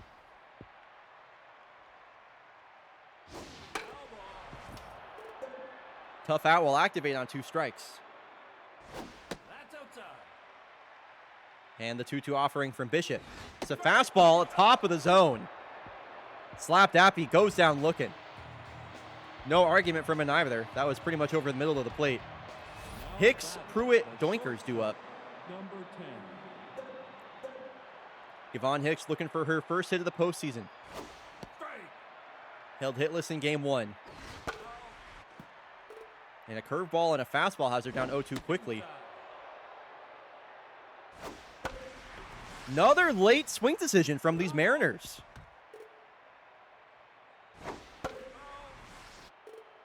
Are not really seeing splints, I feel. Mojo down for Yvonne. Center fielder, number 30. Only the second game of the postseason, like, chill out, girl. Ball inside. Curveball misses in for ball 1. Strike. Ooh, that one just past the glove of Harrison Sierra. That looked like he might have been stealing a hit away, but no, it'll be Vigo Pruitt with a 1-out double in his first hit of this series. Midseason acquisitions coming up big. Number 21. So the switch hitting Solomon Doinker is batting from the right side. The bottom half of this lineup struggled greatly in game 1 of this series, as this ball gets away from Chimney and easily taking third base is Vigo Pruitt. It's Mojo down for Yim Chimney. Solomon Doinker's down to his last strike. Really got to put the ball in play here. Cannot strike out with a runner on third. Wow. Chase's 89 elevated. Cannot make contact. Now it's Alfie Minkelschneider.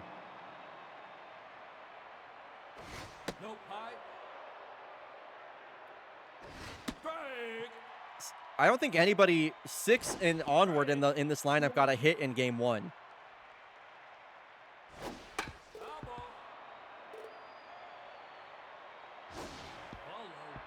Over 40 pitches now for Ransom splits here in the second inning. Minkelschneider hits that one right to Harrison Sierra. Mojo down for him. Y'all need to wake the fuck up. What is going on, Mariners? So a couple of scoreless frames spun by Splints. The switch hitting Yim Chimney will lead us off. Yim Chimney was a monster in the regular season.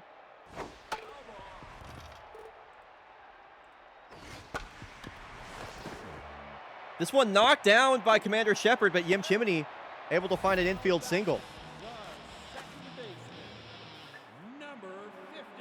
And he reaches ahead of Harrison Sierra, who's looking for his first hit. We saw him stay busy out there at second base.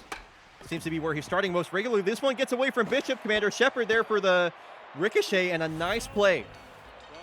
Moves a runner into scoring position, but a great play by Commander Shepard, covering the mistakes of Andrea Bishop there on the mound. Bishop approaching 30 pitches. That's inside. Steals a strike, a changeup. Or maybe a two-seam, I should say. Low and away. No, outside. Full count here to Sarsaparilla. We'll do it again. Sarsaparilla definitely a tough out. This one a slow dribbler to the third baseman Doinkers. Able to get that across the diamond in time. Ileana Alejo, a pair of strikeouts in game 1. RBI man is active though. She has increased power and contact ratings with the runner in scoring position. Scoring position being second or third base.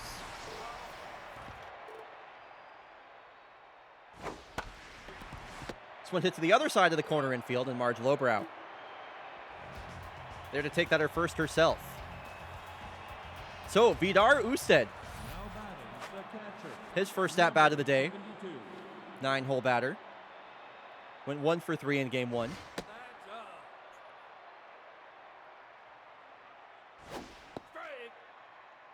It's been the curveball that's been working for Splint so far. This one hit on the ground to Renaudin, routine play. Mojo up for Ransom. This is one of the only guys that has a hit on him today. It's Dom Hudson. He had a line drive out to left his first time up. 89 for a strike for strike 1 at the knees.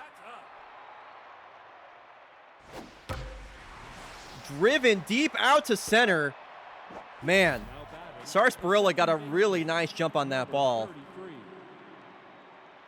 And Mariners, unlucky not to get a hit with that sort of exit velo off the bat of Dom Hudson. He's looking really good in this postseason. Commander Shepard with a drive out to the gap. And once again, the top of the lineup just making a lot of noise for these Mariners. So runner in scoring position here with 2 outs for Soap McTavish. Now batting, the right fielder, number 27. Soap has had a lot of opportunities with runners in scoring position and has come up short in all of them so far. And once again, it's weak contact with a runner on base. Soap grounds out. What is going on there, buddy? So it's the top of the lineup coming up here for the Birds. Bertrand Renaudin to lead off. Number 42. Let's see if the Birds will make any adjustments here versus Bishop. Low.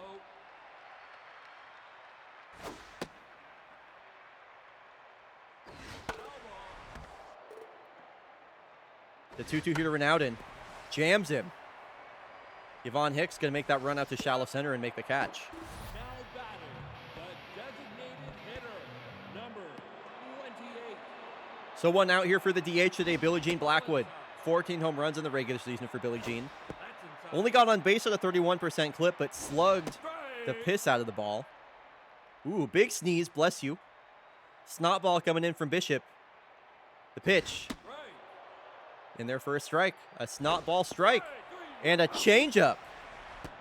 Now batting, the first base. Taken down the middle.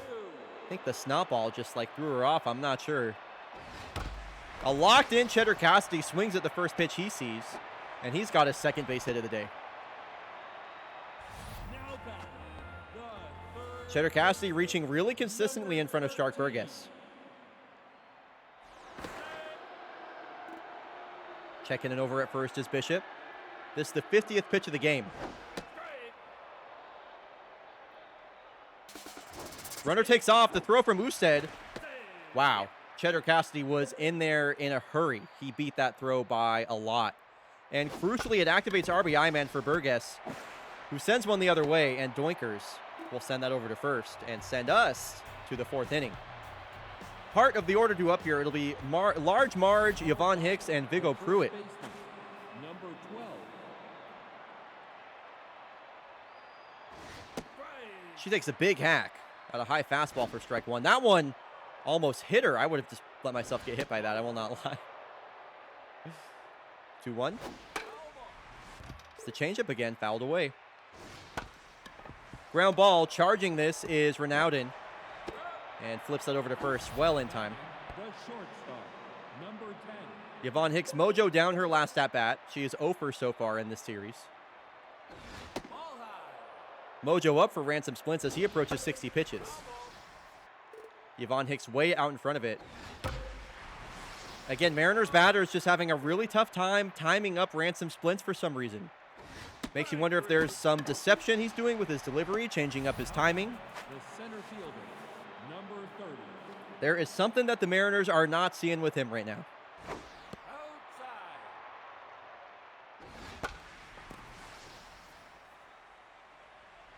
Out.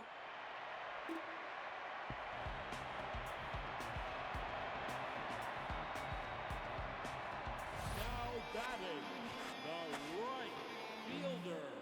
So, Number yeah, Junior Sarsaparilla with the catch to end that inning. ball inside. Andrea Bishop back to work. As we enter the back half of this game, Slap Dappy kicks off the bottom of the 4th inning with a slap base hit.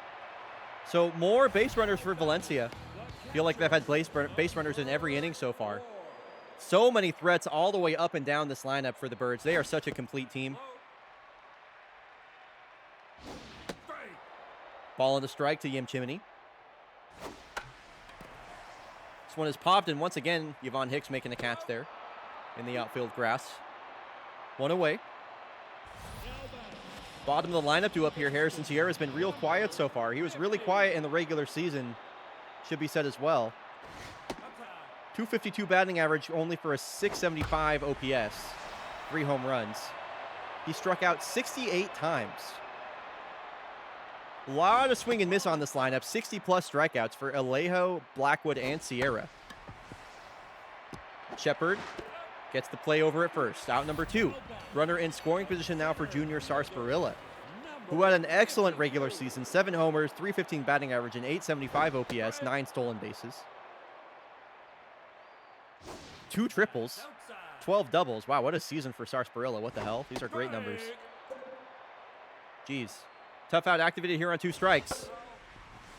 Andrea Bishop approaching 70 pitches. We haven't seen Jiri Bednar yet in this series. I imagine we'll see him this game. Solomon Doinkers catches a line drive there at the hot corner. And we are tied here going into the 5th. I really thought this series was going to be a slugfest, but we got a couple of low-scoring affairs here for the first 2 games between the Mariners and Golondrinas. And Solomon Doinkers, first pitch swinging, that is out of here. Solomon doinks this one way out into left center, 441 feet, and the Mariners take the lead. Nice to see somebody from the bottom of the lineup coming up huge finally. That will chase Ransom Splints out of this game, and in comes Athenia Patagonia. Off-season acquisition alongside Valencia was the headliner alongside Billie Jean Blackwood. Has over 100 on her fastball, which we just saw right there. Patagonia was an all-star nominee. A 3.18 ERA over 56 innings. She struck out 52. Appeared in 42 games.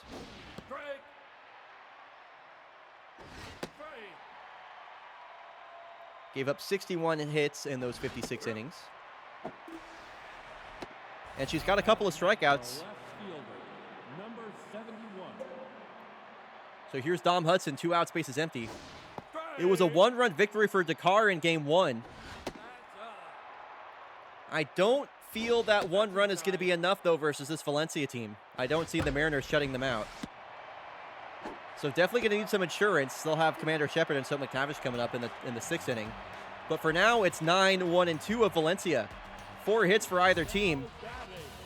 The Mariners with the lead right now. And Alejo swings at the first pitch. Lobs this out to left field, and a lot of speed on first base. I fully expect to see her steal.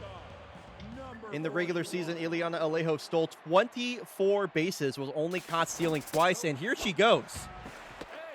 That was a great pick and tag by Shepard, but Alejo just too fast.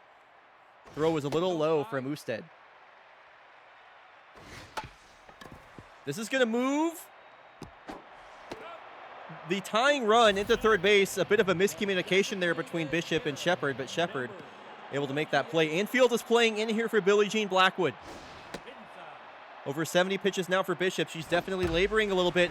Billie Jean Blackwood, goodbye! How quickly this game turns on its head. It's Billie Jean with a line drive of a 2-run home run.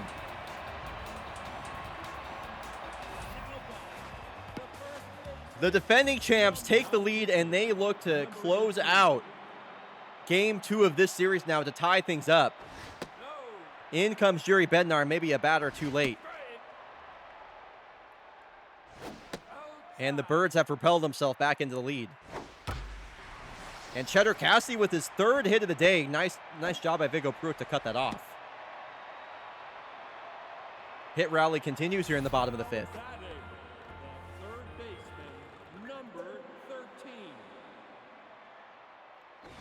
Cheddar Cassidy already a stolen base today. And he's going to go for 2. The throw from Usted is late. Again, they are stealing all over Vidar Usted behind the plate. And he's going for 3rd. Wow. Extremely ambitious. Cheddar Cassidy had only 6 stolen bases in the regular season. He has 3 in this game alone.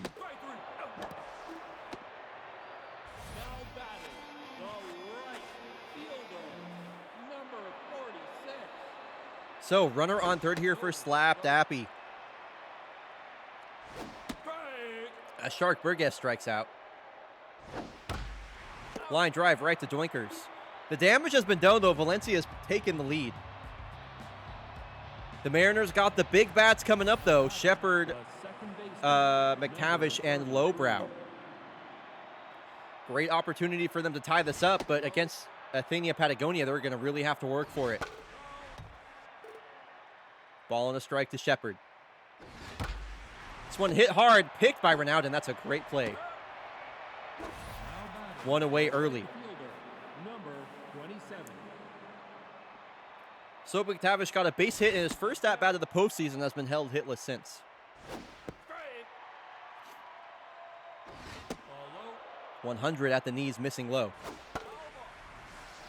And the count evens to 2-2. Athenia deals. Fights off a high and inside fastball. Nice swing there from McTavish. Full count to Soap.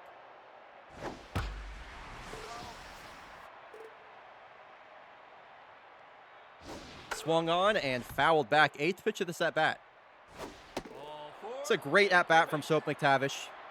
Tying run trucks into first base. Go-ahead run now comes to the plate in the form of Large Marge. Soap has some speed as well. Don't be surprised to see him take off.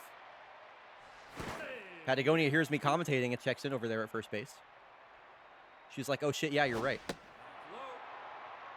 Like the check swing, recognizing the slider.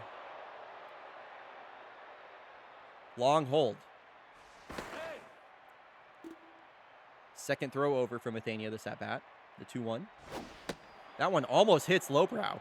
And now she's in a hitter's count. The 3-1 pitch. A hanging slider taken for a strike. Couple of extended at-bats here.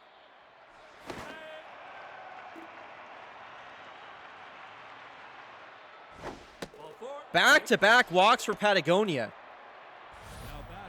That puts the tying run into second base. And a big opportunity here for Yvonne Hicks. Caden Carey, though, that's my GOAT. Caden Carey appeared in 53 games this season. That is the most in the Eastern League for any pitcher.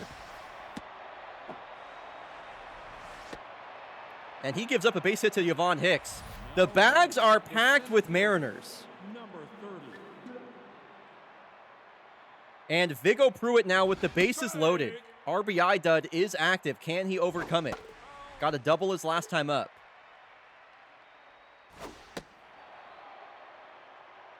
The 1-2 from to Viggo. That one gets away from him. Run coming home.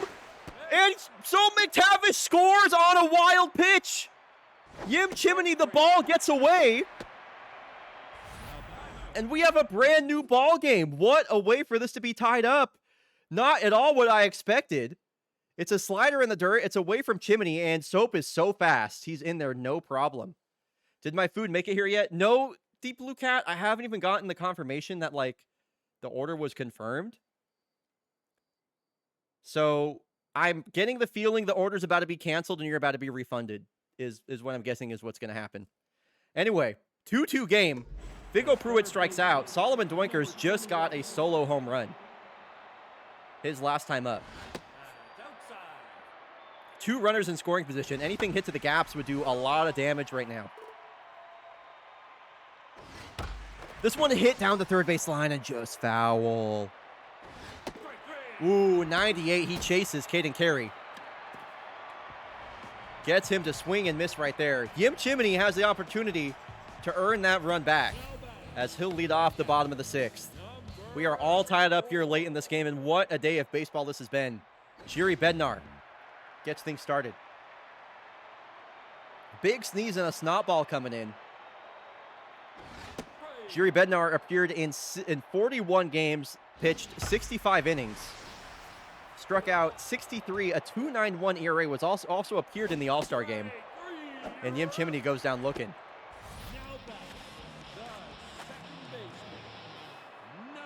Valencia fans not happy with their switch hitting catcher right now. Harrison Sierra looks at strike 1. This one's popped up. Jiri Bednar going to take this one himself.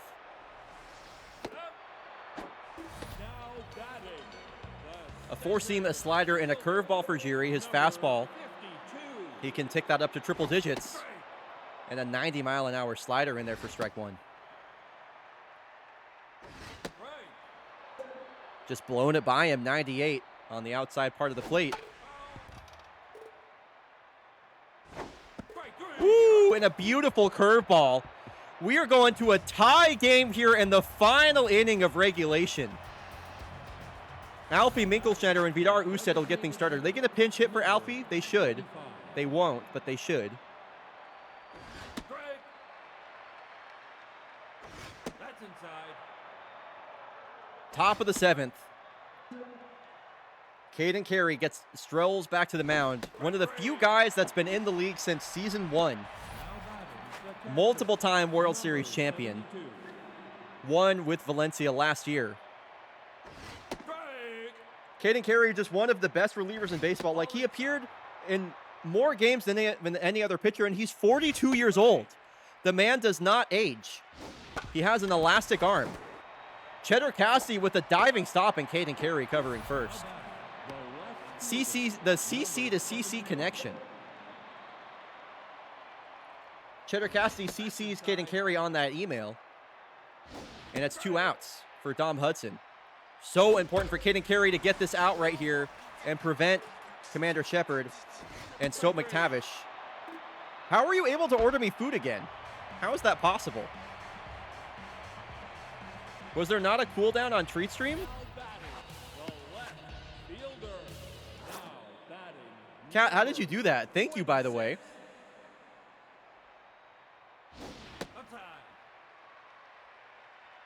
Interesting. Well, thank you.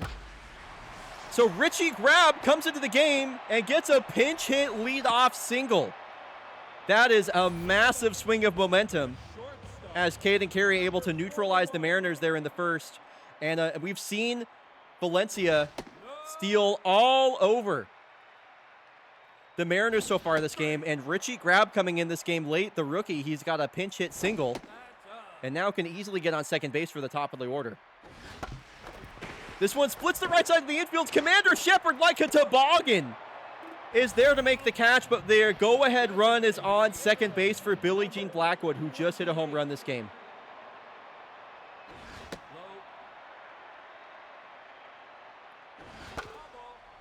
That's so weird you were able to order again. I didn't even get a cancellation email. Okay. 2 strikes here to Billie Jean Blackwood. Winning run on second base. Swings and misses. It's the slider again for Jiri Bednar. And it's down to Cheddar Cassidy. It's been impossible to get Cheddar Cassidy out today. Is he going to send the Mariners packing? Or are we going to extras? This one gets by Doinkers. Woo, but Richie Grab has to hold at third base. And it's Shark Burgess with the opportunity for the walk-off. 17 home runs in the regular season for Shark. He looks ready to strike. He's down to his last strike. The 0-2 offering gets a fastball down the middle. It's fouled back.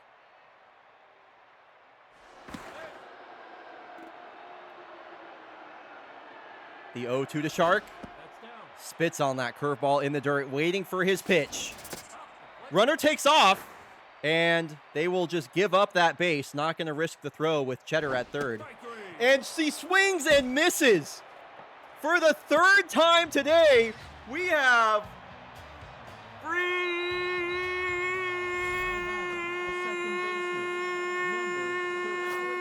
baseball. I can't really say that for too long. I'm getting lightheaded again. Oh my God. Free baseball for the third time today. It is the fake baseball that never ends. Commander Shepard pokes this one down the third base line to Shark Burgess. What's up, Abba? Good to see you. I'm going to refund you those points for that player deep dive because we're at the last stream. We're at the last game of the day. So McTavish, 1 out, base is empty, gets jammed. And he has been held hitless since that first at-bat of game 1. To Croesus, that's awesome. Caden Carey looking absolutely dialed right now. Do the Mariners have an answer? They don't. He strikes out Marge on 3 pitches. I would say momentum firmly on the side of the Birds right now. Are they going to leave in Jiri Bednar? They are. He's approaching 50 pitches. Slap Dappy swings at the first pitch, and he's going to pop out. Now back, the catcher, number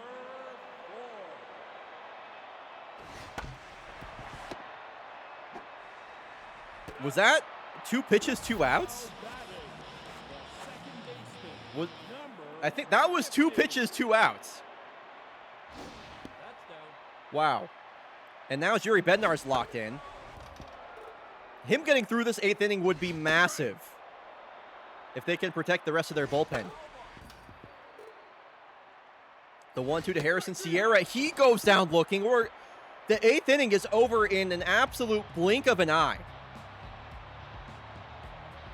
And it's the heart of the lineup due up here for the Mariners. Their late season acquisition, Yvonne Hicks, going to lead things off. Caden Carey is looking kind of unhittable right now, though, is the issue for the Mariners. Approaching 40 pitches and still looking extremely comfortable. As I say that, he gives up a leadoff walk to Yvonne Hicks. So, leadoff runner is aboard. Nobody out for Vigo Pruitt. Great contact bat. Hit for over 300 in the regular season. Woo, he's just out in front of that fastball. Fan gets a souvenir, and that is strike 2. That fastball was up at maybe above his head, and he swung at it. Number 21. Okay, then. Caden Carey says, don't mind if I do get a strikeout there. I'll take that. Solomon Doinkers with a home run already today. Somehow tense again.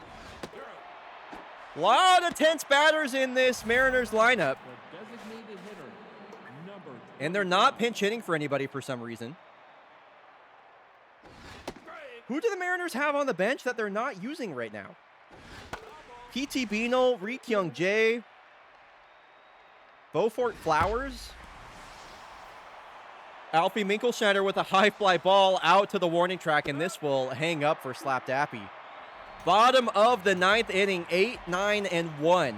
Sarsaparilla, Nevada Steady, Bertrand Renaudin. Nevada Steady will get his first at bat. number 52. Pitch number 50 for Jiri Bednar. It was less than a 10-pitch inning for him last time. Commander Shepard with an effort is what we'll call it. And that is a crucial leadoff single for Junior Sarsaparilla, a very fast runner at first base now for Nevada Steady.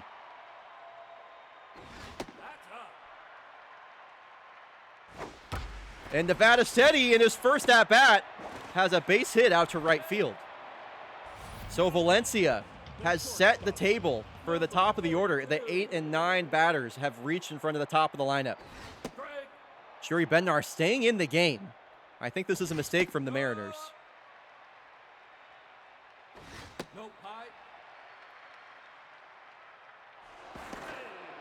Valencia with a massive opportunity to win this game right here, right now.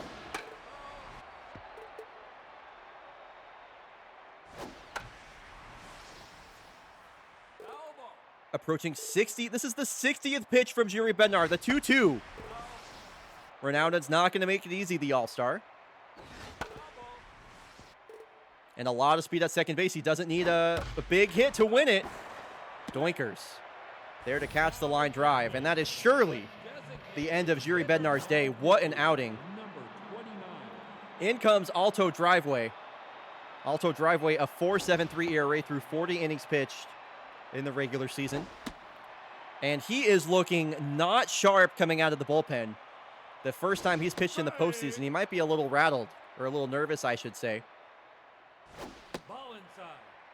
A 3-ball count here to Billie Jean. A walk would load the bases for Cheddar Cassidy, who's been a big problem. Shark Burgess also in the hole. Blackwood down to her last strike. The payoff pitch.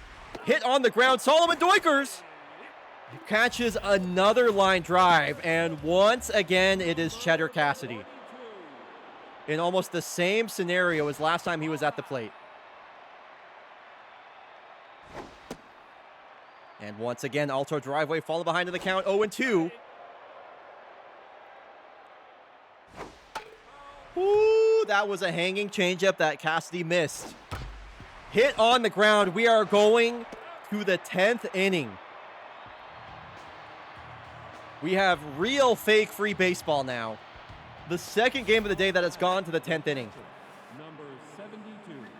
Who is going to break first?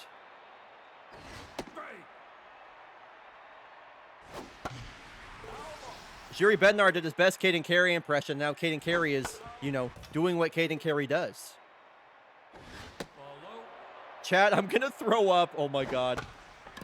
I know you're... I know if you're not wearing your Valencia shirt right now, Nito, you're thinking about it. That's for sure. So Usted grounds out. Now it's the top of the lineup. Commander Shepard will bat next.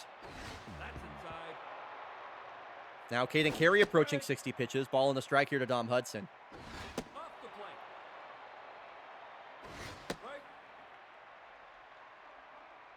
The 2-2. Swung on and missed. Caden Carey. He will carry these birds for as long as he needs to. Until Valencia scores, he will hold the Mariners hitless. Wow. No, dude, they can't hear you over the domination of Caden Carey. Number 13. So it's Shark Burgess to lead off the 10th. And once again, Valencia just needs one swing of the bat to win this game.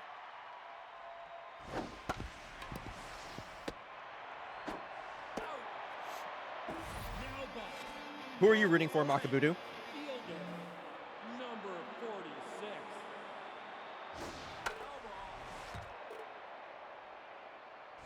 That's inside.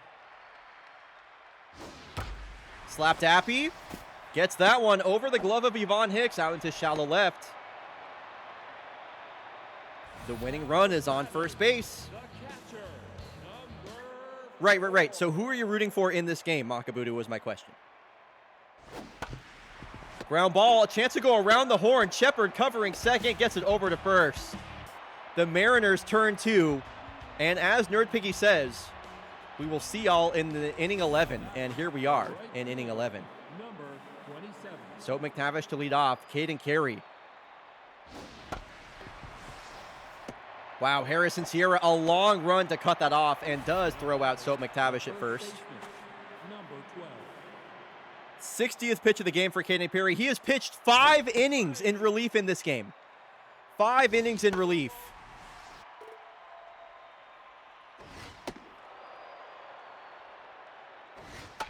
He has done a starter's job today. Now batting, the shortstop, number 10.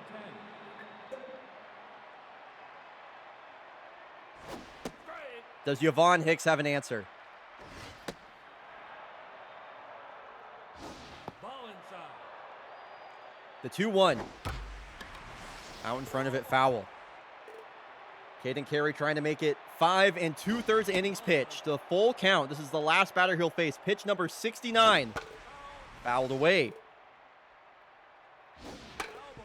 This could be the best opportunity for Yvonne Hicks. She needs one swing.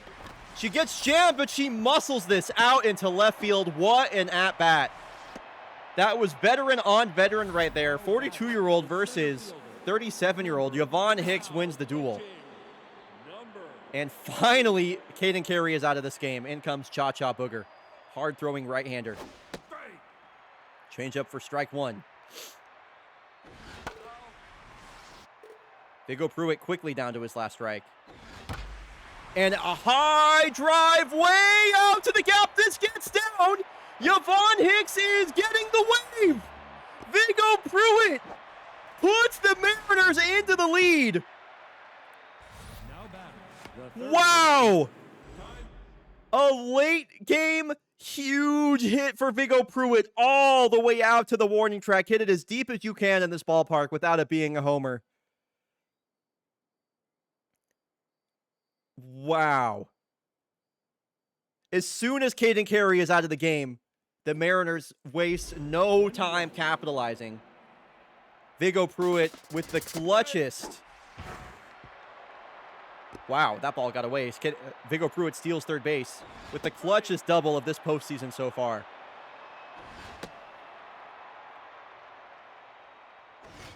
Talk about a Dakar rally. Does Doinkers just mojo down to rattled? Doesn't he have a home run this game? What the fuck is up with that? That doesn't make any sense to me. That does not make... Why is Solomon Doinkers rattled? He has a home run this game. I don't understand.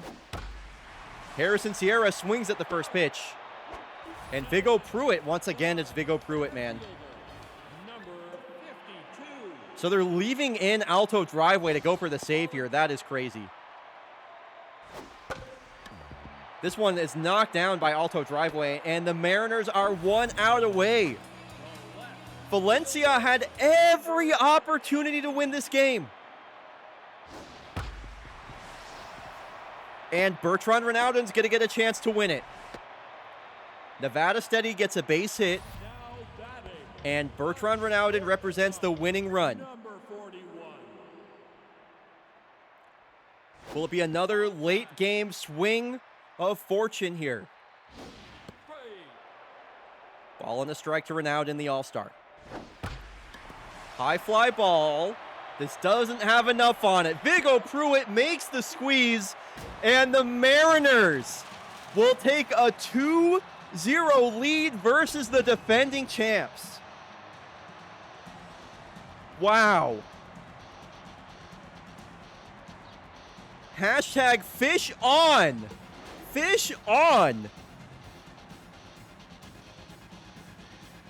I never imagined the defending champs would be down 2-0 to the Mariners. It's simply unbelievable.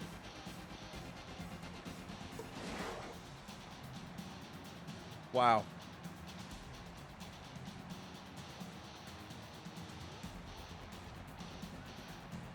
Shout out to Jiri Bednar and Caden Carey, by the way. They came in relief to pitch a combined 9 1/3 innings. Yeah, these are the two stars of this game for sure. Cheddar Cassidy, 4 stole. These two lines from both of these players and they lost is crazy to me.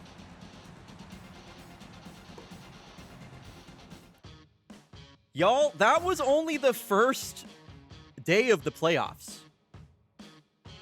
Like, that was only the first day of the playoffs. Like, we still got 5 more playoff streams. The Season 21 playoffs are, in fact, goated. I would have to agree.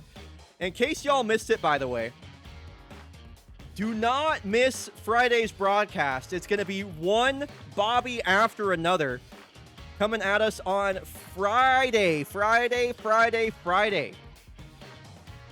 Starting at 2 p.m. Pacific, 5 p.m. Eastern. Both Bob A and Bobby Byrne will be joining me on co-coms. Really excited for that. Anyway, folks, that's going to do it. It's after 5 o'clock. I thought this was going to be done an hour ago. Also, Deep Blue Cat, I also didn't get a confirmation about the Katsu sandwich. So I'm thinking what I need to do is I need to go in and update my treat stream. So I don't know what the hell is going on there, but thank you for the thought and trying twice. That means a lot. Yeah, I don't know. So Deep Blue Cat, you should be getting refunded for both of those. I would imagine that treat stream would refund you if like nothing happened. Oh, let's see. Oh, there we go. There's the confirmation email. Or the confirmation. I literally just got it. It took actually so long. As I was about to like sign off, I got the confirmation. So we're good. We're all good. Okay. Anyway, folks, I'm going to go. Thank you everybody so much for being here. I had such a blast. It was widowy, so fun. Yeah, don't worry, Deep Blue Cat.